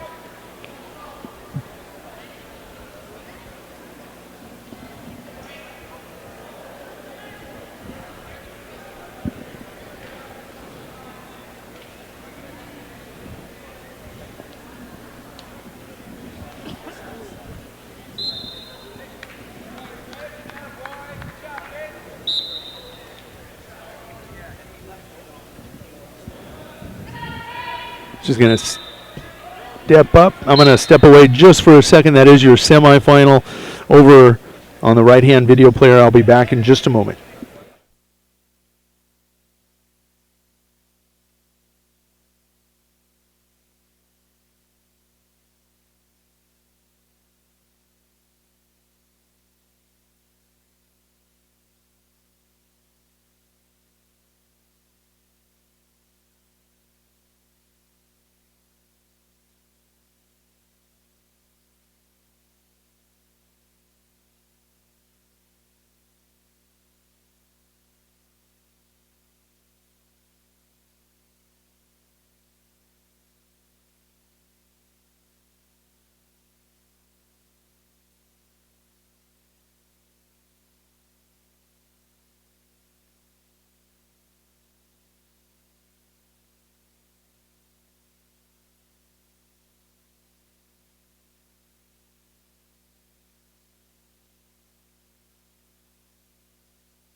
Oh, Lord, I just realized, folks, I just left up second round wrestlebacks on this. This is semifinals. We're going to correct that bottom third. Part of production is making sure you're on your game for everything. I missed it. Let's wrestle back in semifinals and third round wrestlebacks.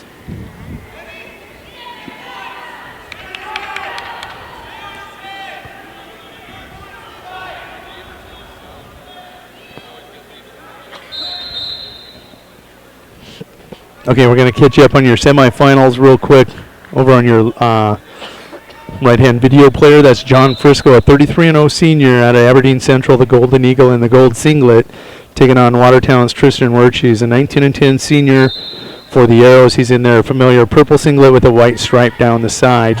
Frisco leads that one 2-0 in the first period. Your other two matches are third-round consolation matches. At 170 in the upper left, that's Lucas Crownover of Bonholm, Scotland in the baby blue. He's an 18-14 wrestler taking on Levi Sternberg of Brandon Valley, 13-21 junior for the Lynx. He's in a black singlet. That one's scoreless. They're in the second period, 20 seconds to go. All the way down on the far end, and that's going to be your video player on the lower left. Lincoln Road of Brandon Valley, a 20-16 junior for the Lynx, taking on Jake Vinson, a 13-9 junior for the Scoopers. Scoopers with the red S on the left hip. The Lynx with the red link on the hips. That one's 3-3. And it looks like about 15 seconds to go. That looks to be the fun match of the three on their Frisco, leading his 2-0 over Wirches.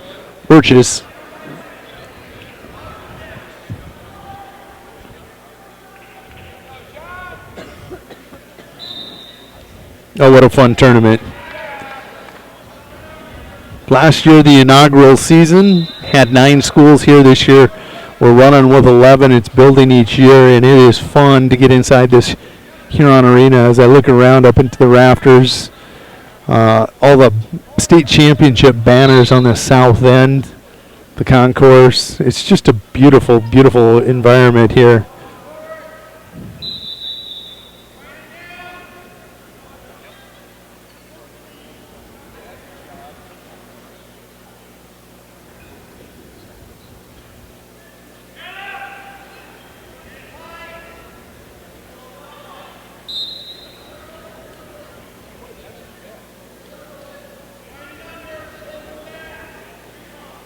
You know, my quick break there was nature called, but I had an opportunity to visit with my son as I ran by, and dropped a message to him.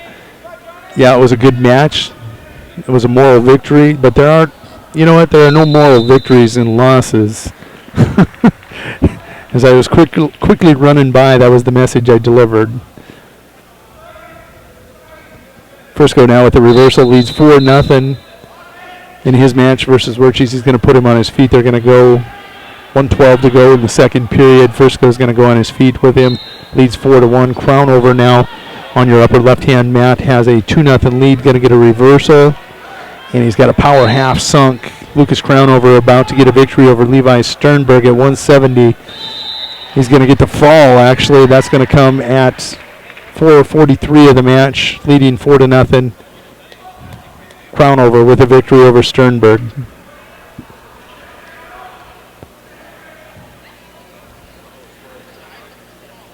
So now we got some good ones rolling up here. We're going to get Schoenfelder of Huron in the orange, stepping out onto center mat.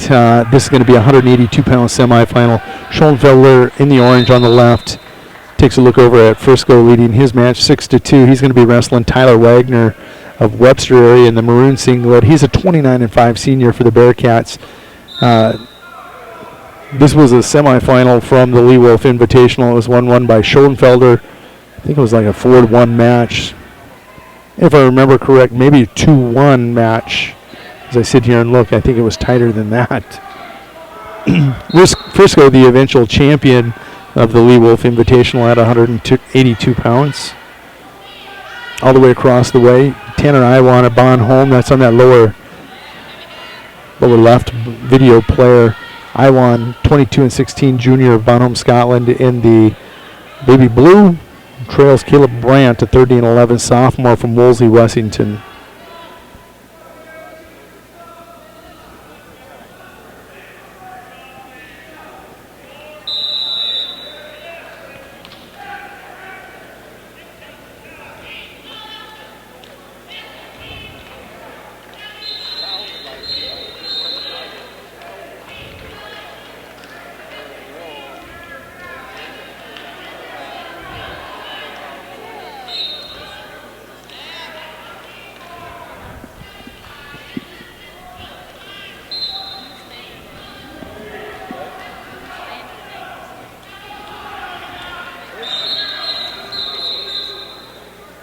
Frisco now with that 10-3 lead in his semifinal at 182. Wagner, Schoenfelder, scoreless. Iwan, Brandt. Brandt leads 2-0. That's with 2-1 now. Must have been a penalty point there. 11 seconds to go in this second period. Iwan coming up huge. No change yet. He's working on a reversal there. They give it to him. 2-1. Iwan now with a 3-2 lead over Brandt. That's huge for region seedings next weekend over in Parkston.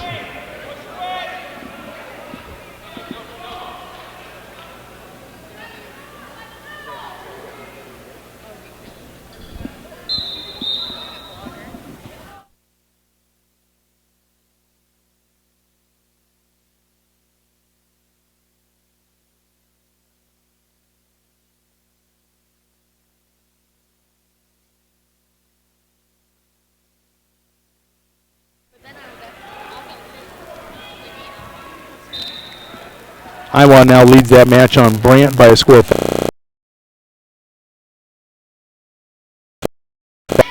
Frisco leads his match with Werches by a score of 10-3. Schoenfelder and Wagner scoreless. They're in the second period, 1:45 to go ticking. Their center mat. Frisco with that commanding lead. We're going to jump away to the other center semifinal. We're going to jump over here. Wagner closest to you in the maroon, Schoenfelder in the orange. Scoreless, 182-pound semifinal. Frisco with a 10-4 lead. That's with 15 seconds to go. That's up in your upper left. Iwan leads 7-2 now. He's got that chicken wing. Looking to run more. 50 seconds to go in Iwan versus Brandt.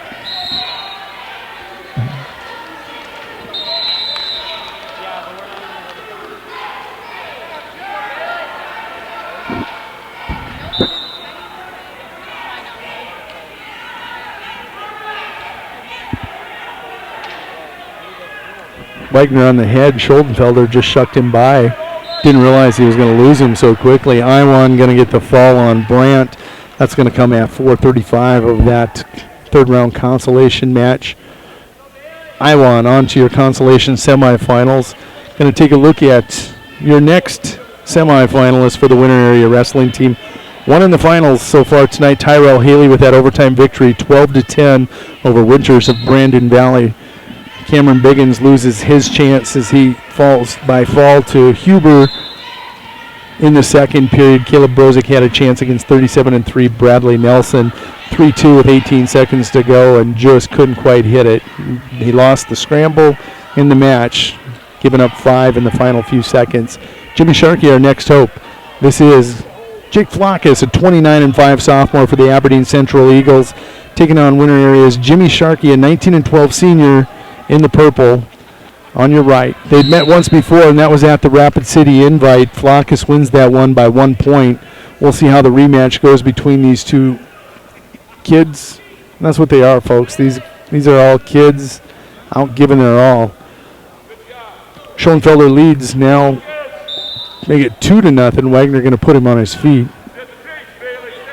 Actually 1-0. They scored it right away. 1-0. Schoenfelder with the lead. Wagner going to try taking him down for the victory.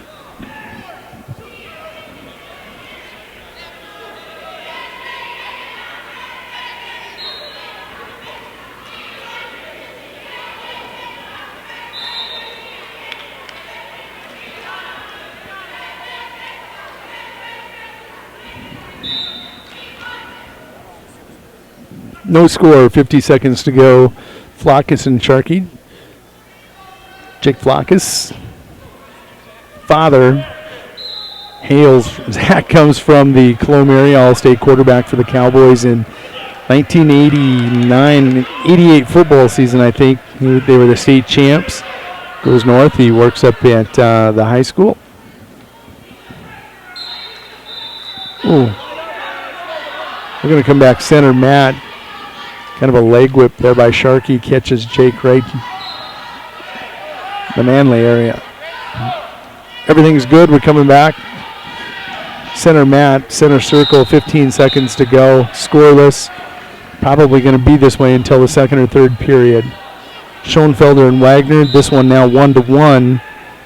47 seconds to go in this 182-pound semifinal in the upper left.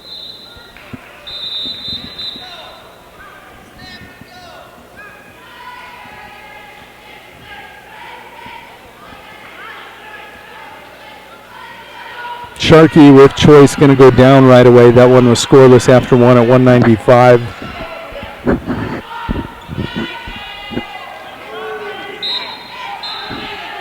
All the way down on the far end. That's Payson Durka Sturgis in the black on bottom. Wrestling against Dexter Gayakowski. He's a 26-13 junior for the Watertown Arrows. We're in the second period there. Dirk leads that one 2-0. It's still 1-1 here. Schoenfelder and Wagner, Schoenfelder, Wagner 1-1. 3 seconds to go. Schoenfelder trying to come around the corner, hook that ankle. Referee's not going to give it to him. We're going to go to overtime here. First overtime period about to happen between Schoenfelder and Wagner. With about 1 minute and 15 seconds to go, Jake Flackus leads that one still. No, doesn't lead it. It's scoreless. 0-0, but he's still covered in writing. Jimmy Sharkey of Winter area.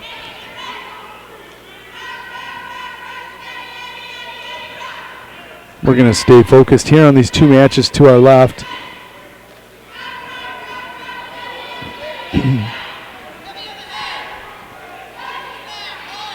Wagner with a deep shot. Great job by Schoenfelder getting those hips back. Pops him back and gets right back up. So long, so tough to score on for Wagner. Sharkey now coming around. He's going to get an escape out of this on Jake Flackus. If not a reversal. He's going to give him one. He's going to have the escape. Sharkey leads Flackus by a score of 1-0.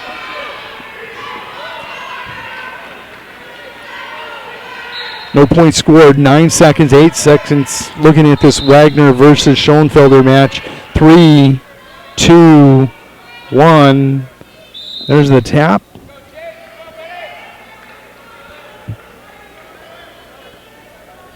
We go to double overtime.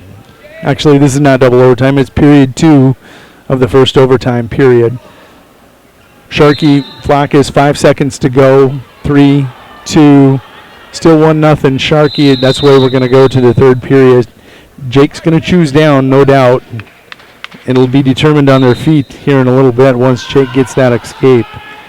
Tough to defend, tough to ride.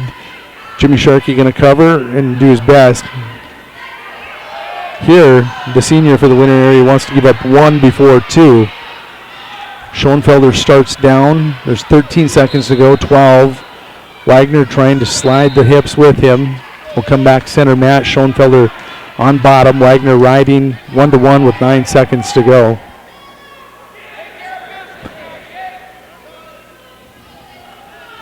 Jimmy give up the reversal and almost near fall to Jake Flackus. It's 2-1. Jake Flackus leads that one with 1:35 to go.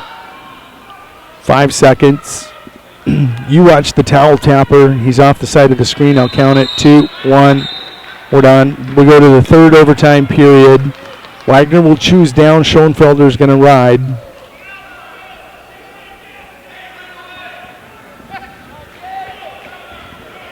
Sharkey coming around the corner in his match on Jake Flackus with 1:10 to go. That one 2-1. Oh, there have been some great semifinals here today. Schoenfelder going to return Wagner.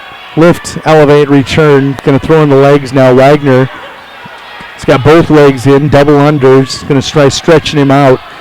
If he gets the power half, he's not going to have time to run it. We're doomed for double overtime here, and then it's going to be choice. Who had first point? Schoenfelder did. He'll have a choice. He's going to choose to ride again. 1 minute to go, and Sharkey Flackus 2-1. Oh, Flackus now with a cradle, it looks like.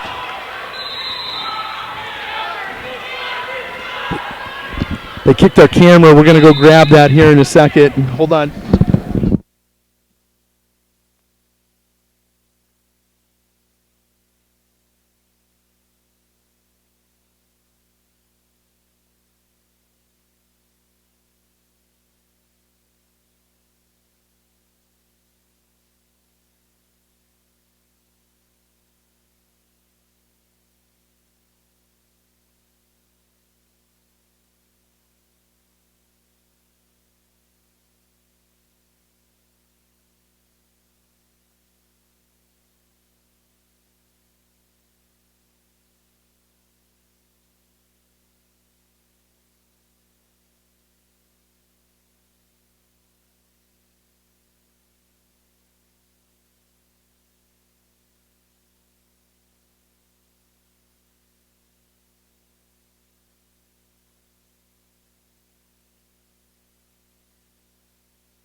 Okay, we got the camera back. A lot of cords rolling around here, and anything can happen at any time. Sharkey going to lose to Flackus in that one. Its final score, I think, was going to be like 4-1 or 5-1, depending on the near falls. I was chasing camera cord links that were not connected. Your semifinal. I missed it. Schoenfelder ride? No, Schoenfelder got ridden out in the third overtime. In the double overtime period. Double overtime, so Webster goes to the finals. We go to the wrestlements. Tyler Wagner going to win in double overtime. That's what I thought. I thought for sure Schoenfelder was going to pick top and ride. He goes down. Wagner rides him. He will advance to the finals at 190 or 182. We're going to try catching you back up. These are all consolation wrestleback matches.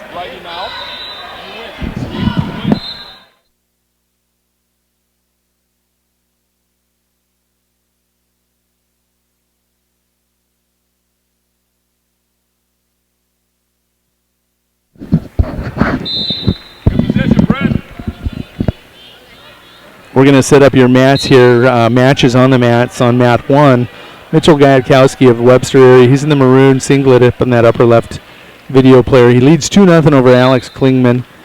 Mitchell, who's in the black singlet. On your center mat, that's 195-pound consolation third-round wrestleback. Folkers trailing Brett Johnson of Huron. Huron, of course, in the orange. Folkers of Yankton in that black singlet. And then taking a look at our 220-pound consolation semifinal, third-round wrestleback. That was McCardle. Oh, no, we got McCardle and Stripe.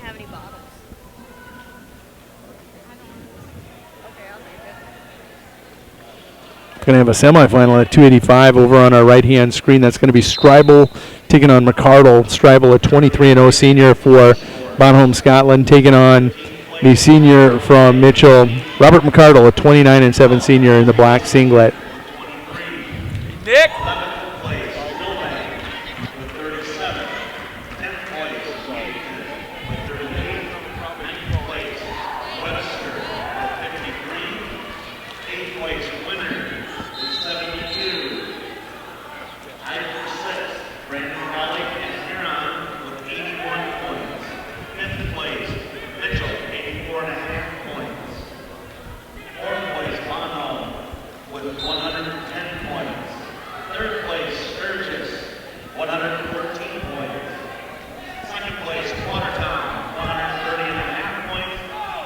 one semifinal taking place. That's the video player on your right. Dan Stribel, Bonholm, Scotland, in the baby blue, leading Robert McCardle of Mitchell. He's in the black singlet. He's a 29-7 senior for the Colonels.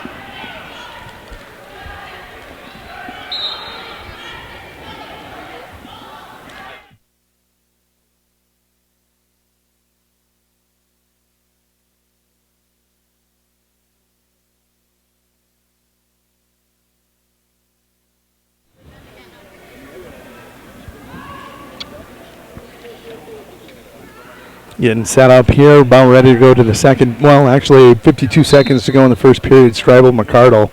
No other semifinal on the mat. Both consolation third-round wrestlebacks.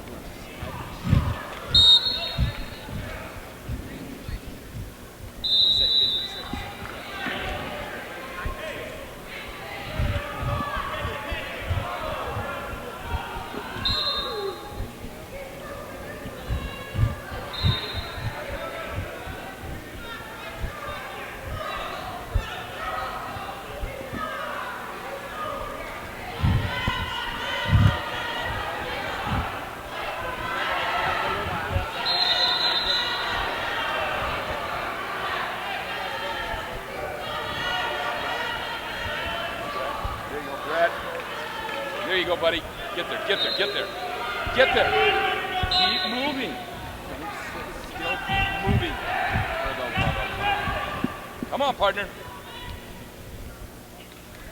Taking a look at your matches, upper left-hand corner. Gajkowski of Webster leads Klingeman 4-1. Lower left, Brett Johnson and Huron in the orange leads Folkers by a score of 8-3. Your semifinal now is 4-0. They're just starting the second period. Stribel leads that over McCardle. That'll get your face off the mat. There you go. Thank you. Yes, the beautiful, talented Diane. Post. Oh, shoot. Coach, we're looking at overtime. Johnson's rolled through by Folkers. Get it all the way through.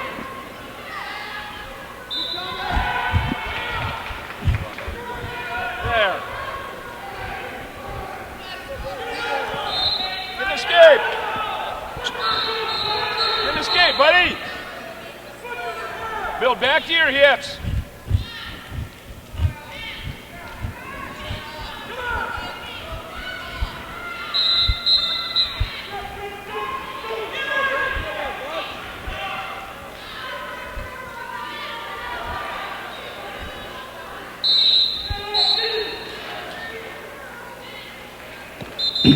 Going overtime on that lower left-hand corner video player. Johnson and Folkers 8-8. Folkers rolls him through and gets 3-point near fall. That is a 195-pound third-round wrestleback. Upper left-hand corner, still Gajkowski of Webster leading Klingeman and Mitchell 6-1. They're in the third period. 12 seconds to go, ticking down 10, 9.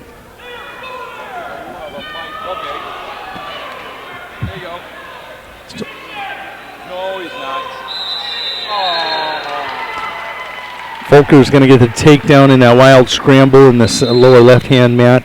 He'll defeat Brett Johnson. Johnson will go to 8-14 on the season. Folkers will advance to the consolation semifinals. He wins this one 10-8. He goes to 3-5 on the year for the Lynx at 195. Gajkowski defeats Klingeman in that 195-pound third-round wrestleback. Defeats him by a score of 6-1. Gajkowski goes 24-12 on the season. Klingeman drops to 12-18.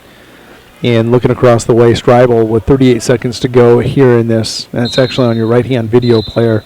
Leads 5-0 over McCardle and Mitchell. Here on center mat, we're going to jump across center mat. We're going to pull this up and focus on this one here in a second. Oh, I said I was going to do it. Let's do it. Mr. Schlosser, a 20-11 senior at Aberdeen Central. He is in the gold singlet. He's taking on Dylan Hines, a 30-3 sophomore out of Wolsey, Wessington. Hines is in the black or the gold singlet with the black stripe down the side and the W in the back, if you need to differentiate between the two. Hines on the left. I'll go to the headgear. Hines with the black headgear. Schlosser with that gold headgear.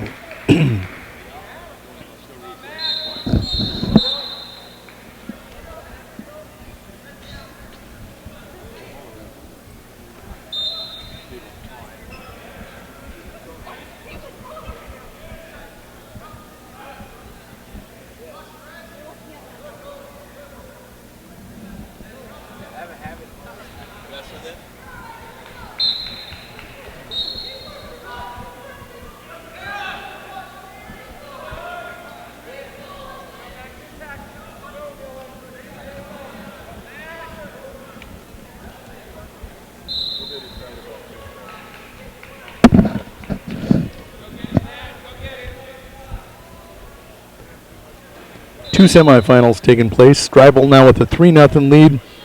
We're 142 and ticking, and that's in your lower left-hand corner. On the right video player, that's Hines in the black headgear, taking on Schlosser, 20-11 senior for the Aberdeen Central Golden Eagles. Golden Eagles with the golden singlets, gold headgear.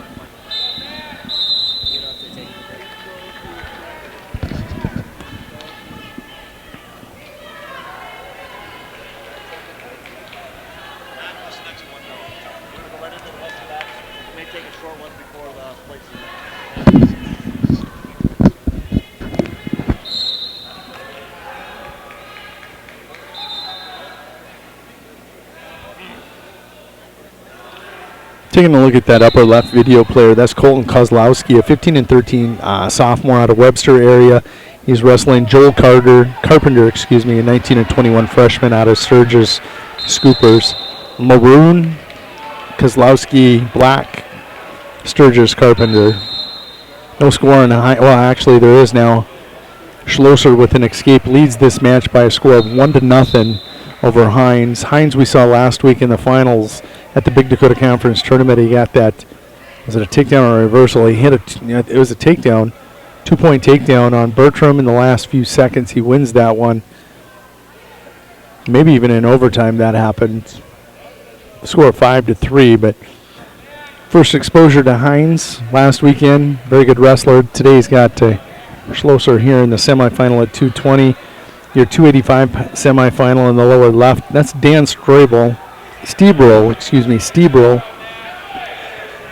He's leading 8-0 over Robert McCardle, a 29-7 senior for the Colonels. Stebrel, 23-0 in the season. Real quick, well, we're going to wait for team scores until we get through this. Hines going to have that leg up in the air and elevate. Hines with the takedown now leads this one 2-1. He's got back points coming. He's a tough kid. He's a sophomore.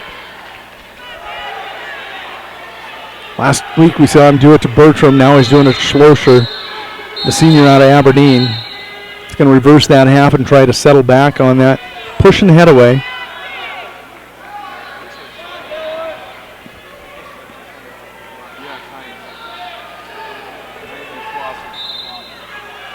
Oh, that is Schlosser. Excuse me. Hines going to take a 5-1 lead to the third period on Schlosser. Had his opportunities in the 220-pound third-round wrestle back in the upper left. Carpenter still with that 1-0 lead, 1:30 to go here in the third period. Stebrel going to win in advance. We're halfway there to the final that we want here, the Huron Invitational. Shoneman versus Stebrel would be an incredible final. Look forward to watching it. Shoneman needs to take care of his business. Right now on the lower left video player, that's Mark Christensen, a 13-16 senior for the Huron Tigers in the orange singlet, taking on Dane Stahl, a 19-14 freshman for the Watertown Arrows in that purple singlet with the white stripes down the side.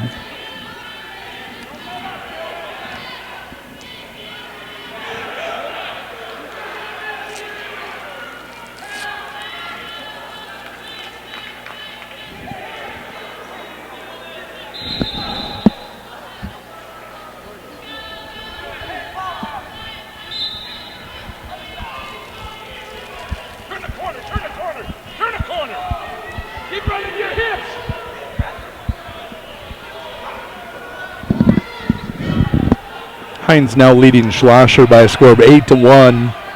The sophomore with another impressive performance here in front of me.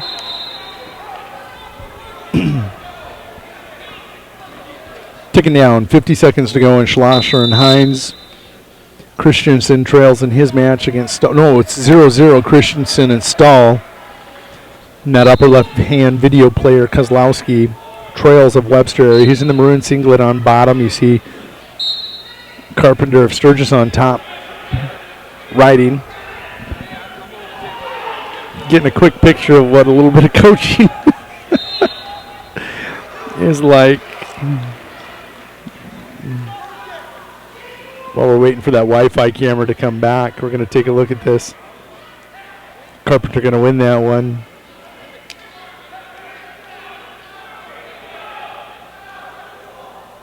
Your semifinal that we want to focus on is right there on the right-hand side. Dylan Hines of Woolsey Wessington leads 8-1. Time ticking down, 10 seconds to go.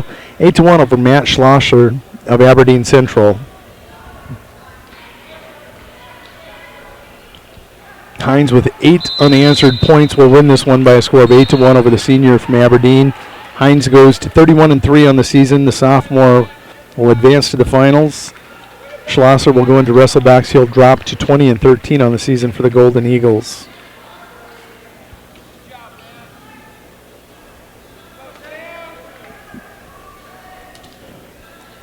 Stahl on that far end, lower left-hand corner in the purple. He leads 2-1 over Christensen in the orange singlet. Going to take a look your other 285-pound semifinal.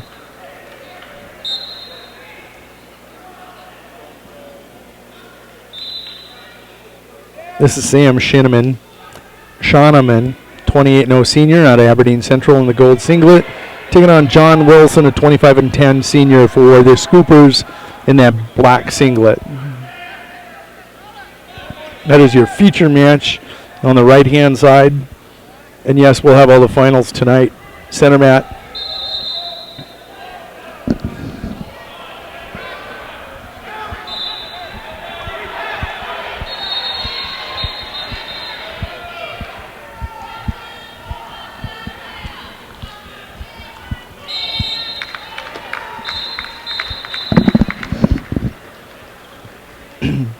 On your upper left-hand video player, that was Eric Page Webster. He's now a 20-14 sophomore, junior for the Bearcats. He just pinned Zane Westerwald, the 5-12 sophomore for Woolsey Wessington.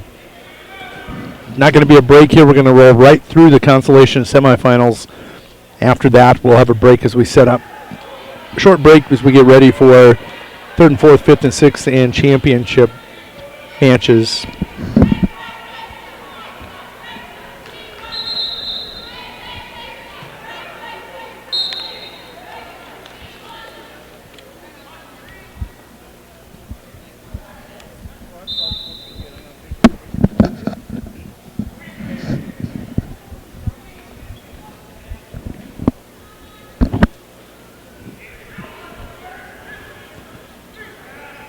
On your center mat right now, that would be your upper left video player. That is a 113-pound consolation semifinal.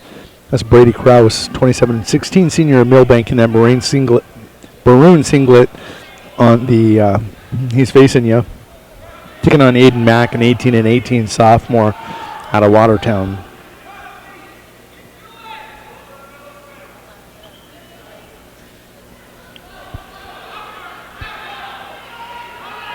Lower left video player, Dean Stahl, the freshman, with 50 seconds to go. Huge lead, 8-1 lead on Christensen of Huron. And we're still waiting for Schauneman and Wilson to get restarted. Schauneman with that big, he had a takedown and a 3-point near fall. Wilson was hurt, so he got 4 out of it for breaking that 6-0 lead.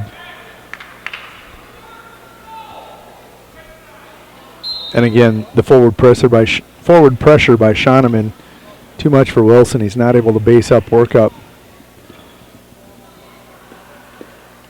Coach Kessler, you saw him in that last match, giving you a little insight.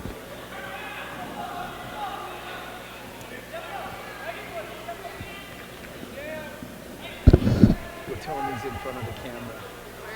It's right at the end of the table. We're going to get that camera freed up here in a second.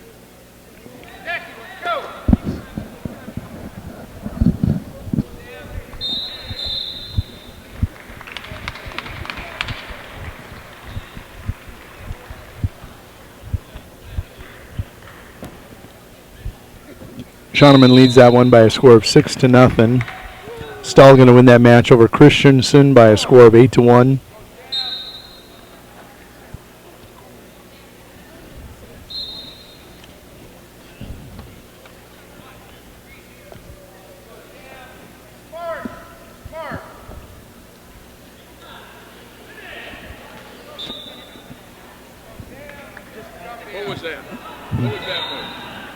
The. Well, he's trying to tell me what to do, but he won't talk to me. Oh, okay.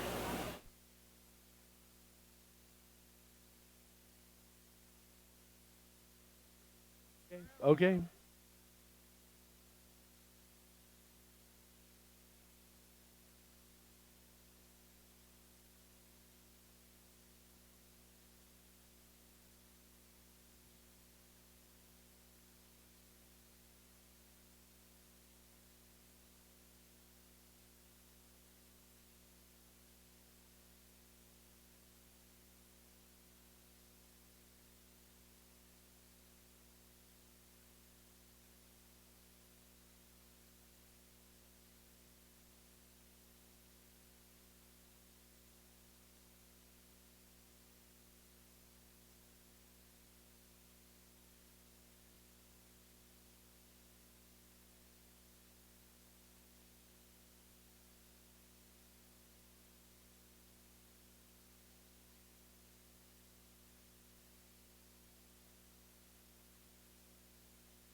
You're not gonna lie. We're going to focus back on these third round consolation semifinals. We still have that one semifinal still taking place. Yeah. Struggling with our camera a little bit over on that far mat.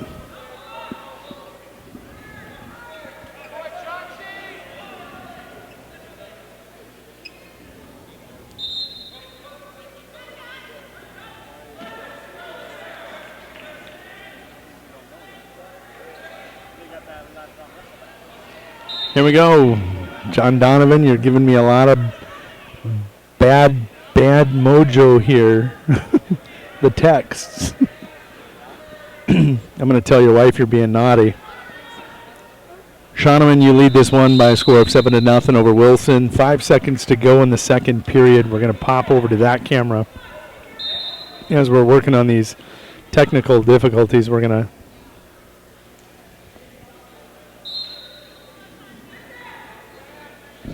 try to reset our cameras. People bumping them and everything. We want to make sure they're perfect for you rolling into tonight's placing matches.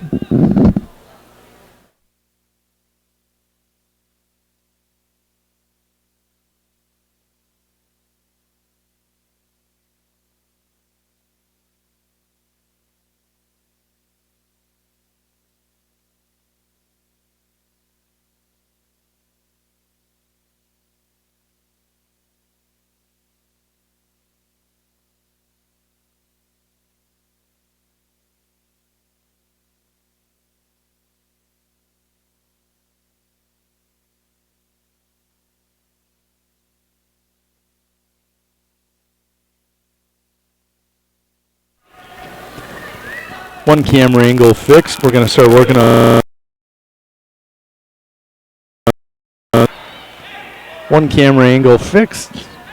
Going to start checking our audio, getting ready. There at 113 pounds. We're going to overtime. That's Kraus and Mack.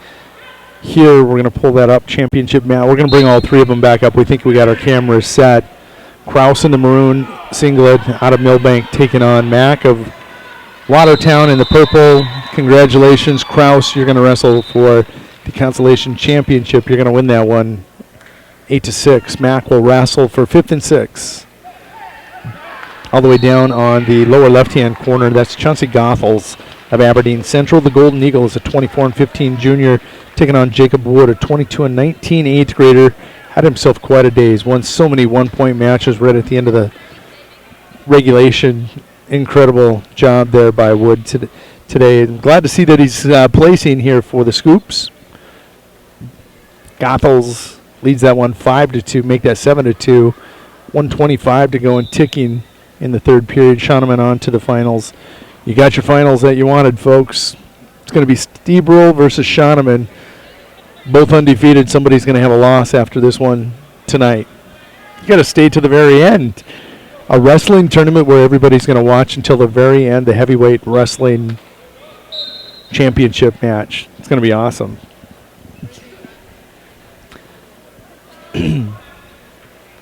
Now up in your upper left, that's Caleb Crownover, 36-6 freshman for the Bonhomme Scotland squad. He's in that baby blue singlet. He's taking on Klinkhammer, 25-16 freshman for the Brandon Valley Lynx. Lynx in black. Crownover in that baby blue. Gothel's now working on a pin. He's got a 7-2 lead. 45 seconds in ticking. Here on center mat right now, taking a look at that Klinkhammer.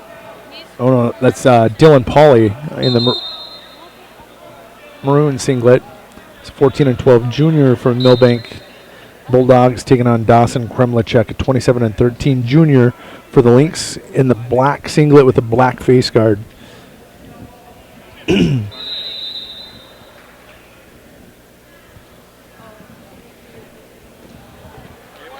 Looking down the way, Crownover is going to have a 2-0 lead. They're going to the second period. And Klinkhammer is going to defer. Crownover is going to go right back on his feet with him looking for another takedown.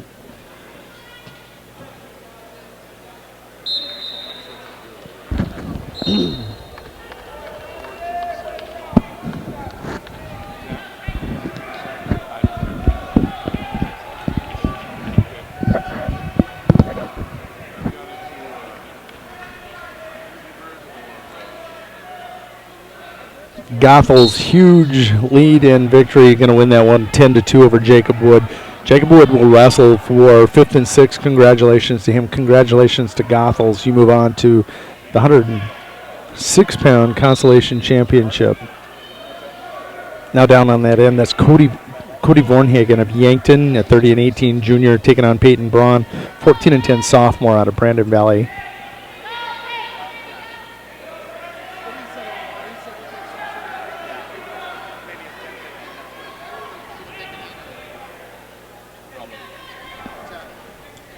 Giving us a hand signal for 10 or 15 minutes. Nice little problem. It'll probably be this time. It'll be different bench workers. Hey, Crownover still with that 2-0 lead on Klinkhammer. the warrior communication is still the hand signal to the defensive huddle. What do you call it? 6-man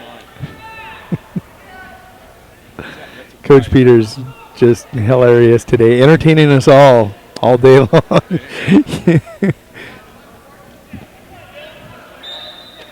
Get ready, you'll get more of him tonight in the finals. We're going to turn him loose. You didn't want to. Lonnie Dreyer, Doug Evelyn. Oh my goodness, you know the names. Lonnie Dreyer, Doug Evelyn.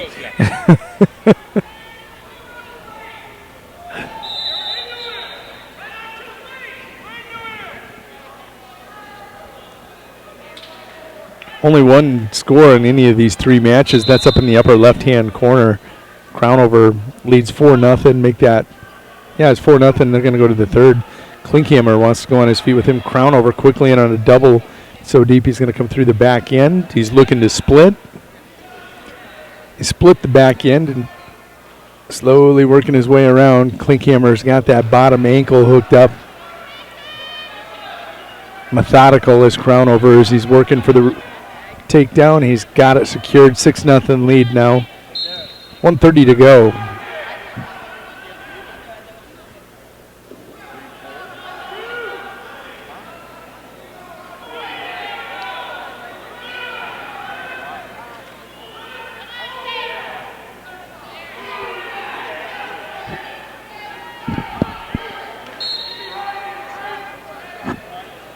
Center mat, Pauly and Kremlicek, they're tied at 2.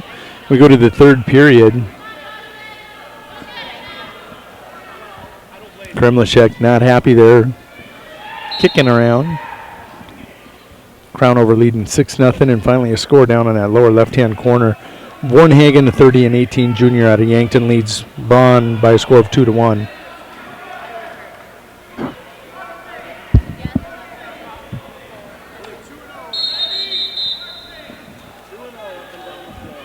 34 seconds to go before Crownover wrestles for the Constellation Championship. A lot of things can happen in 34 seconds. A lot of things can happen in a matter of 5 seconds.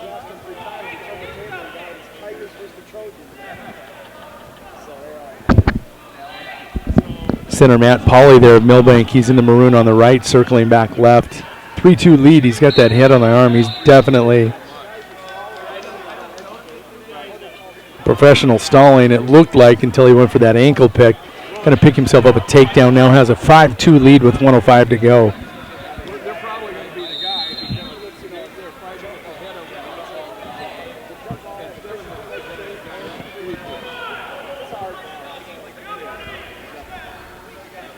but if somebody gets a fourth down, now we go to the left time.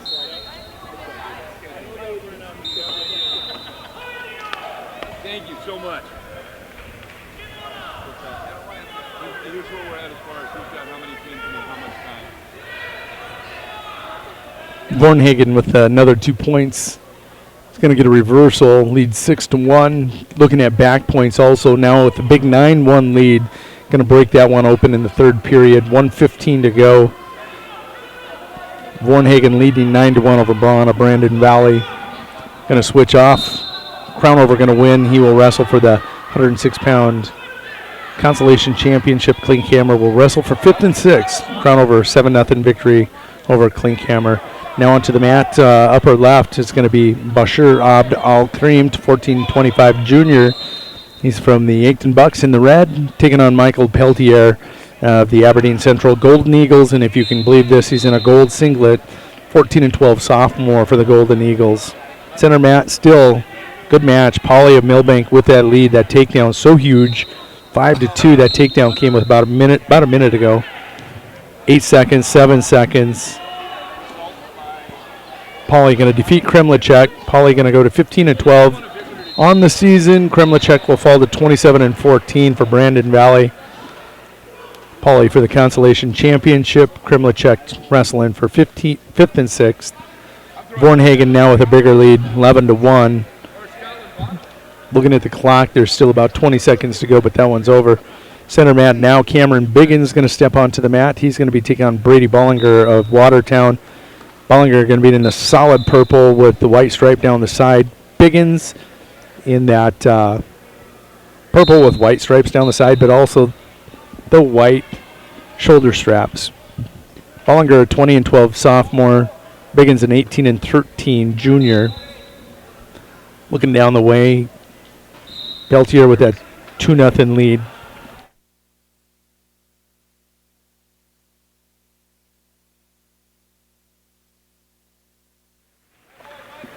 Barry was my first kid state champ at winter, and now his grandson is wrestling varsity. How old am I? Real old. Biggins with the takedown is going to take a lead 2-0 in this one.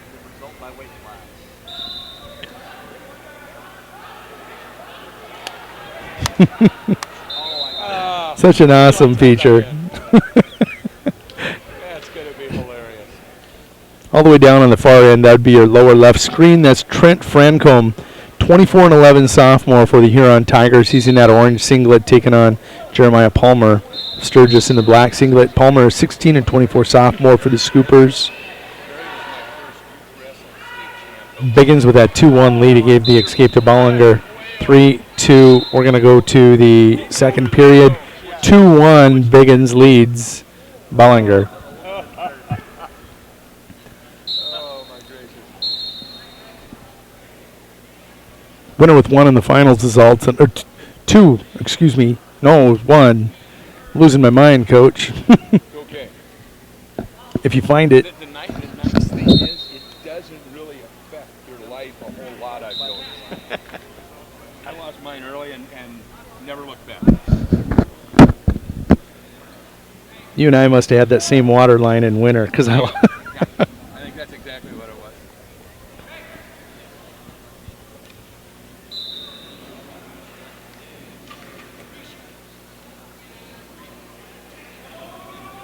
You can see our wireless cam will kind of take off on us. I'm going to update our bottom third. Still another terrible job of production on my part. Consolation semifinals. We're rolling through right now through 126. Cameron Biggins with a 2-1 lead. He's on the video player on your right.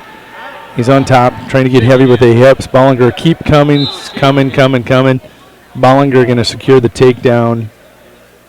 Bollinger now leads Cameron Biggins 3-2 in this 126-pound consolation semifinal. The other one taking place on the lower left-hand screen, Trent Francombe of Huron. He's in that orange singlet. He is taking on Jeremiah Palmer of Sturgis. He leads that one 4-0. Upper left-hand screen, Michael Peltier of Aberdeen Central. He's on bottom in the gold singlet. He leads 7-1 over Bashir Abdal Karim of the Yankton Bucks. Good job.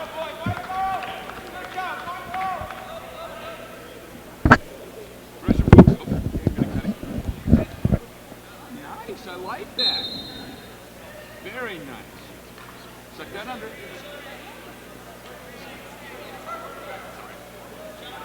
I should have. Oh, wait, Trent! Good job, buddy. Good job. Ooh, laga, laga, laga. Bollinger still gonna ride out Biggins for the remainder of this period. He leads 3-2 going to that third and final period. Bollinger is going to choose down.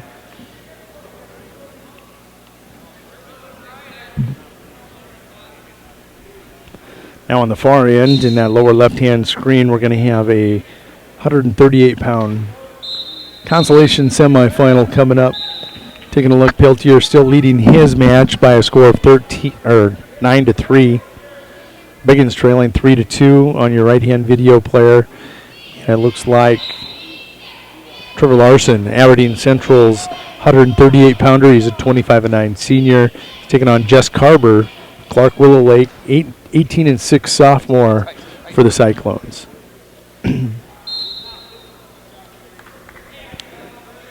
Bollinger with the escape now leads this match 4-2 on Cameron Biggins. Carver with a quick takedown on Larson has 2-0 lead. Peltier going to get his arm raised. He is victorious over Bashir Abdal Karim. Peltier will wrestle for your consolation championship. Bollinger with that head down, playing defense, stalling with it. Biggins going to have to get him off that arm, that Russian tie.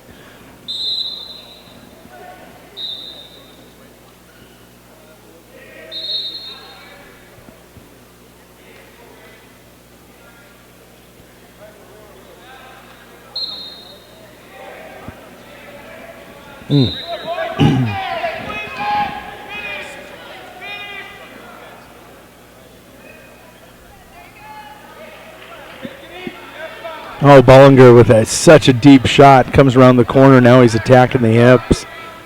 Going to get the takedown. He leads this one 6-2 on Cameron Biggins. All the way on that far end. Madison Peterson going to pin Taylor Watzel. Peterson will wrestle for third and fourth. Taylor Watzel will wrestle for fifth and sixth place tonight for the Winter Area Wrestling team. Watzel will fall to 16-21, but he's also placing. Hip in on that. Biggins, hip into that. Keep turning, keep turning. It's going to be a 1-point escape for Cameron Biggins. He trails now 6-3 with 8 seconds left to Bollinger. I think this is a rematch from a match also at the Jerry Oprick Invitational.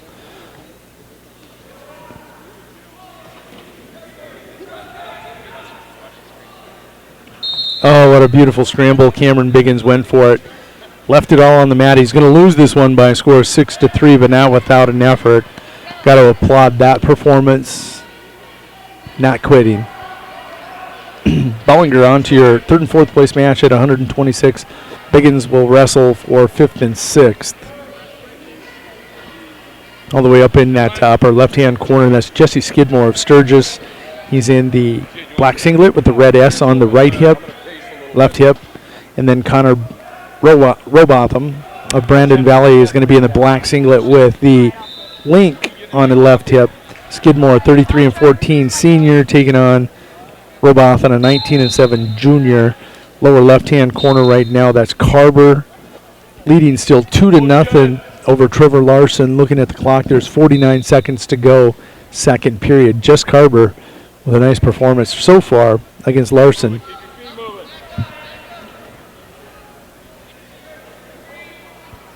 Here on center mat, that's Ryan Chase of Huron in the orange singlet. He's caught in a cradle. That's Trevor Watson, 21-13 senior for the Arrows in the purple singlet. Take down to your opponent's back with that cradle. Corner, turn the corner. Just hook your leg and turn the corner.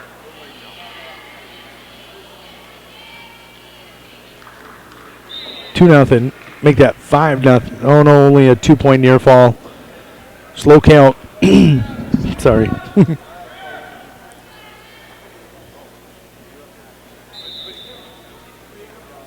There you see Robotham sitting on the side of the mat, trying to get sealed up.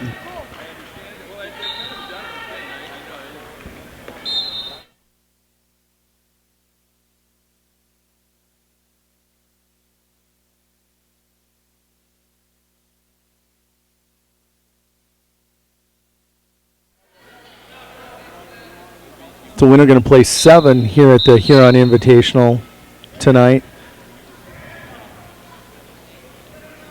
Trying to get to full strength. Have 11 of those spots that we fill during the course of the season. All 11 wrestled today. 7 will place Tyrell Haley in the finals at 152. Great overtime victory at 12-10.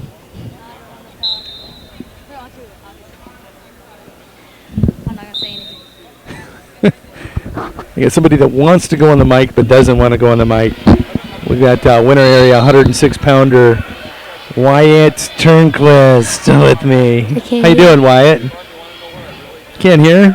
Here, let me turn this up. I'll bet you can hear me now, can't you? Just got to push a little voltage through to your headgear.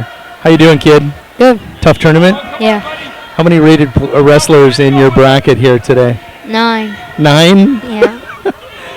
Did you see that Mr. Wood, the kid that you lost to in that second round wrestleback, you lost by what, 1 point? Yeah. And you had a shot at winning that? Mm-hmm. He'll be wrestling for 5th and 6th tonight. That's how close you are, kid. Talk to me, who's all going to place for winner area tonight? Go by weight class. 126, Cameron Biggins will be wrestling for 5th and 6th. Had a nice performance today. 132, Taylor Watzel will wrestle for 5th and 6th. Great performance by the freshman to place at 132 in this tournament. 138, Ty Bolton. Is he wrestling in the consolation semifinals? No. He's out. Yeah. So winner will place 6 because at 145, Avery Gilchrist is out. 152, Tyrell Haley in the finals. He's in the finals. He's in the finals. That great overtime victory. It's fun to win a match like that, isn't it? 12-10. What did you think of the 60-pound semifinal?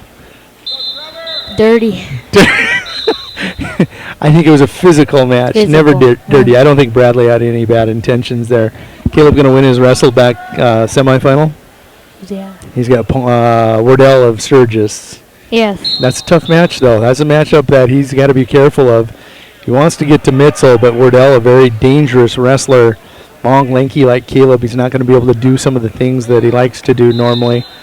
At 182 or 170, Cole will be wrestling in the consolation semifinals, picking up huge points for us today. Do you know who he's got in the semis?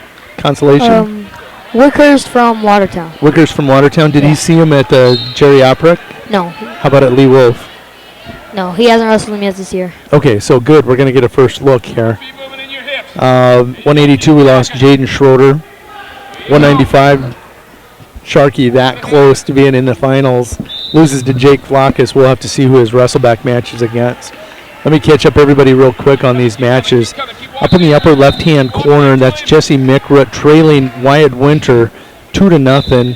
Mickrut, that junior out of Woolsey, Washington, wrestled for Huron last year, transferred out to there, taking on Wyatt Winter, who lost only his 6th match of the season to Tyrell Haley. That 12-10 overtime thriller. On your center mat, that's from Huron, Ryan Chase. He's in the orange singlet. That's the video player on your right-hand screen. He's taking on Trevor Watson. 21-13 senior out of Watertown. That one's 6-0 Watson. Winter leading 2-0. And on your lower left, that's Jess Carver, great sophomore wrestler at 138. Clark Willow Lake, he's tied 2-2 with Trevor Larson at Aberdeen Central. Great senior, 138-pound senior, 25-9. They're in overtime, actually. We're going to pop that one up. We're going to jump all the way over there and give you a view of Carver versus Larson. Overtime match here. We'll bring you the best of this consolation semifinals. Just to let you know, people, as you're watching this, there is going to be a 10 to 15 minute break in between each of the two rounds from consolation semifinals to the placing medal matches.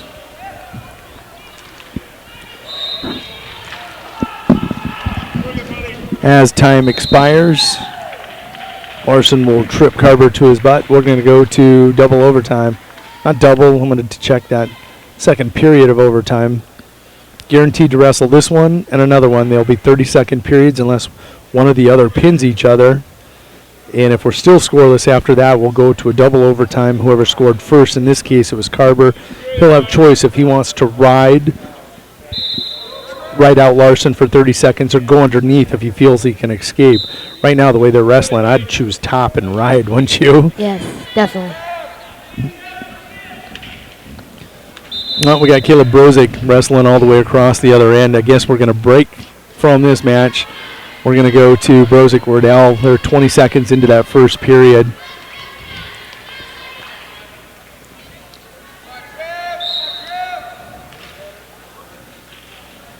See, we're going to have to watch the screen to see all the action. Caleb Brozick, a 33-16 sophomore now out of Winter area, is taking on Nathan Wardell. He's a 14-19 senior for the Sturgis Scoopers. He's in a black singlet. Very tough match. Wardell, an improving wrestler in the A ranks, well coached by Coach Kessler. Caleb improving though. Yes. Getting your input because I'm biased. I want your opinion. 5 seconds to go, first period. We're going to go to the second. There's going to be no score.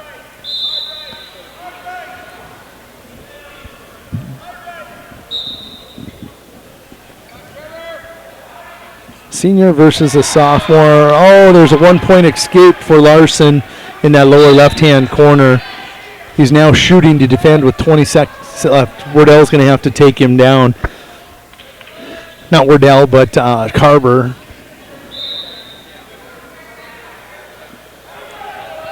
Ten seconds to go in that overtime match. Carver trails Larson by 1.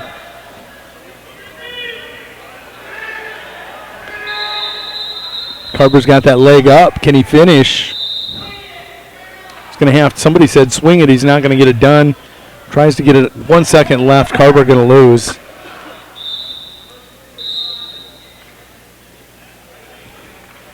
Trevor Larson, great match with Jess Carver. He goes to 26-9 on the season. He'll wrestle for your consolation championship at 138. It's a 3-2 victory in a match he trailed most of it 2-0 to Jess Carver, the 18-7 sophomore for Clark Willow Lake.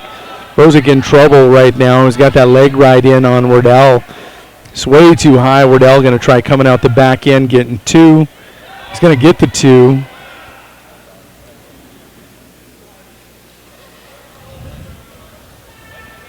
All the way down on your far end, lower left-hand screen coming up. It's going to be Kyle Tulowitzki of Watertown, wrestling unattached, taking on Dylan Bollinger, an 18-18 sophomore for Watertown. Brozick now down to about 35 seconds, trails in this one, 2-0. Fourth match of the day. He's tired. But doesn't matter what you do in the semifinals if you don't come back and finish in these matches here. That's terrible. You got to get to the consolation championship or it means nothing. Sign of a champion is somebody that can lose in the semifinals, bounce back, get back, and fight for third place. Winter area needs these points.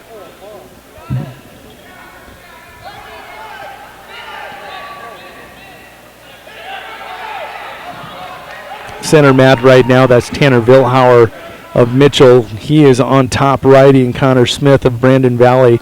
Smith, a 27-14 senior, he leads this one 3-0 over Vilhauer, the 17-16 senior for the Colonels. 3-2. Oh, 3-2. Thank you. Thank you. Once in a while I'll do that.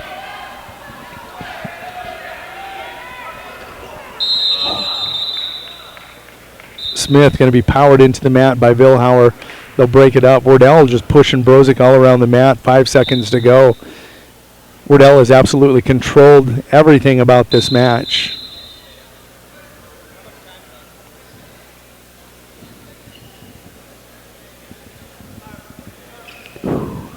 What? You'd have went both up? I think I would have went neutral there. I think he's going to have to get the escape and then come up. If he's going to win the match, why not win it now, get the escape? Wardell just picking that ankle forward pressure. Can't sit there. He's got to keep moving. Wardell with that tight waist. Looking for a cheap tilt off it. Brozik going to spin again. Looking for the Peterson. He's looking for that 5-point move. He can't sit still or he's going to be in trouble. Wardell been running power halves on people. Hey, Hudson, say hello. I'm saying hello to Hudson Peters. John, you're welcome for the shout out. Hudson's watching while his mom's working. Caleb in trouble. We're down to 1:15 in this match to go. What is the top man doing? He is absolutely stalling. There's the Peterson. There's going to be the reversal. He finally hit it. 2-2. Now he's going to have to score quickly. At this point, what do? Cut him? Go up? Get a ride going to overtime. You got a ride to go into overtime with 55 seconds to go. Wardell so strong standing up. Brozik not able to stop that.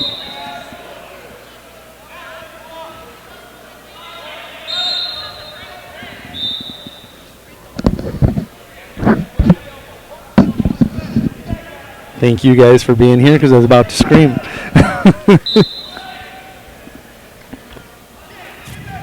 Well, if you're going to win this match, you're going to have to do it right here. He can't break him down. There's no forward pressure. He's got the cradle hooked up. How tight is it hooked up? I can't tell. Wardell grabbing at the ankle. Get that leg free. He can't go too prematurely or else he'll put himself right on his back.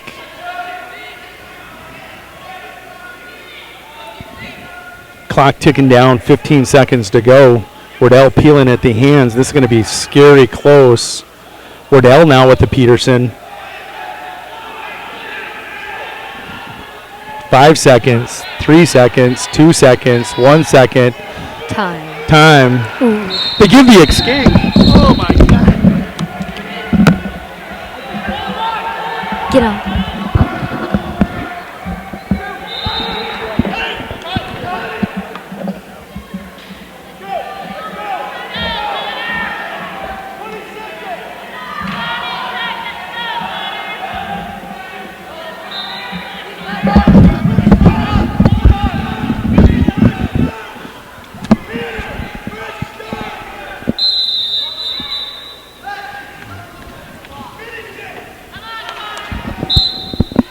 Yeah, I'm okay. Did you hear that? You did? Okay, good. Cole Turnquist now on the mat.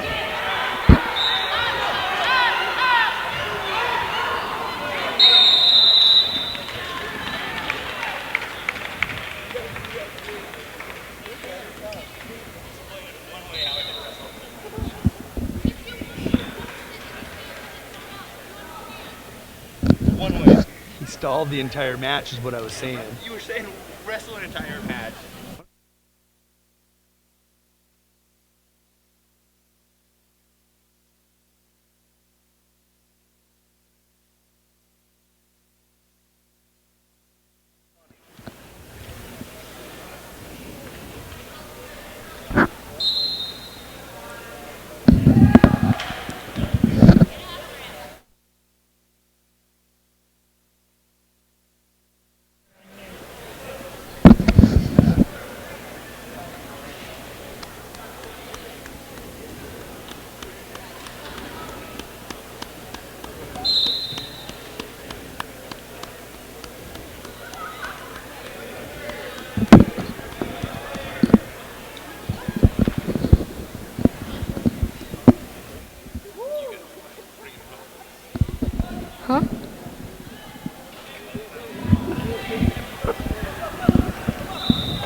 You'll see on the right hand of the screen, you got Cole Turnquist chilling 2-1 to a 18 and 19 sophomore out of Watertown, Mason Wickhurst.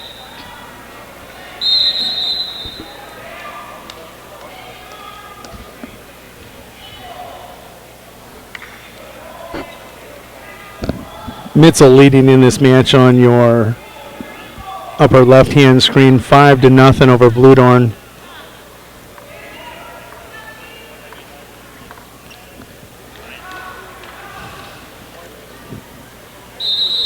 Cole still trailing 2-1, trying to get to that consolation championship at 170.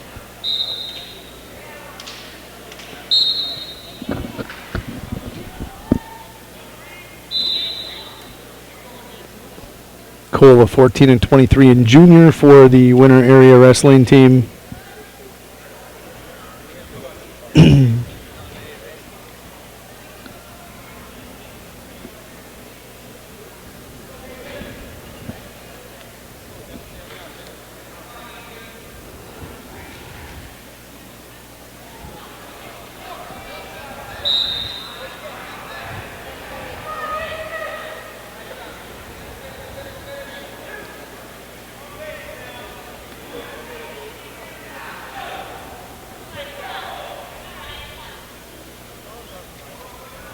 Top man not doing a lot again.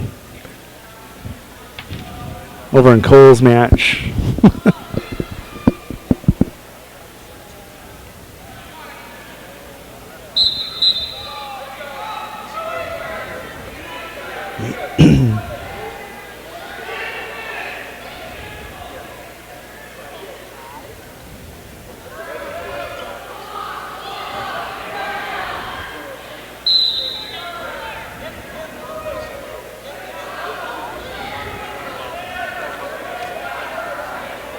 No, Cole's going to give up the reversal and back point here.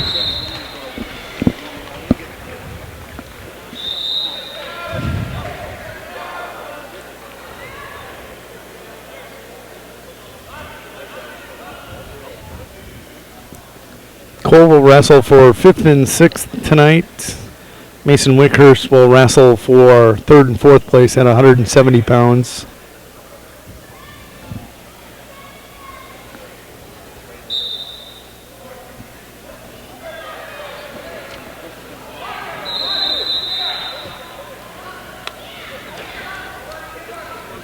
Next up on that mat's going to be, looks like Tanner.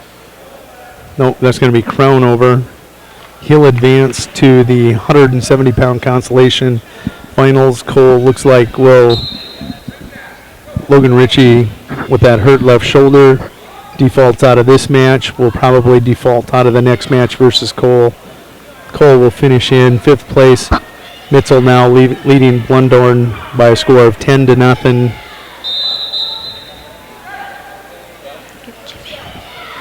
Jimmy Sharkey about to step onto the mat. Looks like Jimmy Sharkey in his consolation semifinals will be taking on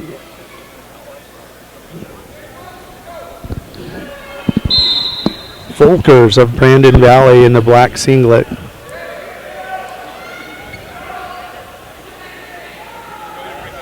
You see our Wi-Fi camera there acting up a little bit. We'll adjust our settings here after this before we get to the 5th and 6th place matches tonight.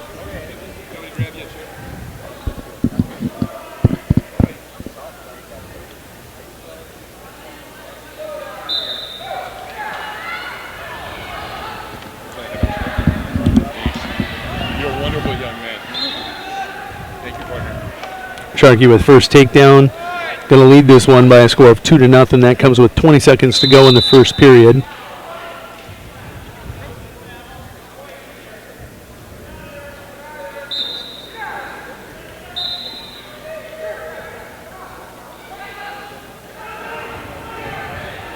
Sharkey running out of time. 3 seconds, 2 seconds. It's going to get the count. It's going to get the near fall. Going to get a 2-point near fall and a 4-0 lead on that mat on your lower left. That's Ethan Parr Mitchell, 31-9 senior with a 3-0 lead over Shea Kraus, 27-12 senior out of Aberdeen Central.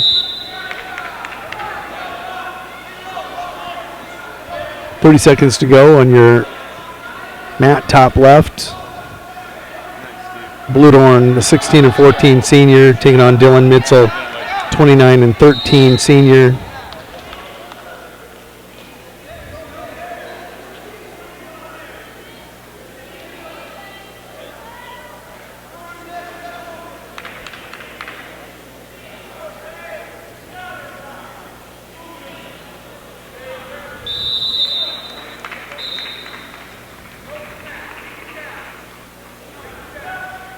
Mitzel will advance to your consolation championship match.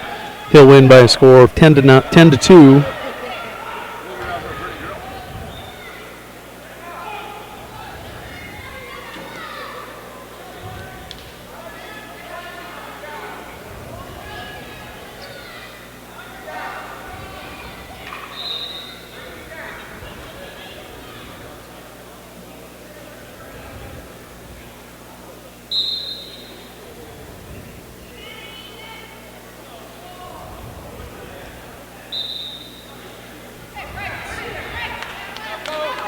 Ortiz with a takedown leads Vincent of Sturgis quickly 2-0 on that top left-hand mat. Ortiz, 1911 senior for the Watertown Arrows in the purple singlet. Jake Vincent in the black singlet out of Sturgis, 14 and 19 junior.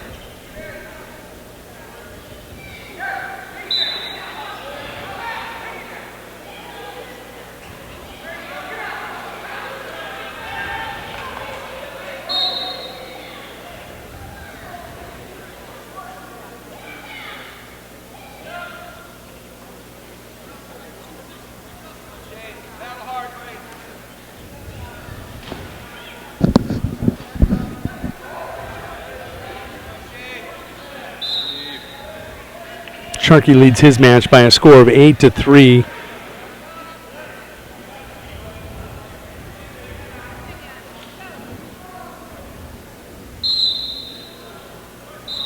It's 10-3 going to the third period. Sharkey now leading Folkers, looking for a major decision if we can get one or a pin.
Welcome back to WinterWarriorsLive.com coverage of the Huron Area Invitational. This is Jody Brozick bringing you coverage of the medal matches. I am joined tonight by the infamous, famous, Hall of Fame legendary head coach out of Winter and Huron, Coach Peters. Coach, how are you doing tonight? Doing well, Jody. Thank you.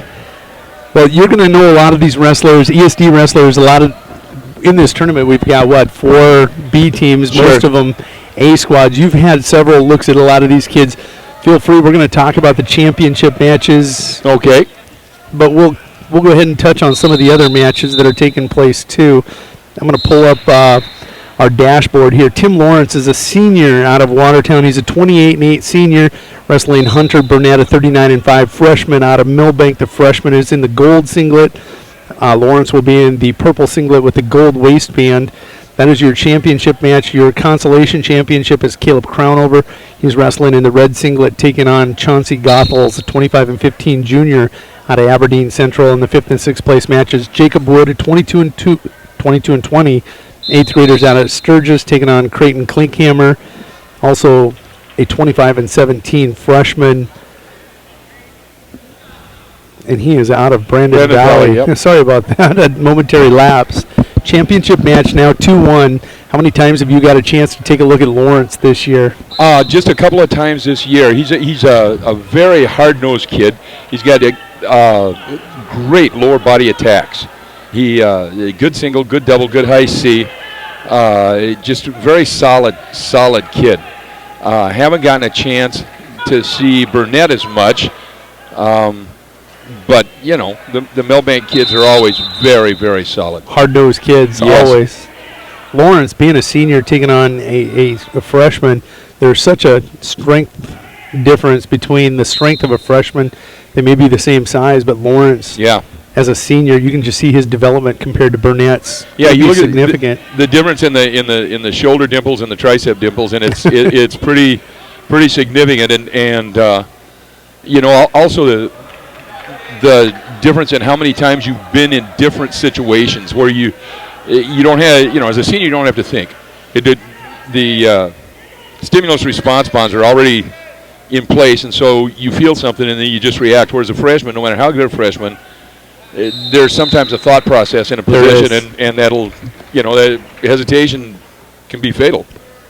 That's why it's so impressive when you see those 3- and 4-time state champions. To imagine them doing it as Yep. freshmen Blows and you away. sophomores. It Blows does. you away. And you know, when you get to coach kids like that, you just say, boy, am I a lucky rascal. This match now 4-1. We're in the second period. 1:50 to go and ticking. Your 5th and 6th place match is over at this point. We don't have the results on that yet. Burnett in very, very deep, but Lawrence counters him out and then comes right back with a reshot.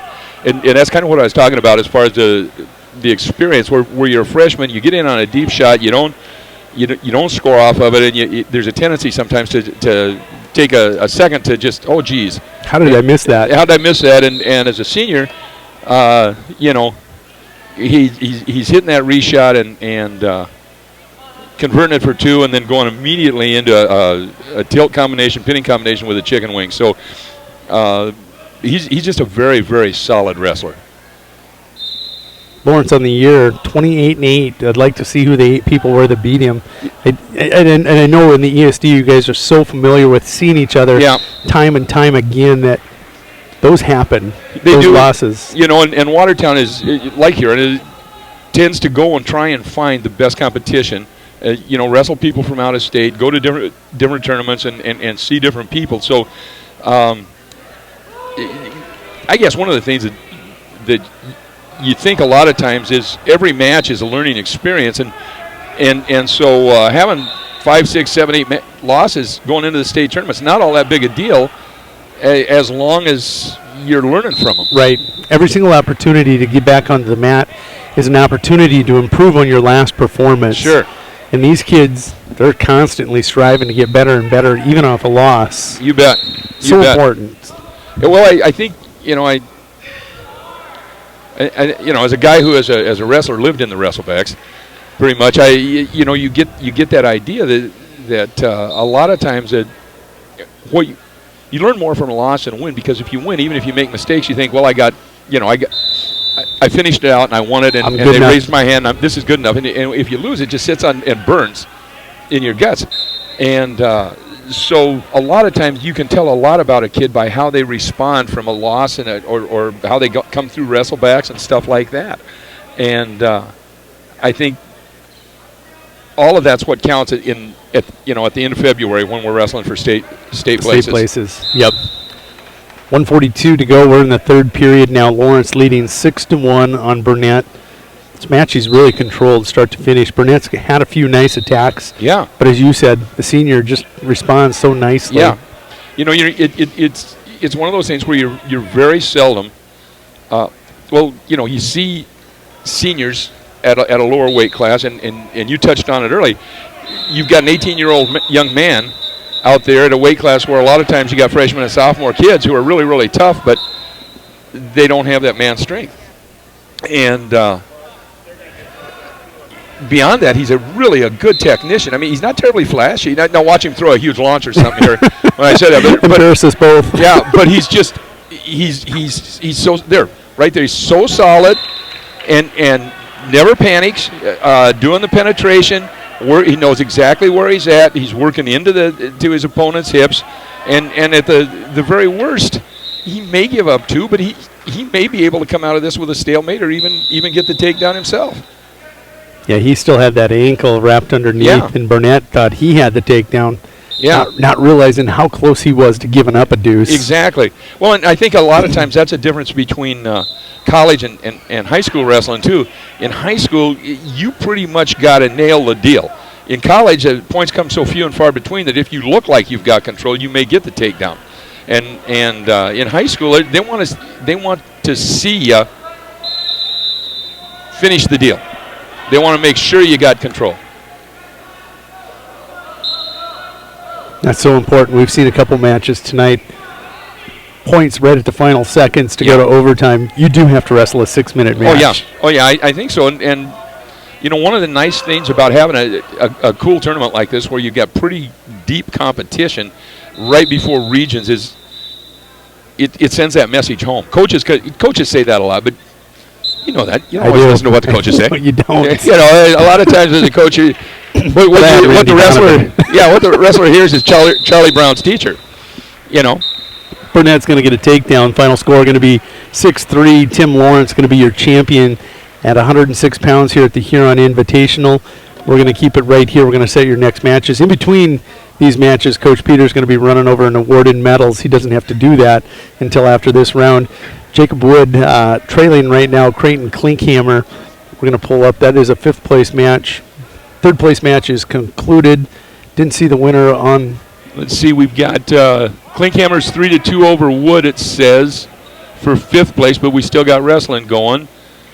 And we're already into the 113 athletes up on the 3rd place match. They got a late start over there because I think track wrestling, so we were waiting on that one. Okay. Yeah, Mike Postma saying that we're going to start all weight classes simultaneously. So here we're in the 3rd period. There's exactly 1:10 to go and ticking. Now it's 4-2. Klinkhammer with that lead. We're not able to see that match through the coaches and the wrestlers over on the side, but we can sure see it here on the screen. Yeah, it's it looks like we just went out of screen. I believe they're still in the gym though. Littlewood has won 3 matches by 1 point in this tournament. You gotta love that. You do. I mean, it's the ability to win tight matches. It grinds on coaches, but it's a huge advantage because when you do that, you get into tight matches down at the end of the year, and it's no sweat. I know I can do this. And as an opponent walking out onto the mat against a kid like that, holy cow, I got to take it to him early. I do not want to be within 1-2 points late. Exactly.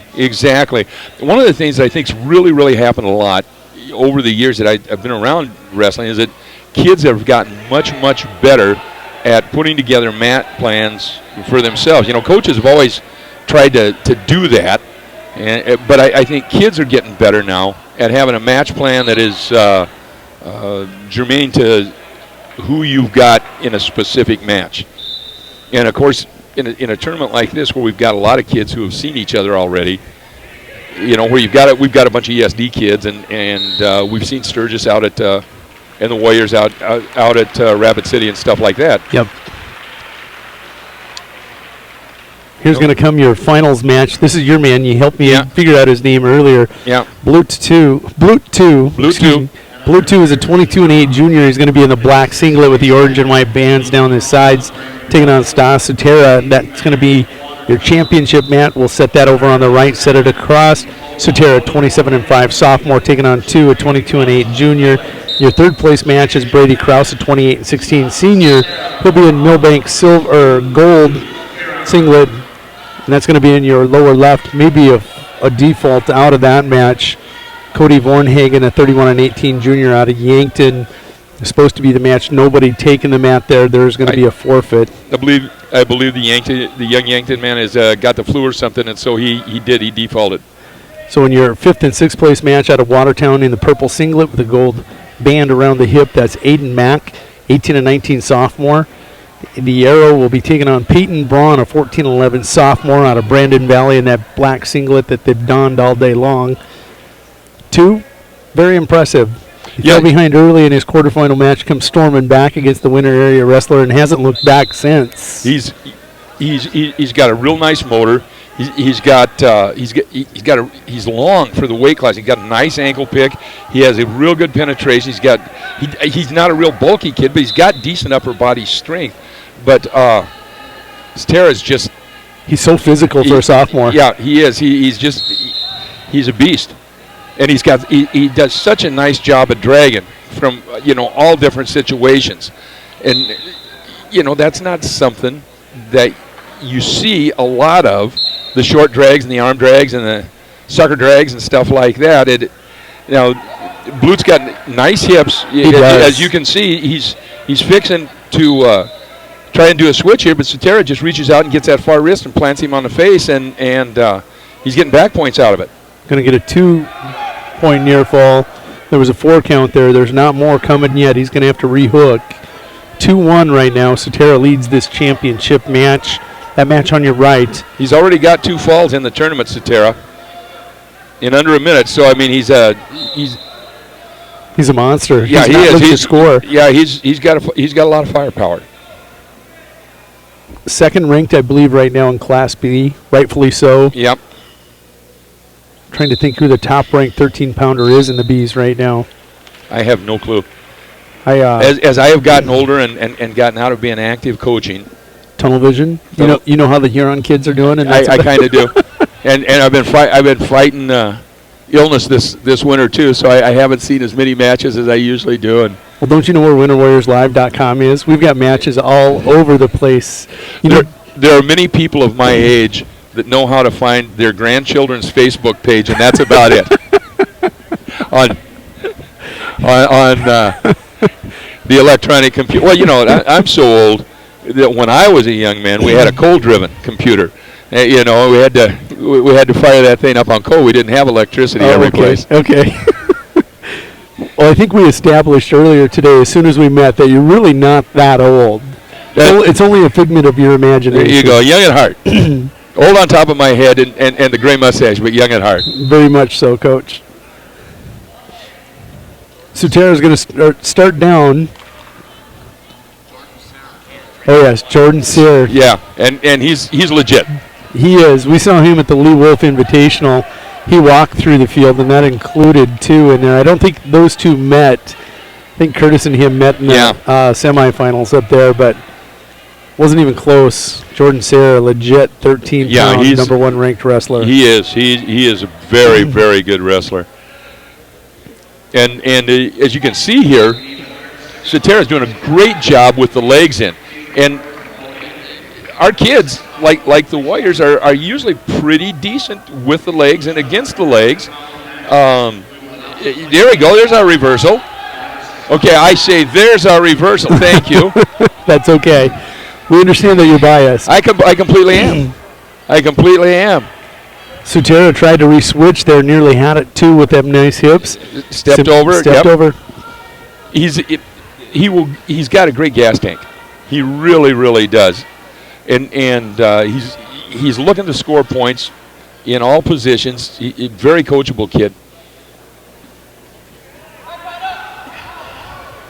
He's a little high right now. Yes, he is. And Cetera is just a guy, you see where he's got his arm, he's already got his arm through there and just rolling up into the stack. There he's going to swim the hip. There's going to be a 2-point reversal. Yep. 8-3 lead now, 25 seconds to go here in period 2. And now he's got Blute's right on shoulders the mat. back. Yep. Kid's got great mat awareness. Wonderful mat awareness.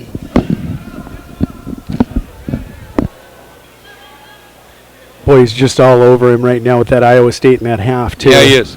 He is. He's, like you said, he's such a physical guy. Stas, the 106-pound champion last year in Class B for the Bonholm Scotland squad. 10-3 going to the third period. This is the start of the third. I thought maybe Blute would be able to get an ankle pick or something because he's a little bit longer than Stas. This headlock's not over. It's not. It's not. We've got a scramble going here. There is the takedown, and we're getting back points out of the deal. But he can't get rolled. It's just like a gut wrench, and you can lock hands when you're on the bottom. So yes, you can gut wrench through the headlock once you get the takedowns. Well, even before the takedown's been given, because you can lock neutral too. Oh my! They got Blute within 10-7. Cetera so strong, fights back through. Yep. This is really a nice match between two pretty good high school wrestlers. It really, really is. Both of them are going hard, and Sutera just right now he's a better kid. You know what's nice about this match? This is a finals match. These two kids are going to go out and give their all. They're going to get better from it, but it's not going to hurt them come next week, whether it's sectionals or regionals. No, I mean, you lose to somebody like Cetera, and you go into the seating meeting, and people know who he is. Nobody's gonna. That's no such thing as a bad loss to Cetera. Yeah, how did he do? Well, he got beat, but he scored a lot of points, and Stas now taking control. He's going to have the major decision in hand with this 3-point near fall. One of the things that you're seeing Stas do is that Blute he's got some funky hips, and so he's doing a lot of rolling through and stuff. And Stas is strong enough and tough enough. He's got good enough body position that he can catch him and get the back points when we're doing our rolls and things like that. And he's trying to swim around, get the half. He's got it. No, he's going to let go. Stas doing a lot of hand fighting. Yep. That was just a very good match. Coach Peters, we'll see you in a minute. All right. Stas Cetera going to be our 113-pound champion here at the Huron Area Invitational. He's going to go to 28-5 on the season. He wins 16-7, make that 19-7 over Blute 2, who will fall to 22-9 on the season. He's a junior out of Huron. Real quick, we're going to set your championship matches here tonight for the 120-pound weight class. Your 5th and 6th place match out of Yankton is Bashir Abdal Karim, 14-26 junior, taking on Dawson Kremlicek, a 27-14 junior out of Brandon Valley. Abdal Karim will be in red. Kremlicek was going to be in the black singlet. Your consolation championship is going to be Michael Peltier. He's going to be in the blue singlet for the Aberdeen Central Golden Eagles. He is a 15-12 sophomore, taking on Dylan Pauly, a 15-12 junior out of Millbank. He'll be in that gold singlet on the lower left-hand video player. Your championship match is Duncan Stabner, two-time state champ out of Bonholm, Scotland. He's a 33-0 senior, taking on Bailey Bringo, a 30-15 freshman out of Sturgis. He's in the black singlet. Stabner in the baby blue. Bringo going to be in that black singlet. Here's another interesting match, Coach. You got a two-time defending state champion, Duncan Stabner, coming in undefeated. I think he went the year last year undefeated. And Bailey Bringle, although a freshman, a highly regarded up-and-coming freshman for the Scoops. Yeah, it's going to be a good match. I got a chance to coach. Well, I got a chance to coach Dave's dad in freestyle and Greco back in the day, and I got a chance to coach Duncan this year too, this summer at Fargo. And he is a real good kid and a real hard-nosed kid. I have not had a chance to coach Bailey Bringle, but he's a scoop, and the scoops are tough. Kessler's going to make sure they're right there the entire time. Yep. 2-0 in your fifth and sixth place match going to the second period. Abd al-Karim Yankton with that 2-0 lead. Your consolation championship match tied 2-2 as they are just headed to the second period. Make it 5-4 now in favor of Pauley. I got another, Jody. That Stabes Senior wrestled for Kez when Kez was coach of Bonham. Really? So we got all sorts of stuff going on here. A lot of history taking place. Yep. Playing out here on the mats of the arena. Stabner is so solid. The one thing I like about him is his hips. Just that he's got such a great foundation. Yep. Well, you know, I'm sure the homecoming queen and the prom queen and everybody wants to dance with him because he's got the great hips. Last year, his first title, he really worked to get that 2 years ago. Last year, he opened up. There was no doubt. He had Patrick Oshbacher of winner in the finals. He started throwing here. Everybody says he was such a conservative wrestler. He absolutely opened up and showed everything in that championship match, and he hasn't quit doing it this year. He's just such a force in the Bs, and we've seen him in the A's. We've seen him at the Jerry Opbrook Invitational, now here at the Huron Invitational. A and B kids, doesn't matter. He doesn't care. He just, I think that he just is. He's really, really solid, and he's got great confidence. He's got a sense. He's got great mat sense. He's got wonderful balance, and he's just an attack. He's an attack machine. He is now 2-1. Make this now 2-1. Yes, he's going to put Bringle on his feet.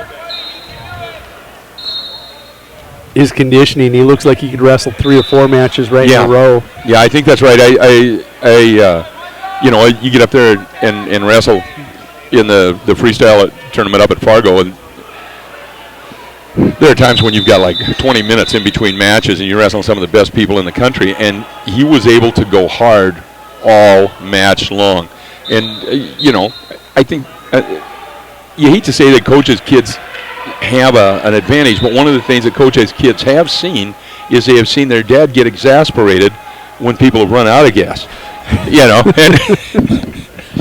and so I think sometimes that way it works more than a dad saying, "Hey, you got to work harder." It's like I don't want my dad in that situation, especially with me. Beautiful little outside Kelly tip. Or near arm, far leg, depending on where you grew up. Head in the hole. Head in the hole, yeah. He comes around that corner.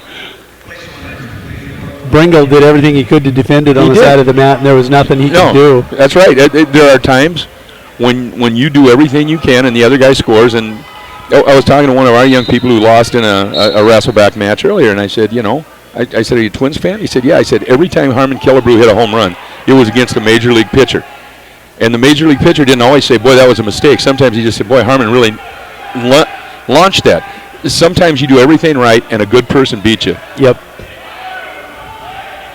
As a fan, it's good that we're seeing this to some of the fans because there's just nothing that your son, exactly. It just happens. Sometimes the better wrestler is just going to do what they want to do. Yep.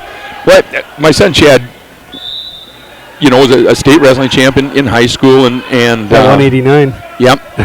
And he went on and played football at South Dakota State and had a very successful career there.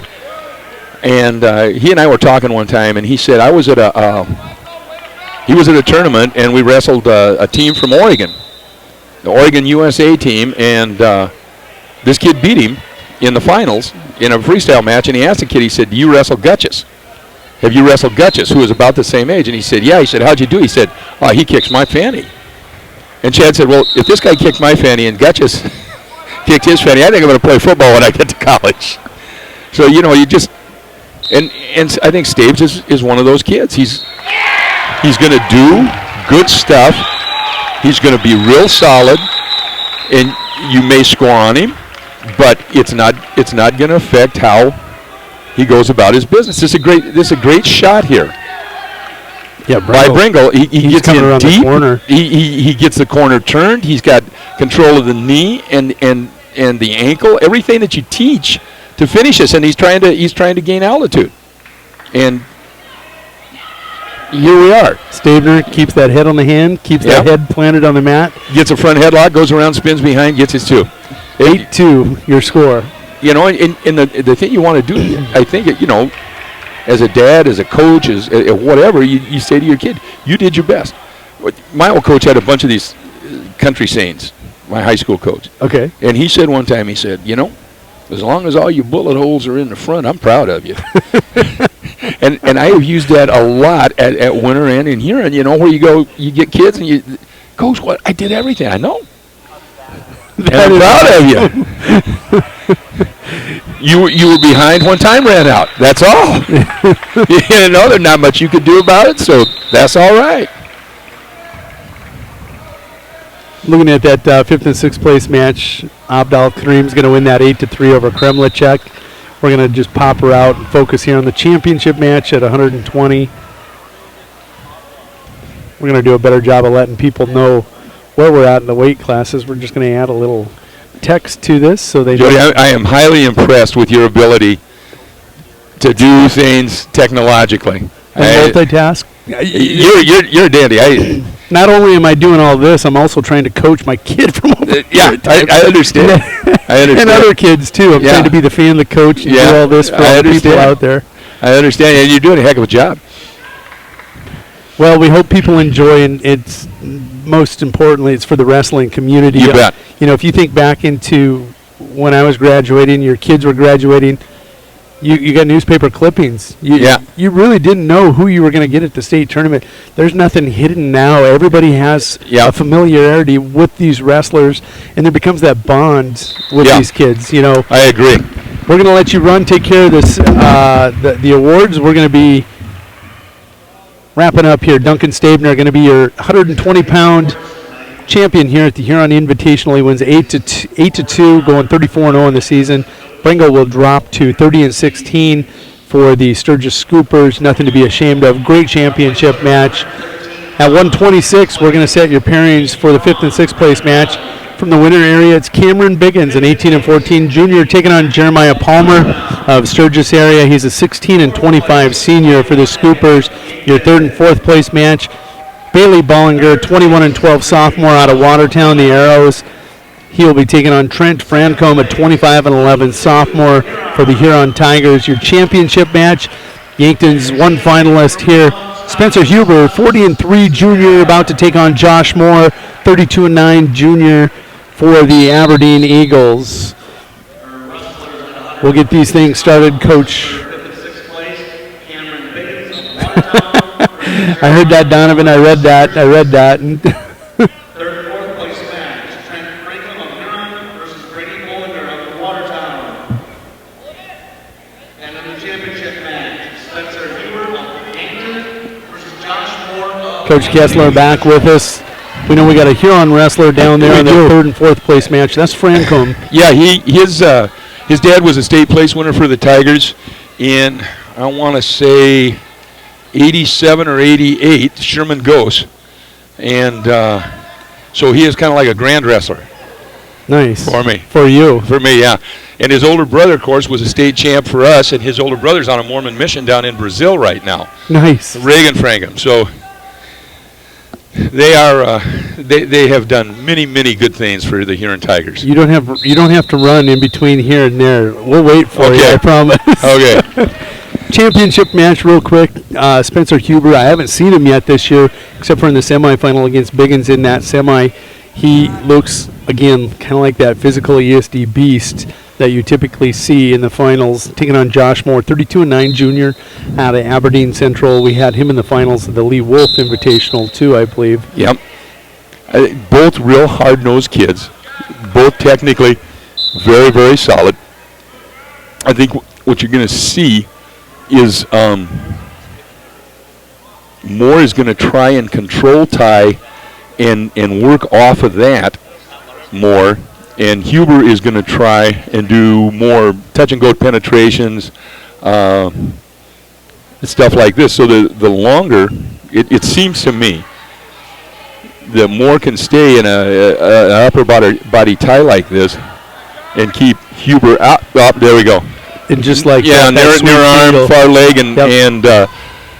one of the things that I really like is that going straight for back points off of the takedown. That's awful cool. That's an end of a period takedown. That's so crucial to be a successful wrestler. Those points earned or lost at the end of the period so often will determine the outcome of a match. You bet. With that takedown, you know, and where he really impressed me, Coach, is his bottom wrestling. He seems to be more comfortable wrestling on the mat than up on his feet. Oh yeah, he's out of there right now, and that's huge because you do get worn down if you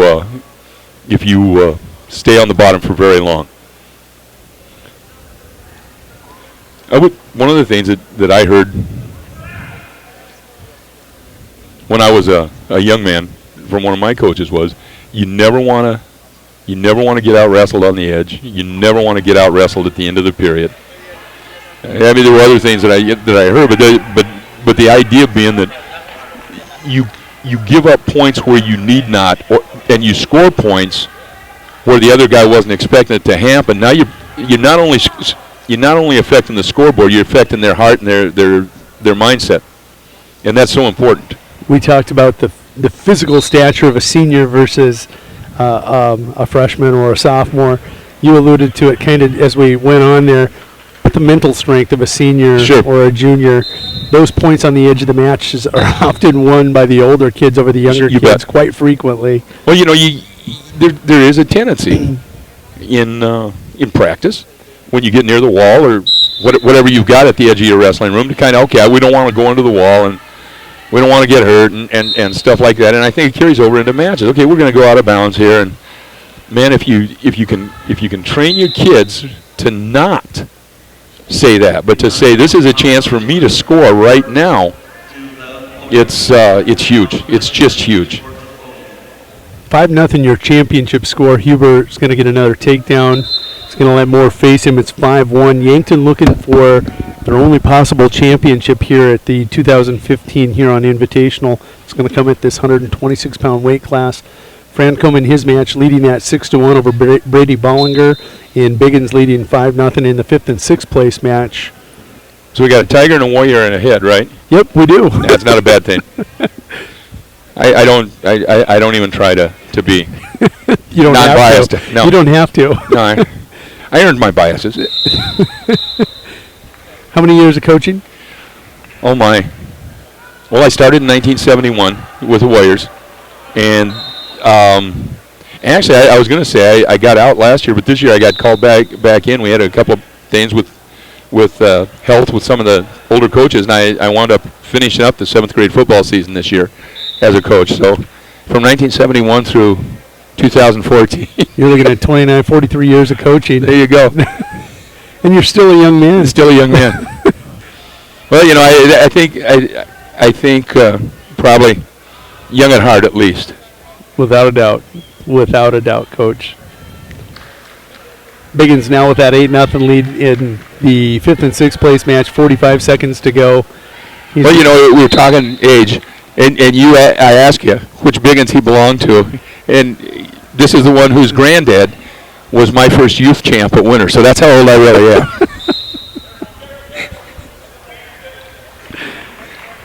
But you started young. I did. I was only in the Air Force for a while and then to college a while. And Francombe going to take home 3rd place. He's going to win that match by a score of 6-1 over Bollinger. Cameron Biggins about 30 seconds away from a 5th place finish for the Winter area squad. Right now, Huber, total control. Total control of the match. Great, and here we go again. You know, the ability to hang tough and we were exceptionally close to an illegal headlock. Maybe we were closer than close to an illegal headlock. He thought it was close enough. Yeah, close enough. Not that I've ever questioned a zebra's call. Never. Me neither. Never. Cameron Biggins going to be your 5th place finisher for the Winter area. He'll win 8-0 in his match over Jeremiah Palmer of Sturgis.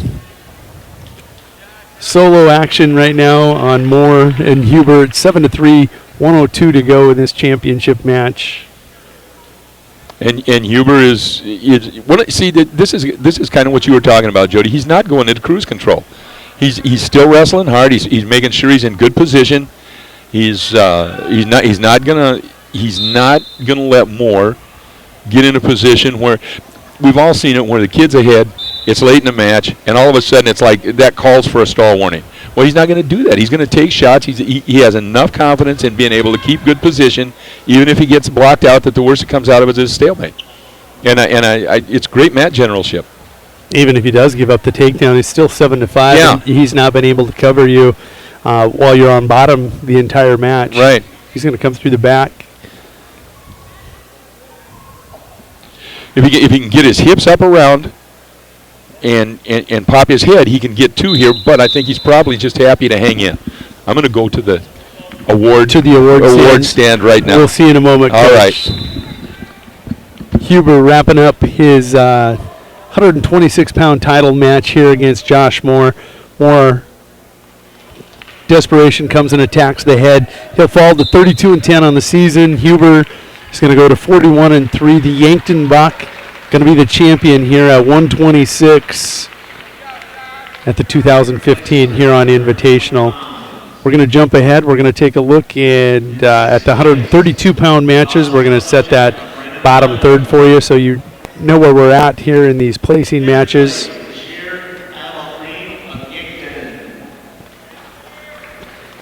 Your fifth and sixth place match is going to be winner areas Taylor Watzel.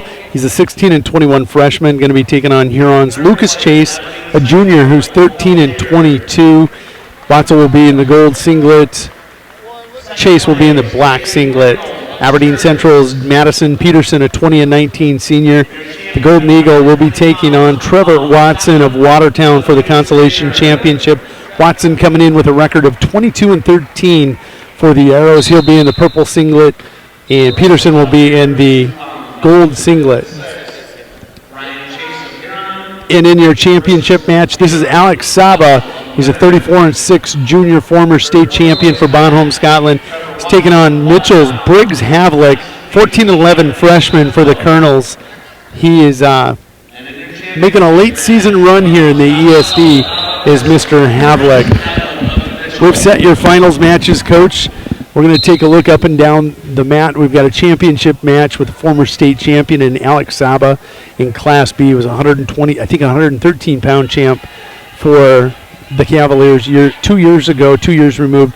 Briggs Havlick, 14-11, making a late season run for the Colonels. Yep.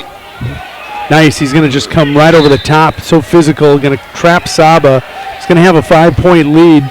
Taking a look down the way in your fifth and sixth place match, Ryan Chase, the 13-22 junior for the Tigers, taking on Taylor Watzel, 16-21 freshman for the winter area squad. 5-0 leads in all likelihood. Yep. Briggs will give him the escape. I think Briggs Havlick is really coming on strong. He's not that's not a sparkling record, but I mean he's solid. He's a hard-nosed kid. He's going to work the front headlock now. He may run out of mat space there. But he's really responding to the coaching of Coach Carpenter. Yep. That's so important, I think, that you get the kids who listen to the things you say. You recognize that. You see it on the mat. Yeah, and some kids do things differently, but I used to have a cartoon up in the coach's office at Huron High School, and it was kind of a takeoff of a Gary Larson Far Side cartoon, and it said what coaches say, and you got a coach there, and he's going single, Tim, come on, single, inside tie, single, Tim, single. And then underneath it said, what wrestlers here? It was blah, blah, blah, Tim, blah, blah, blah, blah, Tim, blah, blah, blah, blah, Tim. And sometimes that's exactly right. I can do it my way, Coach. Yeah. We had a match here years ago. And, this is connected to our hotel, motel It's the conference event center, yeah. Stuff like that. It's really, really nice, Crossroads. And so I'm yelling for the last 40 seconds, stand up, stand up, stand up, stand up. And it's getting louder and louder and louder. And our kid keeps trying to switch and getting countered, trying to switch and getting countered. One gets ridden out and gets beat by one. And Coach Ken Chiak was the head coach, and I was his assistant. And I said, let me take this one. As he came off, I said, okay. So I got him. I said, why did you not stand up? He said, I didn't hear you. Well, okay, come on. People hear me. And I said, Tim, that's ridiculous. I said, the last time I said stand up, 3 guys got off their bar stools in the Crossroads. And Eddie laughed. He was, sorry, Coach. But, sometimes kids do. There are certain voices they turn it. I remember when I was on the mats, there were certain voices that you would hear. You could have a whole packed arena, and that one voice would stick out in your head, and that's the one you would listen to. Unfortunately for me, it was normally the one inside my head, and it was wrong. Yeah, there you go. Well, I understand that. I do understand that because I did that a few times as an athlete, too. Saba trying to climb back into this one. Still a 5-1 match with Havlik. Havlik doing a nice job just controlling the remainder of that first period, and here going down. Done a nice job basically defensively, not really looking to score. Just you wonder if Saba's going to be able to wear him out because he's not letting Havlik get his hips away much, and if he gets a crab right in, he can you can tilt out of that just in a heartbeat. So it's so important that as a bottom guy that you get the heck out of there. Bottom wrestling, first move. Coach Donovan, you'd hang your head on that, be looking at that referee ready to go. Yeah. He used to kick you in the butt. Yeah. Your job is to be ready to wrestle at that whistle. Oh yeah. Ooh, Ryan Chase putting a beating on Taylor Watzel right now, 13-0. Gonna get the tech fall. He's got that cross-face cradle, and Ryan is, he's through this season. He has just come on and come on and come on. And for those of you who are followers of Little Golden Books, he reminds you of the little engine that could. They just I'm gonna try. He keeps coming. So we're hoping for great things next week. It's really neat that he gets to take home some iron from the Tiger Invite, and we're just really hoping to get him through regions next week because he's wrestling better right now than he was in December and in January. As a coach, that's what you want. Absolutely. Absolutely. We're looking at a first overtime match possibly down here on that lower left video player. That one's 4-4. Peterson of Aberdeen Central in the blue, and Watson of Watertown in that purple singlet. They're 4-4. This one's 5-1 championship match going to the third period.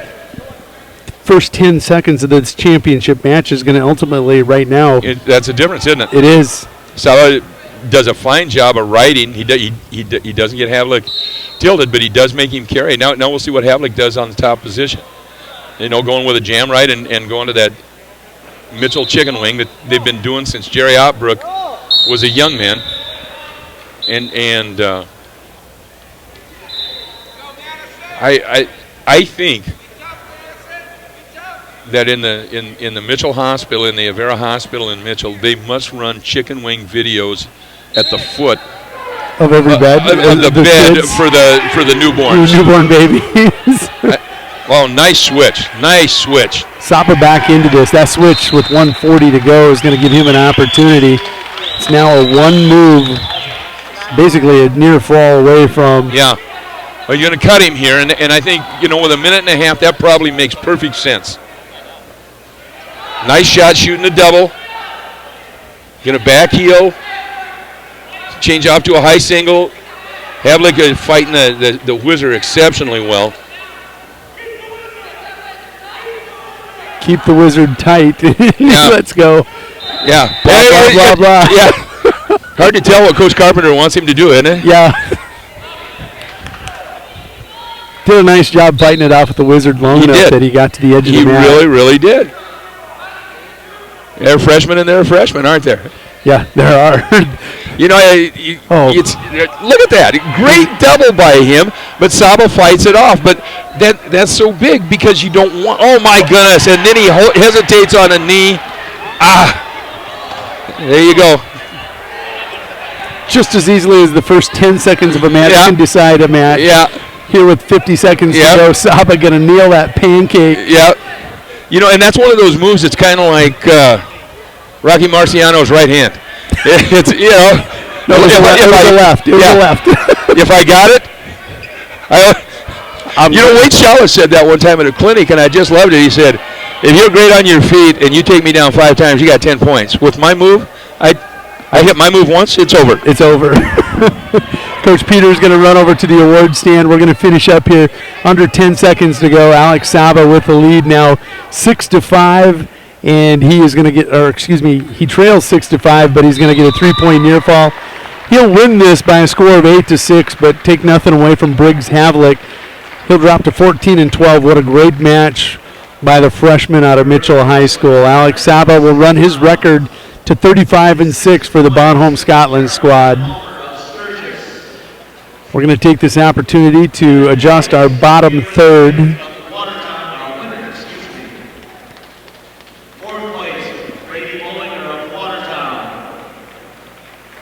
138-pound matches coming up here shortly. We'll go to the three-view. We're going to take a look at your championship match after we get these others set. 5th and 6th place match, Jesse Carver of Clark Willow Lake is going to be in the black singlet with the white trim up and down the front of his singlet. He is taking on Connor Robotham of Brandon Valley in the familiar black singlet. He is a 19-8 junior for the Lynx. Your 3rd and 8th place match, Aberdeen Central's Trevor Larson, a 26-9 senior in the blue singlet, taking on Jesse Skidmore of Sturgis, a 34-14 senior. Your championship match is going to be Landon Nagebauer, a 32-11 senior in the black singlet for the Colonels, taking on James Suter, a 29-10 senior for the Watertown Arrows. This one will be a good one. Yeah, it's going to be a dandy. I mean, these guys have seen each other probably 432 times from youth wrestling and middle school and JVs. And my first exposure to Suter was in the semifinals of the Jerry Oprick Invitational when he was taking on Luke Loudenberg. And Luke dinged his head in the match previously against Semler. Wasn't feeling right. Yeah. But he was clearly on the run, and Suter was on the attack the entire time. Luke takes a couple weeks off, gets himself right. He's rolling today, I'm sure, down in Howard. You bet. He used this, Suter being he, has used that to springboard his season. He has been in the finals of the Lee Wolf Invitational. Here he is at the Huron Area Invitational. You just want momentum at the right time. Yep. It's so important. It doesn't matter what sport you're talking about. Oh, gosh, yes.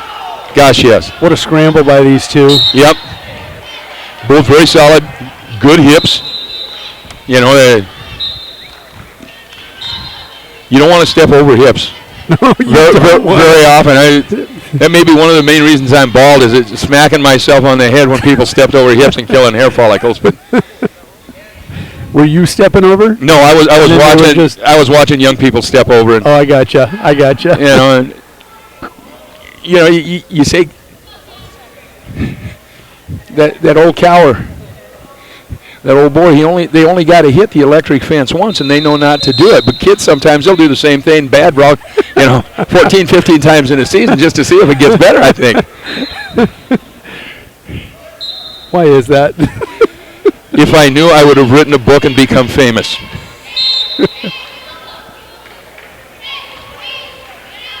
No, John, Randy was not the voice in my head.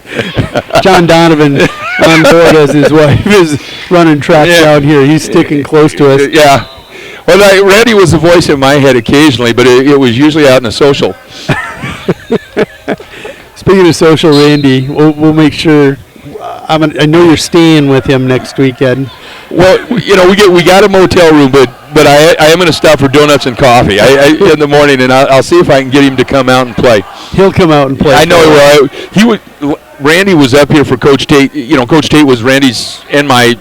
We were both wrestlers here in college at different times, and Randy was up for his birthday, of course, and we had a great time. We just had a marvelous time for Coach Tate's 80th birthday a couple of weeks ago, and that's when he said, you got to come down to my place when we go. And I thought, I don't want him to have to put up with me. I've seen me in action. I got Post Malone, and I've seen him in action. So we'll get a motel room, but we'll get him to come out and play. You too, if you want it. I'm going to. All right. I'm gonna actually grab Randy and drag him out. That sounds great.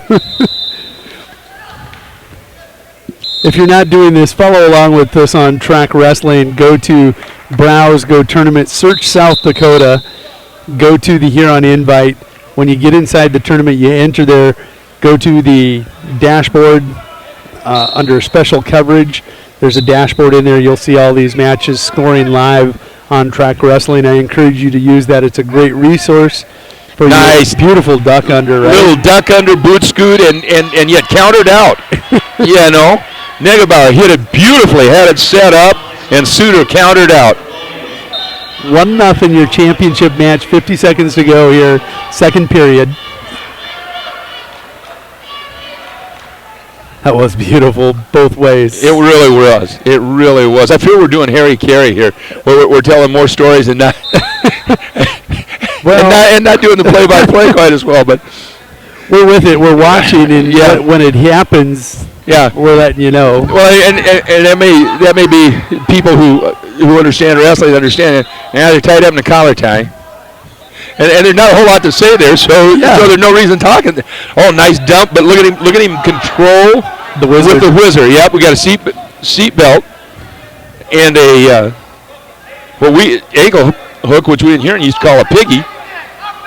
But Suter is fighting with that wizard real hard, and now comes back with a pancake with a crossface. Negebauer's nose is not good after that. You know what, Jody? I kind of am old school. You can breathe through your mouth. Oh, I'm going to have so many we can do. We've got instant replay set up to run. Okay. We're going to get some of these on instant replay, some of these quotes tonight, because they have the audio with the video. There you go. A guy can breathe through his mouth. And guess what? This is a physical sport. It is. It is. I remember wrestling when I was in high school, wrestling one of my best friends, and he cranked me. He broke my nose.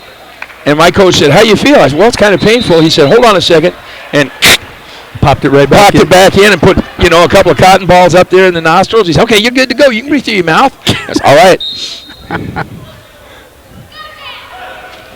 Breathe through your mouth. Yeah. Oh, nice stand-up and hand control and a heist right back into a double leg. Look at him manage where he's at on the mat to not go out of bounds, and yet Negebauer, in all sorts of trouble, comes out and hooks onto that leg.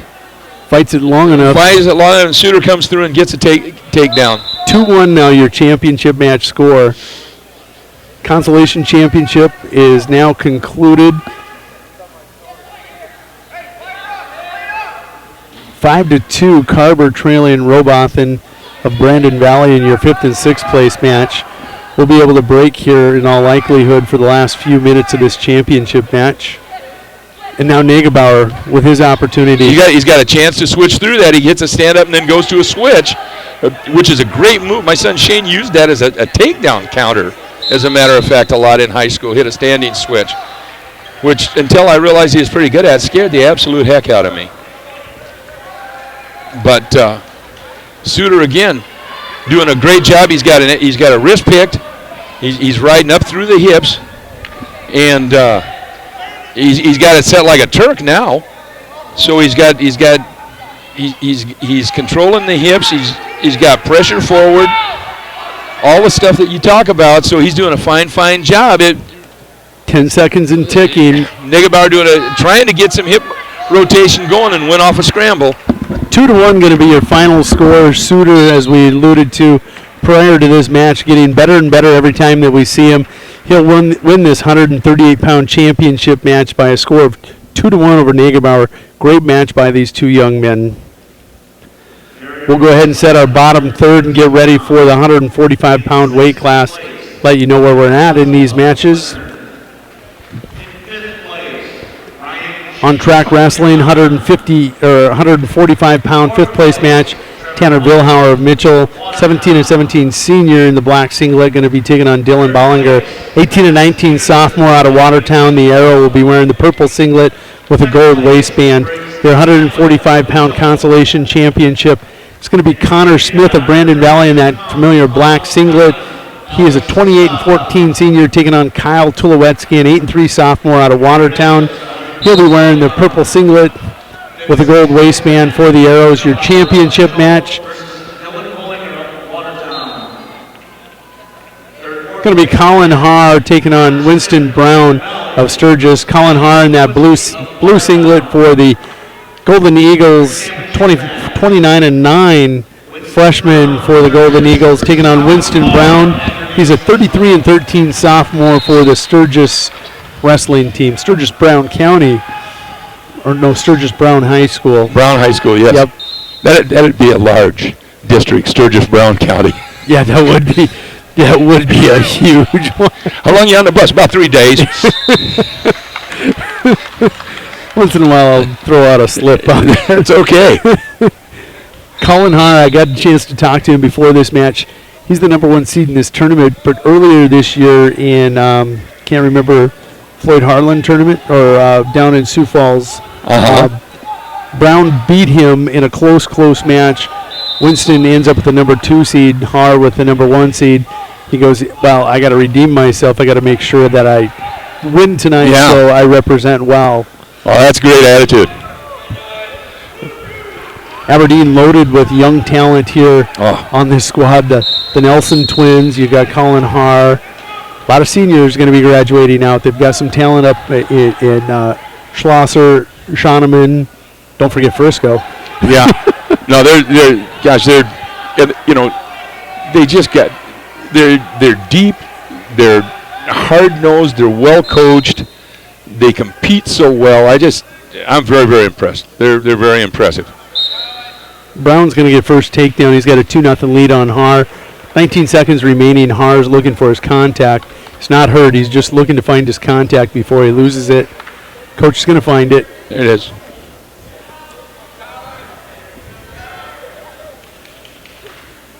I have never tried wearing contact lenses. I've had glasses since I was in 7th grade or 8th grade, and I have never tried contact lenses. My son has them. He's been wrestling varsity since his 7th grade year. We went through so many contacts. He used to lose them all the time. His eyeballs have gotten big enough now that he doesn't lose them like he used to. He's growing into his contacts. I like it. It's kind of like growing into a singlet. He's growing into his contacts. My son Shane got him when he was in college, and he wore them when he played football during the games. And I asked him, I said, how was it? He said, like guys with read options or something like that, he's a defensive end. He said it was nice. It was nice being able to see clearly. It does make a difference. Even I can't imagine as a wrestler. I know you can see the outline of a waist and 2 legs, but an ankle getting just little things. I'm sure it's more precise. Oh, it is. Well, Josh Salmons, who's a great wrestler for us back in the 90s, a 2-time state champ for the Tigers. Oh, wow, look at here. Wow. If he didn't have his contacts in, he couldn't see the scoreboard on the edge of the mat. So he said, look at the scoreboard. You're up 3-2 with 30 seconds left, Josh. You got to tell him. Yeah. That was quite a team you had in 90. Winter area had quite a team, too. Yeah. Did you guys get that title that year? We won it in 94. We got runner-up in 92. We were, let me think. I think we were 4th in 91, 2nd in 92, 3rd in 93, and won it in 94, and then 6th in 95 maybe. It's something like that. The 92 team from Winter had 3 state champions, and we had some critical head-to-head matchups in that tournament. Yes. That was over in Sioux Falls at the arena. Yeah. Great tournament. We had 3 state champs that year. Pat Tim, who's the coach up at Northern now, and Josh Salmons, who I was talking about, and my son Chad. Yeah. We're all state champs. And what a great time. What a great time. Yeah, when we had those kids, Jody, and the Winter coaches say the same thing. When you got great kids, you're a brilliant coach. Oh yes. And those guys graduate, and you immediately turn stupid. But your program's fallen. Yeah, he's lost it. He lost it. I know he's getting old. Real quick, we're about to go to the third period here in your championship match. Harr's going to go to that period, trailing Brown 5-2.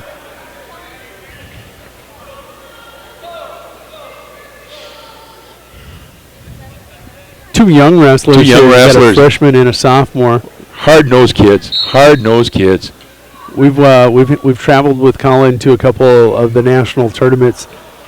Very flamboyant young man. Fun to travel with. Yep. Interesting perspective on anything. Yep. Anything and everything. Not a boring kid. Not a boring kid is exactly what I'm trying to say. Your consolation championship match right now, 2-1 right now. Wyatt Winter leading Ethan. Oh, no. The consolation championship is done. That's done. We're looking at Vilhauer. He's got a 2-1 lead over Bollinger. In the 5th place match. Yep, 33 seconds to go. We'll go solo camera here on this championship match once that one's completed. Brown nearly forces that over.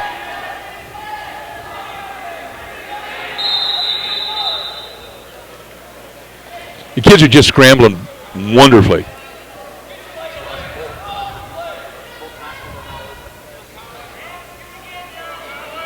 What do you think of the semifinals versus the finals? I used to say that the semifinals were the best round because the kids were firing harder, and kids wrestled to win. And kids wrestled in the finals sometimes not to lose. I think 2 things. I think that the quarterfinals have taken up where the semifinals were at, where kids are going after it tooth and nail there, and I think over the years kids more than coaches sometimes, Jody, realize I got to dance with the one what brung me. And if I got here by unleashing the wrath, I better do it on the big stage. And you're seeing more of that? Yeah. I agree. The finals have gotten better and better. You don't slow down in the spotlight dance. If you're there with the prom queen, when the spotlight dance comes up, you don't say, I'd rather not. Get out there and let her buck. Har being cautioned for stalling here. Really, Brown has dominated this match. He has. He's won every one of the scrambles that you talked about. Yep. And just has done a nice job of riding. He's got a really nice gyroscope. He really does. You can tell he has no trouble feeling where he's at. Boy, that tight waist is on there. Head in the hole. He's going to win this. Winston Brown going to win by a score of 7-2 in your 145-pound finals over Colin Har. Brown will go to 34-13 on the season. Har will fall to 29-10 on this 2015 season as we get ready to head to the regionals next weekend.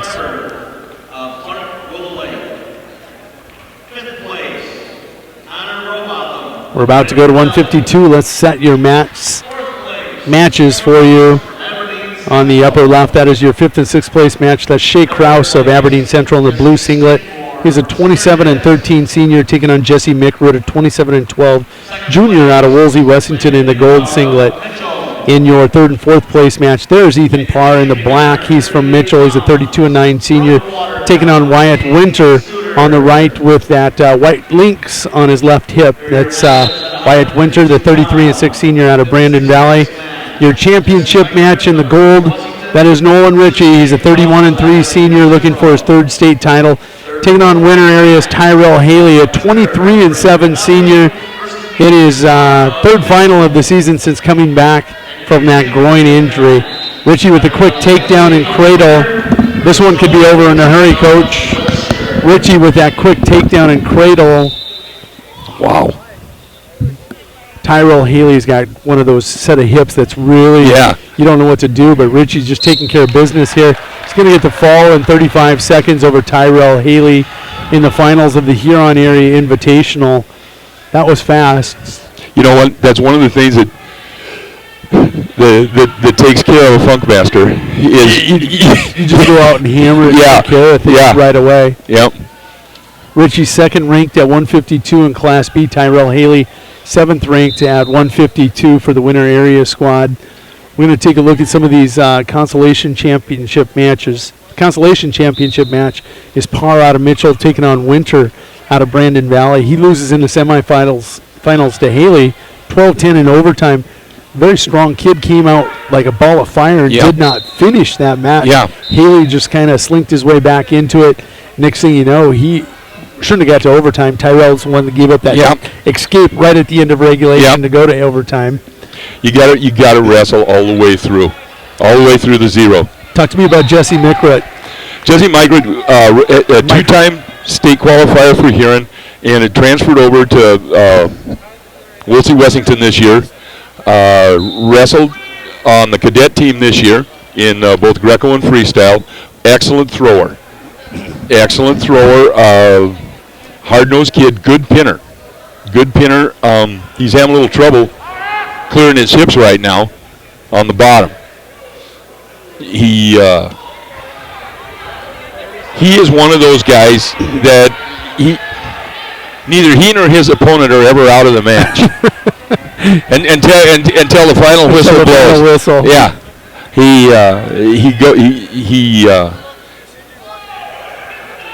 He's gonna try and go for the big move.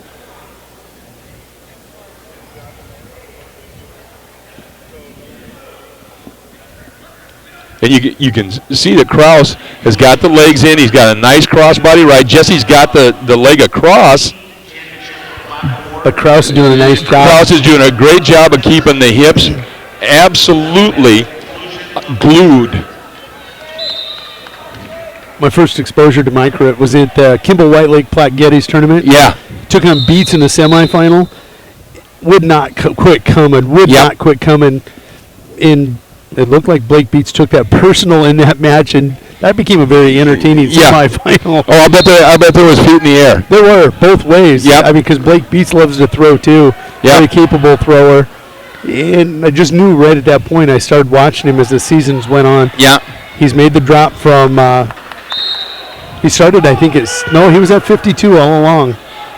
Well, he's a hard-nosed kid, and he's a good pinner. He is a real good pinner. Now, see, he just pried Kraus off and got the reversal, and so he's right back in it.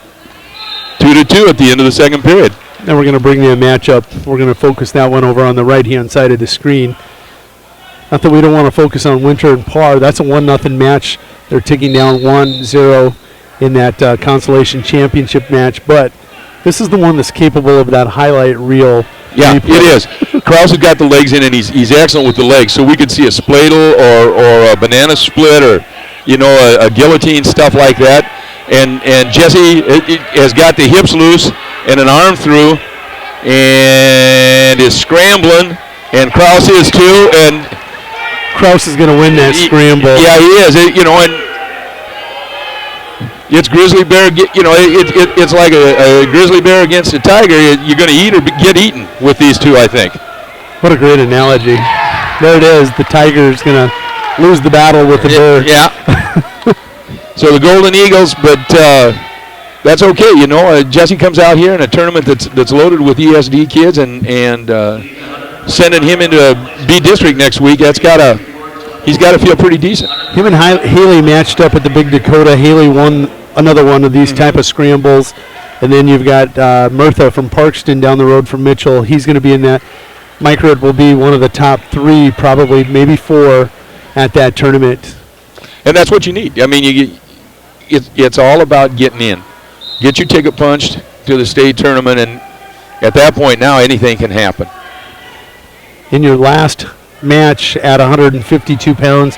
This is your consolation championship match. This is on our wireless camera over there. It does once in a while like to take off and blur as the signal's not really solid. Winter with that 3-2 victory. There's about a minute to go. He was just so explosive. Parr, we saw him in the semifinal. I can't remember who he was wrestling. Richie and him. Yep. 6-4 match in the semifinals. If you missed it, Ethan Parr with an outstanding performance in the semifinals against Nolan Ritchie. He's trailing in this one right now 3-2, but again, he's the one coming. He's on the attack. Winter was doing it early. He doesn't finish matches that well. That might be the difference in his season. Yeah, you know, and the thing that happens is I was talking with Coach Pressler about this. That sometimes getting your heart broken at a place like Winter or Parkston or Mitchell teaches you not to let that happen at region and state. Boy, that felt bad. I don't want to do that anymore. Coach, you got to take off. We got awards coming up. We're going to finish this up here at 152. We're going to set the stage for your 160-pound championship matches. 145 pound place winners, please report to the podium.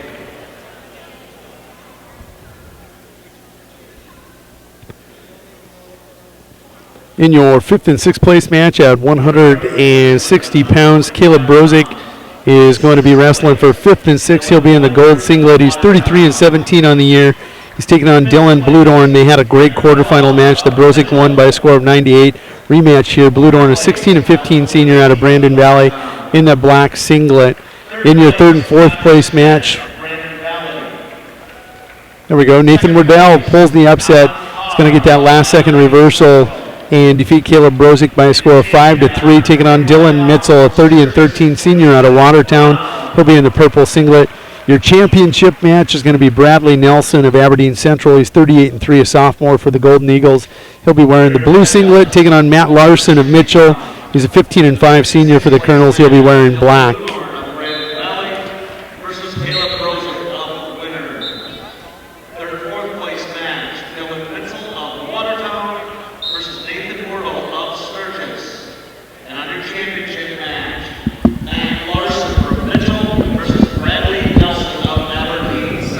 How tough is it to beat the same kid twice in a tournament? Terribly. It really is. I think for most kids, the idea that you get a second chance at the kid that knocked you off, especially in a one-point match. Oh, you so want to redeem yourself. Bludorn and Caleb are going to be going down here, but let's talk about these Nelson twins out of Aberdeen Central. We get to watch Bradley against Caleb in that semifinal. Yep. We can talk also about the letdown from the a very tough semifinal loss to that consolation semifinal. How many kids don't, if they're just not mentally ready to come back from that? I think at every level, you see it at Division I's too. The kid that loses in the semis and the kid who has come back storming back through the wrestlebacks, the momentum is so different on those two kids that a lot of times that kid that loses the heartbreaker in the semis, he's in the 5th and 6th place match because he just trying to I don't know, what would you say, reload your soul? Very good. Reload your soul. Not to mention that you've wrestled at it, well, not in this case, not the extra matches, but yeah, there's a little gone from the gas tank because there's so much effort put into that semifinal. Exactly, you bet. And here's Larson of Mitchell focusing on this championship match now. Didn't see a lot of him. Mitchell didn't have a 60-pounder earlier in the season. He was recovering from that hurt knee from football season. It's really unusual to see a man get back from that kind of a ACL injury, and here's Larson in the championship match against Nelson. He's a riser in the 160 ranks for the Colonels. He's going to be something to be watched out for. Yes, he is. Yes, he is. I think he's, his gas tank is in pretty good shape. He's got to feel just wonderful about being healthy. And getting the opportunity. And he's got 20 less matches, for example, than Nelson. So his body, you're a senior. It's the experience, maybe not so much the timing, maybe a little bit, but by the time you're into your 20th match, your body's not as beat up as it is with 40. Yeah, with it was close, wasn't it? It was close. Little guillotine action going Yeah. on. He loves to ride the legs. You gotta love the legs. I became a believer in the legs when guys that I knew I should beat me in college, well, in high school too, for that matter, with the legs. You know, and It's a matter of controlling the hips. it is, and it's so frustrating. Well, you're burning so much energy on the bottom trying Yeah. to get out of a leg ride, Yep. and you're not on top riding the legs. You're relatively a fresher Oh, yeah. individual. I saw one of my teammates, Don Steller, who was an All-American for Huron College, literally wrestling an Augustana kid in a dual meet one time, sit there and have the legs in so deep that he could adjust his headgear and just kind of wait for, he didn't have to use his hands and his chest at all. And I'm sitting there and I feel like I've done 5 sets of hammer curls when I get done, trying to ride deep waist and a wrist. And I'm going, okay, there's got to be something here. So I couldn't do it, but I got to where I could coach it okay, and I surely respect it. Mitzel only with a 1-0 lead over Wardell. Wardell come back. That was who Caleb caught coming back. He was rolling back through the wrestlebacks, like you said. Yeah. Hit that last second reversal to beat Caleb. Now he's given Mitzel all he could ever want. Yep. But these Nelson twins, Hard-nosed kids. can you imagine having a brother as big and as strong as you, like Bradley does in Braden? Yeah.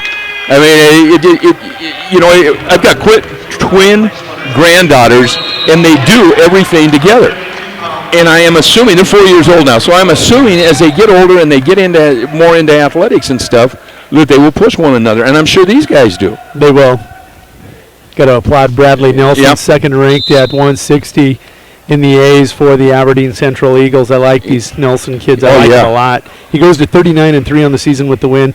Larson, not a bad loss. He's a 15-6 senior who still, I feel, is one of those kids on the rise as you're heading to the regions. I agree. And the nice thing about if you've got the stud in your region, even if you finish as a runner-up in that region, you don't see him till the finals.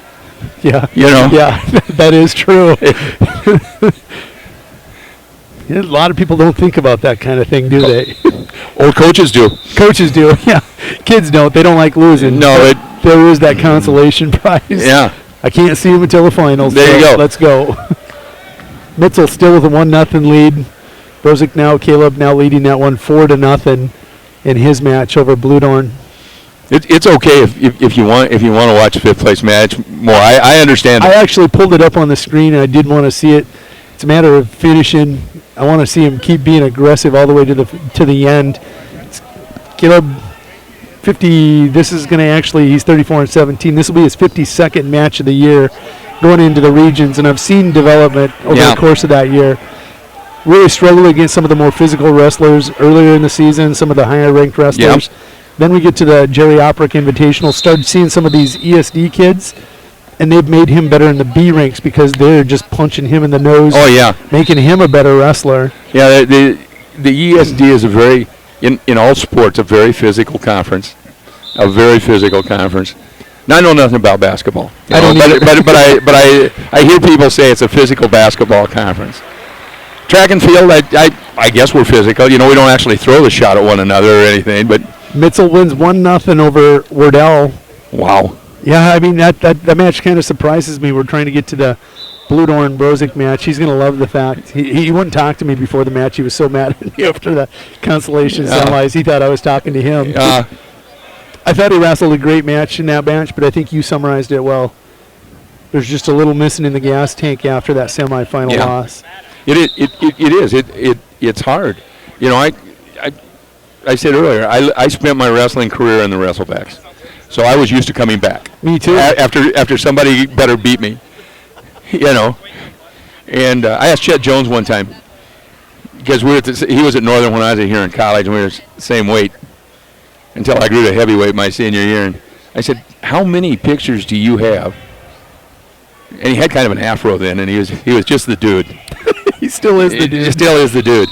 And I said, "How many pictures do you have where you're sitting on the top step of the podium and you're looking good? You got the big smile, Afro's all in place. And I'm sitting 2 steps below you with a black eye, a cotton ball up one nostril, and a piece of tape on my bad ear. Just beat all over the place, and my hair sticking out in 7 directions. He says, I have a few of those. I said, I bet you do. Did he ask you what they were worth to you? No, he did not. They mean more to him than they do to you. I think so, yeah. Caleb's going to win that rematch with Blue Dorn. He's going to win it by a score of 7-0. Winner area is Caleb Brozick. Finishes the tournament 7-0 over Blue Dorn. We're going to set your bottom third, get you ready for the 182-pound. Excuse me, we don't want to jump over the 170-pound weight class. We're going to go to the 170-pound weight class, get that bottom third set. Here are your matches as they are presented by Track Wrestling. In your 5th and 6th place match, it's going to be Cole Turnquist of winner area. There's my wireless camera kind of acting up. We're going to see if we can get it fixed. There we do. We'll go backwards. They've got him set backwards. Braden Nelson of Aberdeen Central will be in blue. He's a 31-3 sophomore for the Golden Eagles. Colin Simons will be his opponent in the final out of Huron. He's a 21-11 junior wearing that black singlet. In the consolation championship match, Watertown's Mason Wickhurst, a 19-19 sophomore in the purple singlet, will be taking on Lucas Crown over a 20-14 junior, I believe, out of Bonholm. And Cole Turnquist is going to win 5th place by default over Logan Ritchie. Logan Ritchie hurt his shoulder in the quarterfinal and did not return. Logan Ritchie has not finished the tournament since the semifinals. It didn't look serious, but there was something he wasn't comfortable with that left shoulder. Don't mess with it at this point. No, it doesn't matter at all, does it? Nope. Here we got a Huron finalist, Colin Simons, 21-11 junior, taking on one of the Nelson Monsters. Yeah. You know what? Have they seen each other this year that you're aware of? I believe they have. And that's one of the 11. That's one of the 11. I think so. Boy, I can't remember the boy's name out of North Dakota. Oh, he got in deep. Those hips. Yeah. And there he is. Yep. Off a reshot. Not a sophomore mentality. Nope. We get that great penetration. Colin Simons is a kid that has gone into the weight room and basically built himself one brick at a time. Mike Postman and I had him as a middle school wrestler, and he was a good kid, but he wasn't as good as he is now. And just every year and every week, he seems to get a little bit better, and he'll give you everything he's got. He is absolutely unafraid to compete, and I love watching him wrestle. I'm so happy he's a Tiger. Look at there. See? Just what I was talking about. Hips. Attack. Just attack. I mean, he's not going to quit. He's going to no.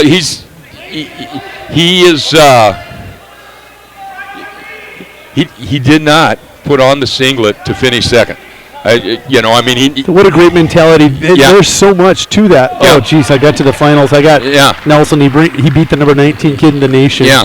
Who cares? Who cares? Yep. You betcha. You hear? Hey, you know what? What a great chance. 4-2 now, match score. Yep. Nelson got a reversal out of our attempted inside cradle.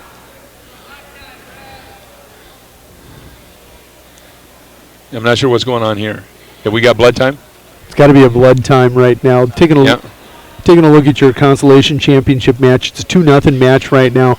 That's Mason Wickhurst of Watertown, 19-19 sophomore, taking on Lucas Crown over a 20-14 junior out of Bonholm.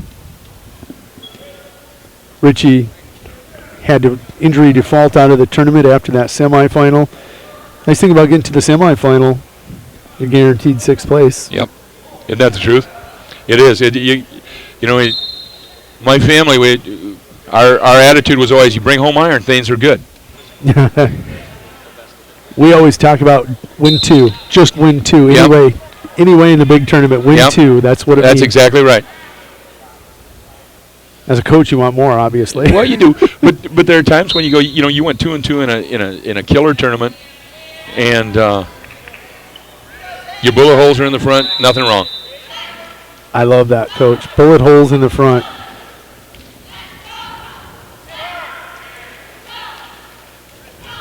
He had, Coach had a ton of them, and he was I had two high school coaches because the guy that was my coach early went to junior college my senior year, and one of them wrestled at Adams State and the other one wrestled at University of Northern Iowa, and they were both hard-nosed guys. There you go. Who's gonna Pardon me, folks. Hey, you told them straight up at the beginning you were not going to be unbiased. I'm not unbiased. This is a biased broadcast, and that's all right. Yeah. 4-4 your score, 1 minute to go in the second period, championship match. One of the things that's true is Colin is a strong kid too, and his hips have gotten better. Now I say that, and look at that. And Braden Nelson comes in and goes far ankle pick and just does a beautiful job on it. But I'm a strong kid too. Yeah. Oh no, they both are. Well, you look at them. I mean, that's you don't. Do they look like 170 pounders, or do they look like the old 89 pounders? You don't get to look like that by sitting in study hall all the time. Somebody's sneaking off and going to the weight room.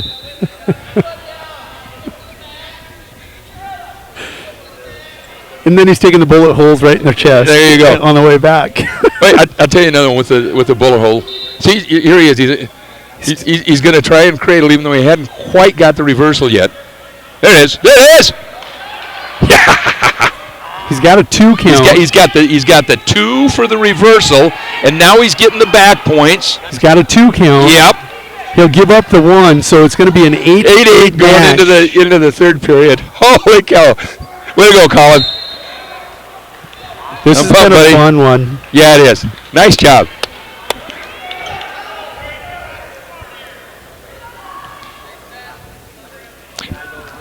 With the bullet thing, one time, I lose a tough match. He says, "You know what? You did everything you got to do. You shot every shot you had you get, and then you pistol whipped him. Just wasn't enough." And then you pistol whipped him. Was he from Winter? No, he was not. He was Coloradan. It sounds like a Winter term. Yeah. He was a Coloradan, but it was so funny, and gosh, I've used that. You shoot every shot you got, What do you do if you run out? You pistol whip them. And if that's not enough, you shake their hand and say thank you. Yep, you're going to die that honorable death. Yeah, that's right. Come back on my shield. Nelson with the escape. He's going to take a 9-8 lead. That comes at the 140 mark of your championship match. Crownover going to lose that match. For third and fourth, we're going to focus solely on the championship match now. This one's going to get interesting with 125 to go before it's all done. Neither kid's really taking a step back. No. In this match. I mean, they both working to set things up, and both look like they got plenty of gas still in the tank. Yeah, the conditioning is not going to be a factor in this match at all for either one of these two. We need 160-pound place winners to please report to the podium. 160-pound place winners, please report to the podium. You'd like to see Colin pick up the pace a little bit, but you don't want him to get out of his style when there's still a minute left. I mean, if we can get a takedown here, however he wants to do it, but he needs to be getting him moving and get his feet moving so he's not shooting into that set base. There it is. There. Oh, my goodness. Go! He's going to have to throw again out of this, and he's going to try Nelson keeping those hips back. Inside trip! Inside trip. There! Oh, go! You know what? That's okay. He went for it. You got to go for it. That's exactly how his brother... Hey, that's what Coach Nelson was talking about. Shot every shot, then pistol whipped. And pistol whipped him. Your champion at 170 pounds, Braden Nelson of Aberdeen Central. He goes to 32-3 on the season, deservedly so. Colin Simons, though, an incredible match, 21-12 junior for the Tigers. He will get second place. We're going to set your bottom third for the 182-pound matches. These should be equally as entertaining.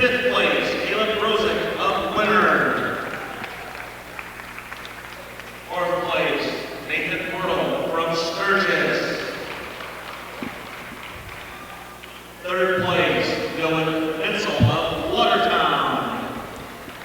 In your 182-pound fifth and sixth place match, it's going to be Jake Vinson of Sturgis in the black singlet. He's a 14-20 junior taking on Tanner Iwan, a 23-17 junior out of Bonholm wearing the red singlet. And your third and fourth place match in the lower left, it's going to be Tristan Murchys of Watertown wearing the purple singlet. He's a 20-11 senior taking on Bailey Schoenfelder, a 29-5 junior out of Huron wearing the black singlet. Your championship match, John Frisco, 34-0 in the year. He is a senior for the Aberdeen Eagles, taking on Tyler Wagner, a 30-5 senior for the Webster area Bearcats. Webster's second finalist here, Nolan Ritchie, the champion at 152. Aberdeen Central now looking for their third straight champion here in this lineup. The Nelson twins take care of business at 60 and 70 to become Huron Invitational champions 2015. Frisco trying to become that third in a row for the Eagles. That's deep, isn't it? That is deep, and it doesn't quit. Wagner was such a great match against Schoenfelder. That was a triple overtime. Yep. Impressive one.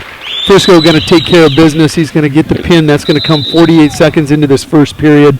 John Frisco remains undefeated, 35-0. We're going to jump over to that third place match. That's going to be Schoenfelder taking on Wertjes of Watertown. Schoenfelder, a 29-5 junior, taking on Wertjes, the 20-11 senior.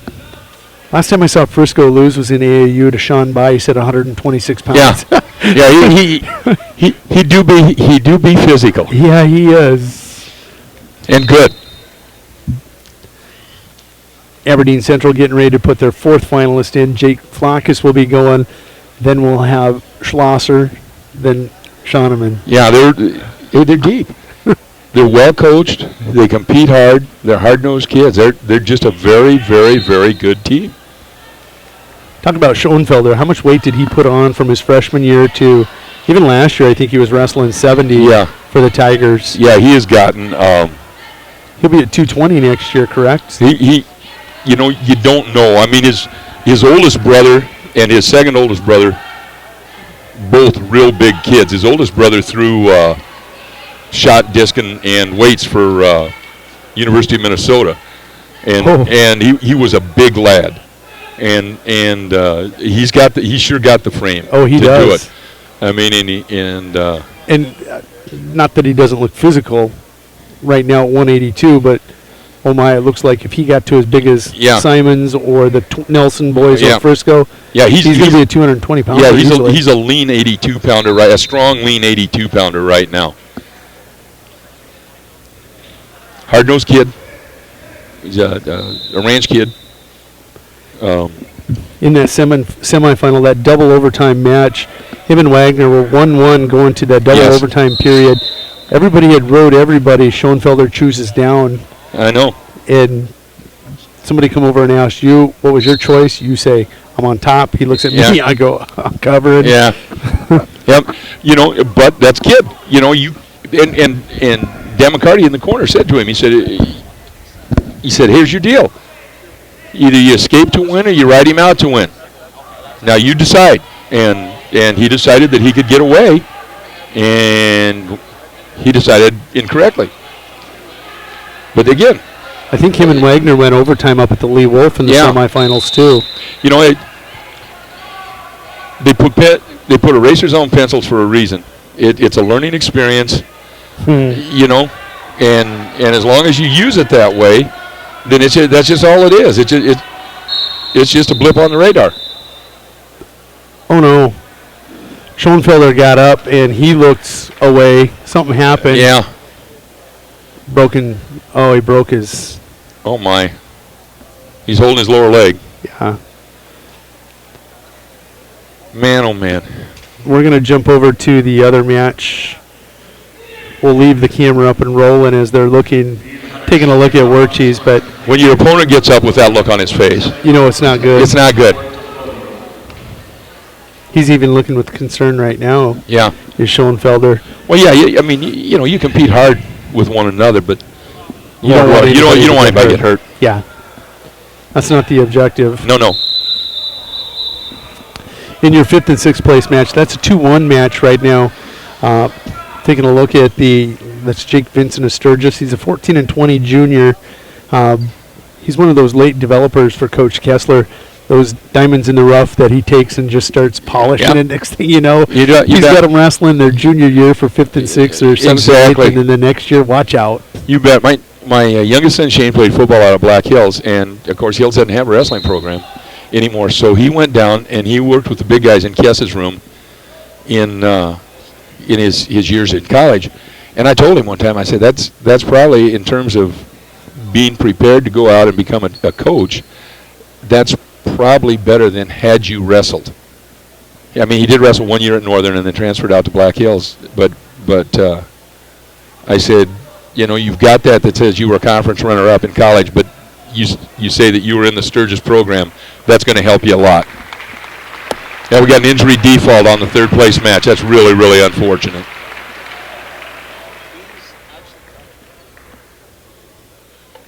Wirtsch's going to limp off. I can't tell if they did put some kind of a brace on his foot there. It must have been his foot or ankle. Yep. Dang, that's right, the weekend before regionals. You don't want that. No. I'm really sorry, Tristan. I wish you a speedy recovery. Yeah. If it's by next week, so be it. And that's one of those things where if he can find a way to get 4th place, even if he's got a default.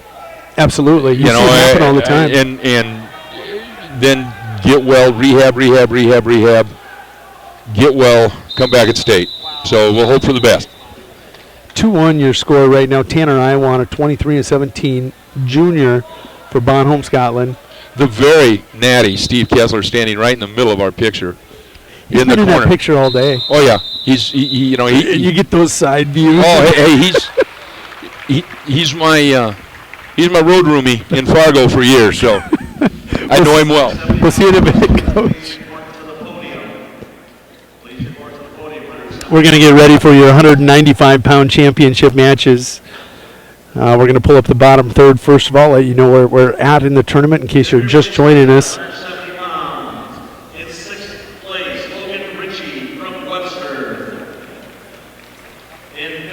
Your 5th place match from Yankton is going to be Brock Folkers, a 3-6 junior, taking on Mitchell Gajkowski of Webster area. He'll be in the gold singlet. The Yankton wrestler will be in the black singlet. Gajkowski, a 24-13 senior. Your 3rd and 4th place match, Jimmy Sharkey of Winter area, 20-13 on the year. The senior will be wearing the gold singlet. He'll be wrestling Dexter Gajkowski of Watertown, a 27-14 junior. He'll be in the purple singlet. Your championship match, Jake Flockus of the Aberdeen Central Golden Eagles wearing that blue singlet. We'll see him at 30-5, the sophomore, taking on Payson Dirk, a 31-10 junior out of Sturgis, wearing a black singlet for the Scoops. Coach Kessler will be back here in a moment. We're going to kind of focus on our 3rd and 4th place match. Sharkey coming around the corner on Gajkowski. He's going to get those hips up, has now a 2-0 lead. Winter area going to play 6 here today out of 11 at the Huron Invitational. This will be the last wrestler for the winter squad. Taking a look at team standings right now. We're going to try to take a look at team standings. Track Wrestling not wanting to cooperate with me. Gotta make sure my rolling chair doesn't roll off the Jake Flock, as we saw at the finals of the Lee Wolf Invitational, taking on Mr. Jensen from Mobridge. Really didn't see a lot offensively against Jensen in that match. He's already opened up more than he had in that match against Jensen. We got to see Jensen last week against Semler at the Big Dakota. How'd he do? I got to get your mic on. Coach, he lost. That was an overtime thriller between Semler. Oh yeah. And Jensen. It was his first loss of the year. Those two kids, you talk about taking bullets in the chest and pistol whipping them. They both did it, and they were both laying. After the match, they just both laid there absolutely gassed. That is what a championship match is supposed to be like. You spend everything you got. They did. It was great to watch as a fan of the sport. I used to tell my kids, I say, you put everything you've got there, and if you can't get off the mat, I'll come and get you. And I had one of my kids say that one time after a stud match like that. What you want? He goes, you didn't come and get me. I had to get off on my own. I said, I'm sorry. I didn't want to steal your thunder, man. Sharkey trailing Winter Area's 195-pounder. Trailing by a score of 10-4 right now to the Watertown wrestler. 2-point takedown there for Dirk of Sturgis. He leads that match 2-0. Right at the end. Again, You want to hear a story? Kez coached. You know, end of the period, edge of the mat. Yeah. They're going to do it. You want to hear a story? Of course. My junior year, wrestling, I'm 155-pounder for our squad. My coach is Randy Donovan. Sure. Says we got to get more physical going into the regionals. It's going to be the number two seed in that tournament. End up hooking up with him, and he throws me, and I land incorrectly, and something was wrong. He goes, "Oh, you're fine. It's just a little sprain." We tape it up. Yep. Wrestle regionals, really fail in the first match. Come back through, get that same kid again, Wilson out of Mitchell, make amends, go to the state tournament, and they didn't give 7th and 8th place back then. Yeah. I run into Kim Poole of Millbank, if you remember him, Yep. 2-time runner-up. Yep. And then I got Stark from Yankton. He finished 3rd. He beat me out. I should have finished. Of course, I should have. Yep. Get back home the following Monday, go to the doctor, wrestle with 2 broken bones. But There you go. Just tape it up. It's going to be Just tape fine. it I'll up. come get you. I'm thinking of your. I'll come get you comment. Yeah. Well, I know where Randy Donovan gets at because we're laughing about that. One of Vern's great lines to me one time when I tore up my knee was, listen, if you let a little thing like that stop you, you're never going to be a champion, Pete. And he said, you know what you got to do? He said, you got to lead that bad leg. So if they get in on it, you got the good one to balance on. I'm in college. I'm dumb enough that I believe this. I'm in high school. Yeah, you know, I'll put the brace on. I'm out there with a bad knee out in front. Oh, that's good stuff. Coach Tate, I'd love to meet him. Oh, he is an absolute gem. He is one of the most important people in my life. Isn't that funny how a coach often is? Think how many kids' lives that you've affected. Oh, he just. In addition to your sons. Yeah. Obviously, you've got that extended family. Yep. And you're a part of another person. Yeah. It's just. He was. Well, I'll tell you what. I was really lucky getting the job in winter when I started, and I realized. Sharky going to come from behind. That away, Sharky. 10-4. Going to get the fall. That's got to come coach up. a ton of 3 Sharkies. 334. When I was down in winter, and hard-nosed kids. But when I went down there, Bill Pastalka was a track coach and the AD. Oh, yes. Harvey Nas was a head football coach. Max Boehner was an assistant. Jim Utek and I were assistants. I was a head wrestling coach, and Duke Nidvid was my assistant. So, I mean, as a young coach, Jim Utek and I got to see these guys.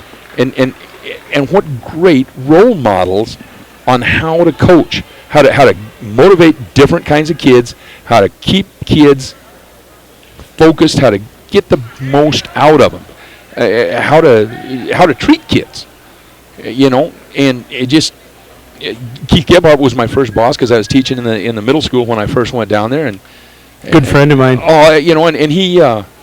Well, he's the one. All those people were that you talked to, Yeah. all very influential in my life. And mine. I mean, I'm right out of college, and I mean, I've been in the Air Force, and I've been in college, and I've done this, and I've done that, and I know what I want to do, and they showed me how. They showed me how. Wow. All legends. Yes. Winter just starting the Hall of Fame down there. Harvey, of course, in there. yes. Bill Pastolka. Yes. Can't remember if he's in there or not yet, but he will be if he's Sure. not. Leland Nedved. Yes. Oh, this is how he treated me. Erasers. Boom. You didn't fall asleep in his No, class. you did not. Dude. He commanded your respect. Yes, he did. And attention. Yes, he did. So I'm looking at these people that you're talking about. Max Boehner, the finger, Yeah. just in your face, Yep. fire and brimstone. Yep. Harvey, I can only imagine what it was like to wrestle for you with that kind of a pedigree. It was just hilarious. I've said this before that the people and the kids in winter were so patient with me because I didn't know a whole lot of wrestling. I knew tough. I knew football pretty well. I knew tough. I knew conditioning. I knew get after him. But technically, I was a little Still challenged at that point. That you're always developing, even as a coach, folks. Jake Flackus trailing in this one 4-0. Payson Dirk going to be your champion here at the 2015 Huron Invitational. Second straight week we've seen Jake Flackus finish second. You know what? He's a sophomore, folks, wrestling at 195. I'm very proud of this young man. I've seen him go against some very hard-nosed kids and battle them, and he's still doing it. Next year, look for that pendulum, the bell curve, to kind of switch. Taking a look at your 220-pound championship matches that are coming up. We're going to first of all set your bottom third. I'm not trying to switch screenshots on you. I'm just trying to switch it.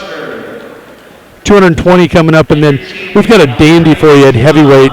2 undefeated wrestlers, one from the A, one from the B, both top ranked, about to wrestle at 195.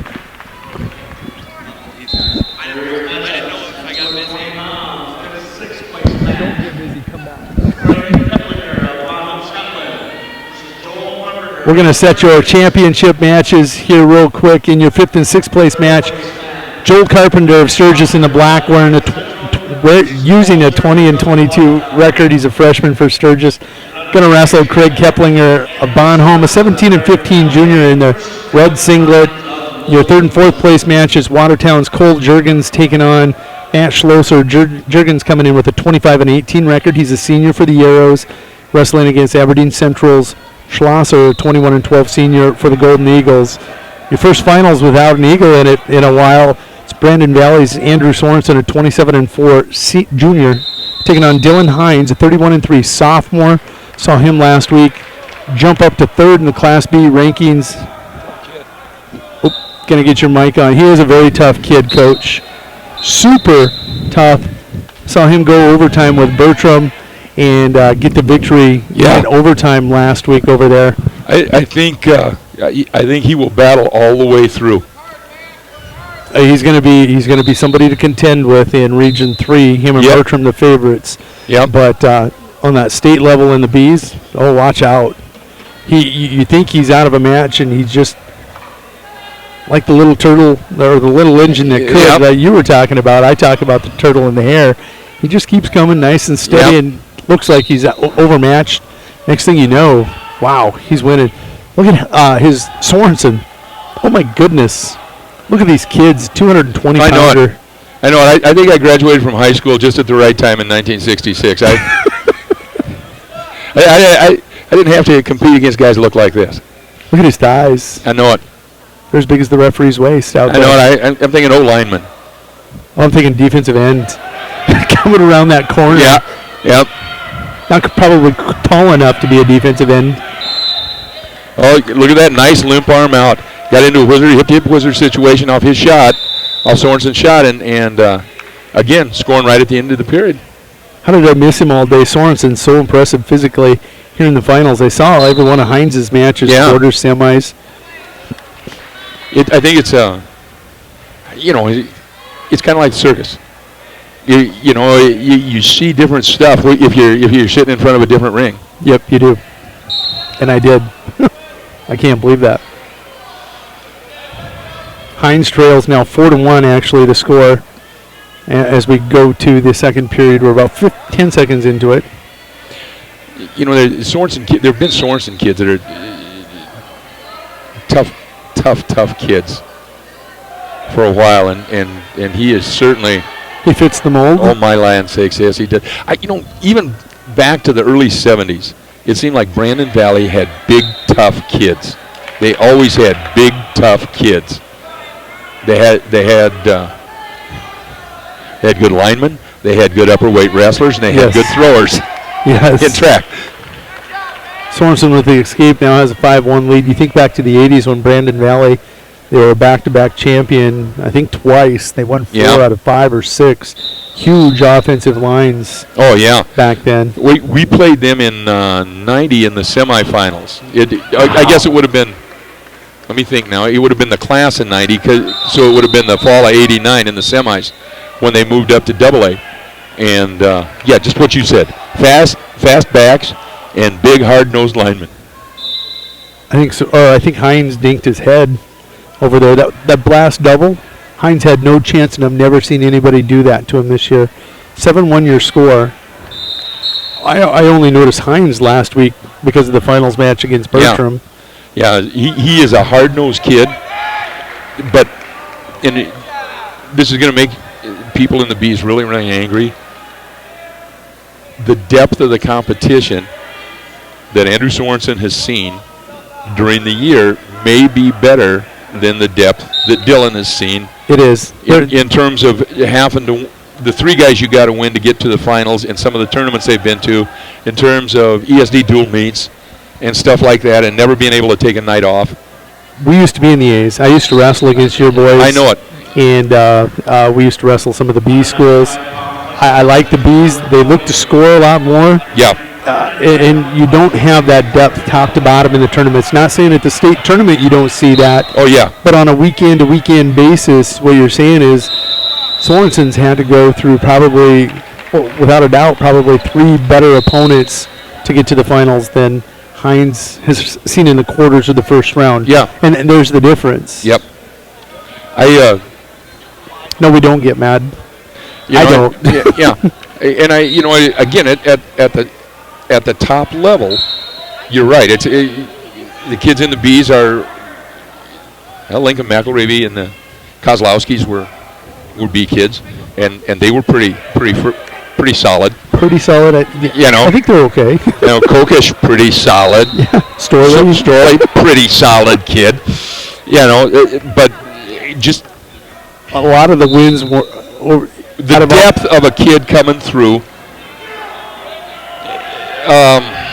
The Floyd McFarland. Yeah. Take a look at that. At the upper weights, not necessarily at the lighter weights, because it's easier for the B schools to fill them. We're talking at the upper weights. Yeah. I think here in Hines is going to be special. In 2 years, he may be as big as Sorensen. Oh, yeah. And he's every bit as tough, I think. I'm serious. I think in terms of just general toughness, I think he's every bit as tough. But he, for lack of a better term, and it's a coaching cliche, he hasn't been honed down the way Sorensen has. Yep. He's still cold. Sorensen's diamond. Yep. I'm kind of proud of that one. That's okay. Sorensen just having fun now. Yeah. He's so smooth. For a big man. Big man. He brings his hips. He brings his hips. That's the thing. We're talking to winter folk, and they know how I am. So one of the things that I used to tell the middle schoolers, even, was, who's got boy dogs? And they go, it's okay. You know how close they get to a fire hydrant? Yeah, that's how close I want your hips. Bring them. Get them in deep. And Sorensen's doing that. Now, right there's a great double, but his hips were so far away. Still a little far out. It was more a dive double. Jim Gibbons, who is the color guy on the BTN in wrestling, he calls that what Sorensen does a freight train double. Where you're just coming. You hear it coming, you know it's coming, and here it is. Coach Peter's going to run over to the award stand. We're going to close out here on this championship match. Take nothing away from Dylan Hines. We are huge fans of Hines. I seen him last week. Dylan Hines will fall to 31-4 on the season. Andrew Sorensen goes to 28-4 on the season. Great class sportsmanship there by Sorensen, going to help up Hines. Well, we are here. We are ready for it. It's going to be your 285-pound championship match. It is your number 1 in Class A versus number 1 in Class B. Stebrel versus Shawneman.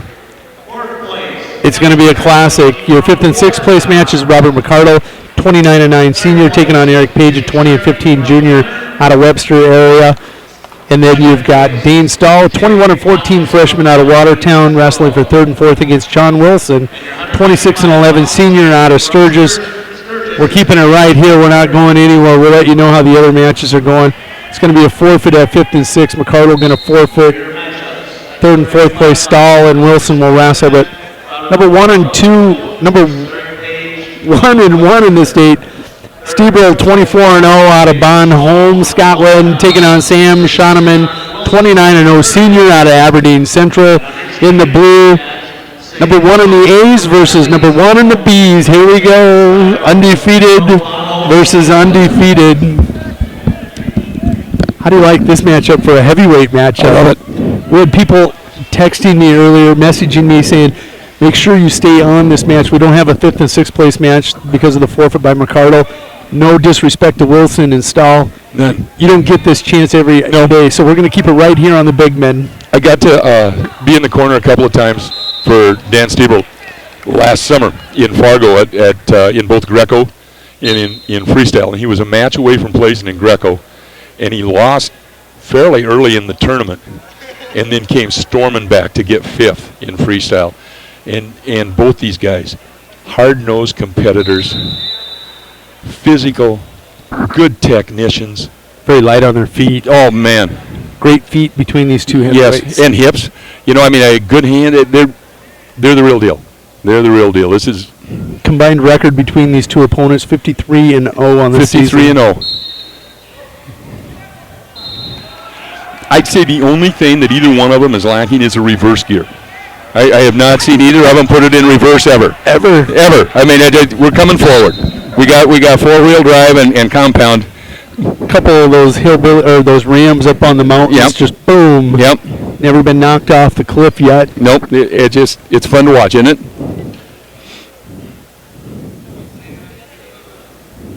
This place got quiet. Well, yeah. Yeah. This is kind of like King Kong and Godzilla. You know, I mean,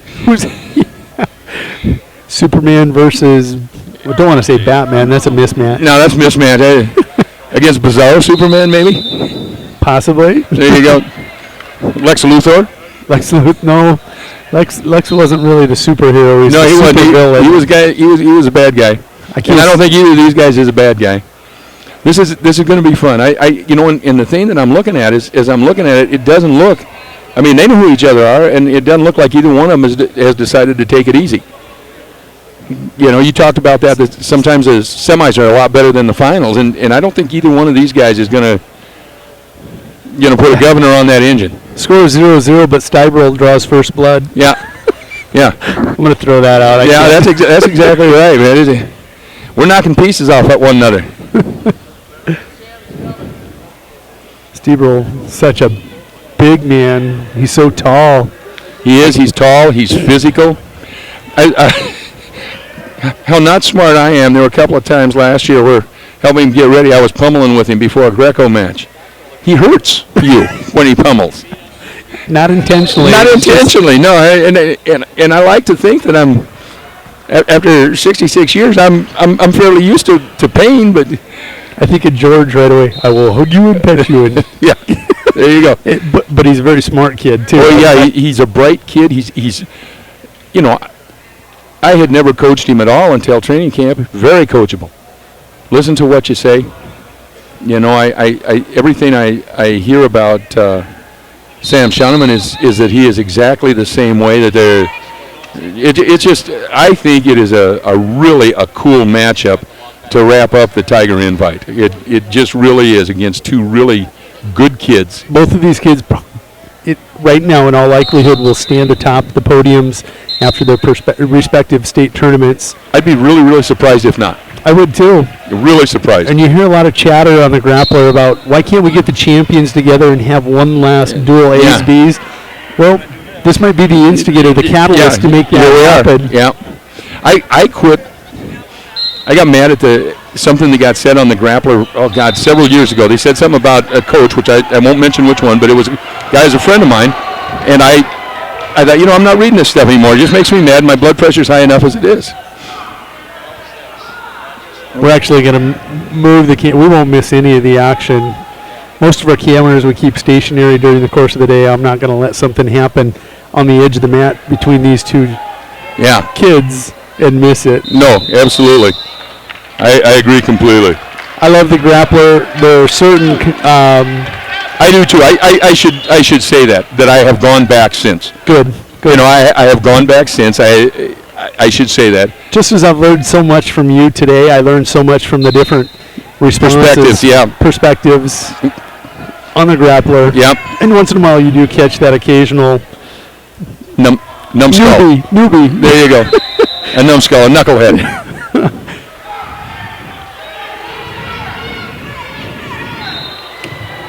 Oh my goodness, the thud. That's good. When you're the coach of the top guy, that's a happy sound. Yes, it is.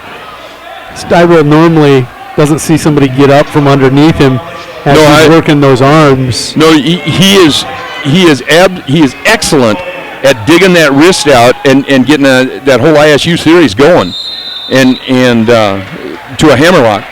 And Schoenemann, to his credit, is Steve gets the wrist and he's building back over it. One of the things I hope people are noticing as they're watching this is how good both of these guys, gyroscopes and hips, are. I mean, their body position and their kinesthetic sense is just wonderful, regardless of the fact that they're big guys. I mean, these are athletes.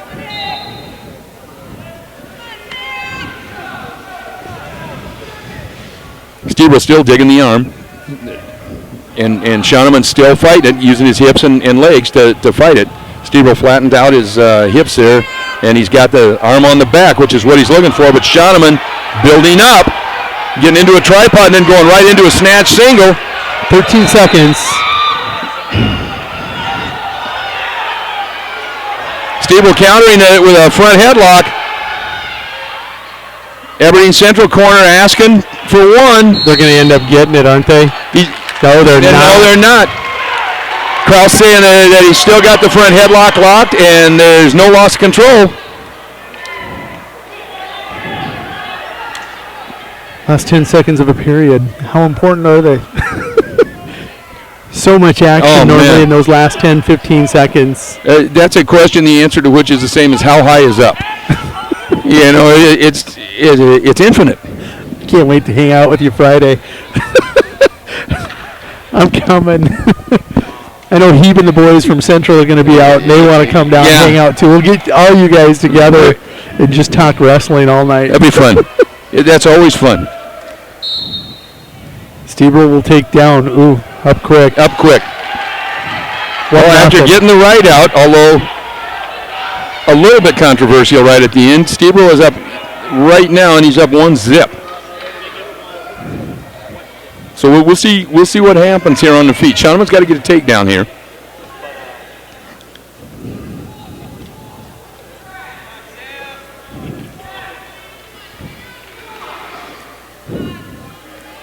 Circling.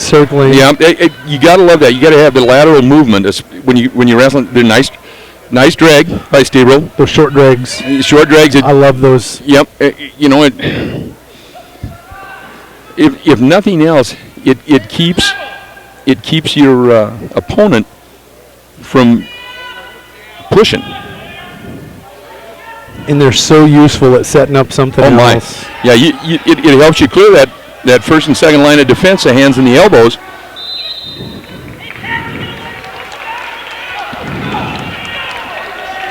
We got people excited here. That's good. Oh, it is. Match. It's normally a lot of different kind of laughter, chuckling. I know. Yeah, I know. Believe me, this is intense. Yeah.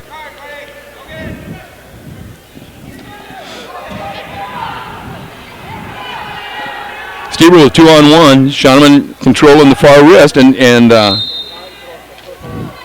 you know the thing is, Schoenemann's in great shape, but Stieber's grip is so tremendously strong that he can't clear that 2-on-1 with the wrist chop.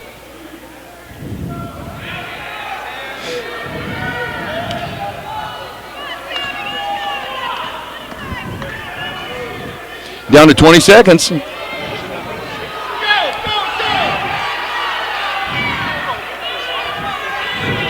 We need to see a shot. 13 seconds. You're not going to get a stall here. No, absolutely not. You have to take a shot. Absolutely. This is where you got to pistol whip and go for it, as we've talked about. We saw a headlock here out of Schoenemann on the edge. That's going to be the end of the match. Dan Stebro going to win this one by a score of 1-0 here at the Huron Invitational. Stebro is going to go to 30-0 on the season. 25-0. Shawneman will fall to 29-1. Nothing bad about this type of a loss at all. Going to take one moment here. We got Coach Matt Chambers going to be joining us. We're going to wrap up here in a second. We want to visit Little Winter Area Wrestling before we get out of here. Heading to the sectionals next weekend. Coach Chambers, how are you today? Doing well. How about yourself? Better. Good. And I think you know what I'm referring to. Yes, yeah. Let's talk about Winter Area Wrestling today. Yeah, 2014, first year of the Huron Invite. 2015, we talked about it last week, what we were looking for coming up here. Did you get what you wanted out of these guys? Yeah, I was really impressed with the way we came out early on, especially in this tournament. I thought first round, we lost some tough matches in that first round. We had some tough draws in there, but the energy that we came out with and the way that we kind of approached the match, I was really proud with the way they came out and did that. And I talked to them all week just about how this is actually a good kind of replication of next week, where you have to come ready to go first round, and if you happen to get on that backside, it's going to be a grind just with the quality competition here to fight back in through. And I thought, for the most part, overall we did well. I think, in the middle of the tournament there, I think we could have grinded out a few more wins. We lost a couple close matches here and there. We kind of came down into a little lull there, I thought, for a little bit, but overall finished pretty strong with a solid final round there and getting 6 into placing. So one difference from this year to last year, Bonholm Scotland here getting a one last look at us. They're going to be one of the top teams in our region. Burt Gregory going to be a workhorse there. Parkston. Any matchups here that's going to affect region seedings, do you think, today? Ones that we had today? I know one. I wanted to see if you're thinking about the same one. It was a huge win for your team in a quarter. Yeah, I knew coming into this that there were some potential, seeding matchups that we could, if we could get some looks at the guys anyway. Socorro Biggins. Yeah, that was huge. That was one I knew that coming in, we've had 2 close matches with him, and I saw that quarter match, and I knew it'd be nice to get that win to get some confidence going into regionals next week. Boy, tough semifinal for him after that, Huber. We had some really tough semifinals today. It was. We had 4 kids in the semis, and not a one of them didn't represent well. Oh, absolutely. We came in, and that's what I was saying. We battled in there, and that's what I was talking about, kind of in the middle. Not only on the semifinal, but on the backside of that round. I thought we could have just, we were in those matches and we were competing, and I just talked to the kids about how, the last couple of weeks, as a coach and as wrestlers, they should have raised their expectations now coming into, starting last week and this week and then going into next week.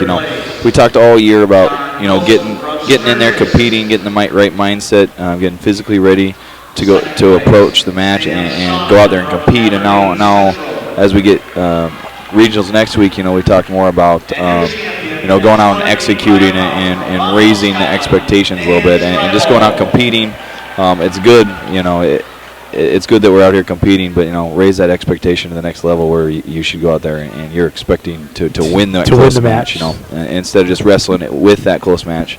And I think we learned some of those lessons today, and hopefully we can take that into next week. I think there's some more lessons to come for them, but I think they are taking the right steps here at the 2015. Well, today here at the 2015 Invitational. Play 6 today. Full strength squad. All 11 here wrestling. First time in a while we've had that, so it kind of felt good to get that. I kind of got lazy. I got to tell you, I missed a couple of those guys as we're good here. Oh wait, we're full strength. No, I think it's the first time since maybe right after Christmas break in the Mid Dakota Monster. I think maybe since we've had. Not even then. Before then. Was it before then? Yeah. I knew it'd been a while since we had a full team, but it was good to just. Those guys that have been gone for a little bit for whatever reasons, just to kind of get back this week before and get a good tune-up run here before next weekend. Coach, that's all I got. Here, winner team standings, 7th place. I think we're what, 8th by half. I think they said we just jumped up to 7th place. We're going to jump right up. there with Mitchell. I knew that going into the last couple matches. Results, team results. Oh, teams. Track being a little slow for me here down this stretch. There we go. 8th by half point. Yeah, 8th by half point over Mitchell, but still great performance today. Was, yeah. And that's what I was talking about, in the middle. We could have maybe gotten a few more points here or there, and I think maybe some of the kids could take that and learn from it. Who are the surprises for you today? Honestly, Taylor Watson getting into placings was huge, and just confidence standpoint, coming in, placing in the last couple tournaments. 2 out of 3, yes. Is huge for him. I thought Tyrell had a great semifinal match against Winter. Against top Winter. quality, Yeah, 29-5, I think. Just a great match, and we let it get away from us at the end of regulation, but then we came back in the overtime period and put them away. Yeah. And I thought actually this is the best Caleb's been wrestling. I think just especially right from the start. He looked against a kid that he had seen earlier in the year, and we looked a little bit more dominant in that match.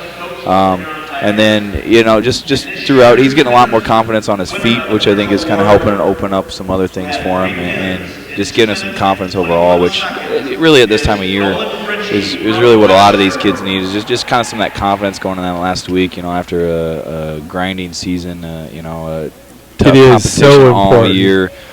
Just that they're feeling good and have some confidence going into next week, and knowing that they can go out there and they should expect to go out there and find themselves getting on to the next stage. We wish you all the luck in the world. We're going to jump off. We're going to pack up. We got a long trip home. I was in McLaughlin last night, Coach. Yeah. Well, I wasn't there, so lucky you. Yeah, I was just at the Armory until about 11. So that does. Youth duel, but it was worth it. It was a good experience for those kids. Youth duel is. You know what? We watched those. I'm not going to tell you how we watched those. Kellen watched them on the way home. He says it's being streamed, right? I said, yep, it's on Winter Warriors Live. He was watching all his teammates, and he was like, I really enjoyed being with you here, Dad. I wish I was there. Those kids loved it. It was great to see that just excitement for the sport of wrestling. So. Well, Matt, thank you. Good luck next week. We will be talking more. Next week's broadcast is going to be done with Parkston. We're going to have them. They've got the home rights to it. We'll have ours set up.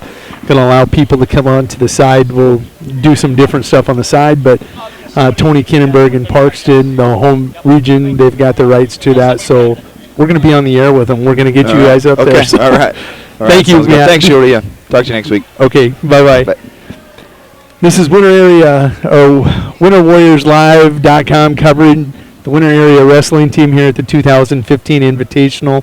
Winter going to play 6 here today. Great day. Thank you, Coach Peters, for joining us. Really appreciate it a lot. We will be with you next Friday before we head over to Parkston for our region and you head out to Todd County. Tony Kinnenberg in Parkston will have the broadcast next week, and we'll have that embedded onto WinterWarriorsLive.com. Join us on our homepage. Winter Area going in on a high note, getting better and better. We're going to enjoy this moment. Winter getting better, placing 6 out of the 11 today.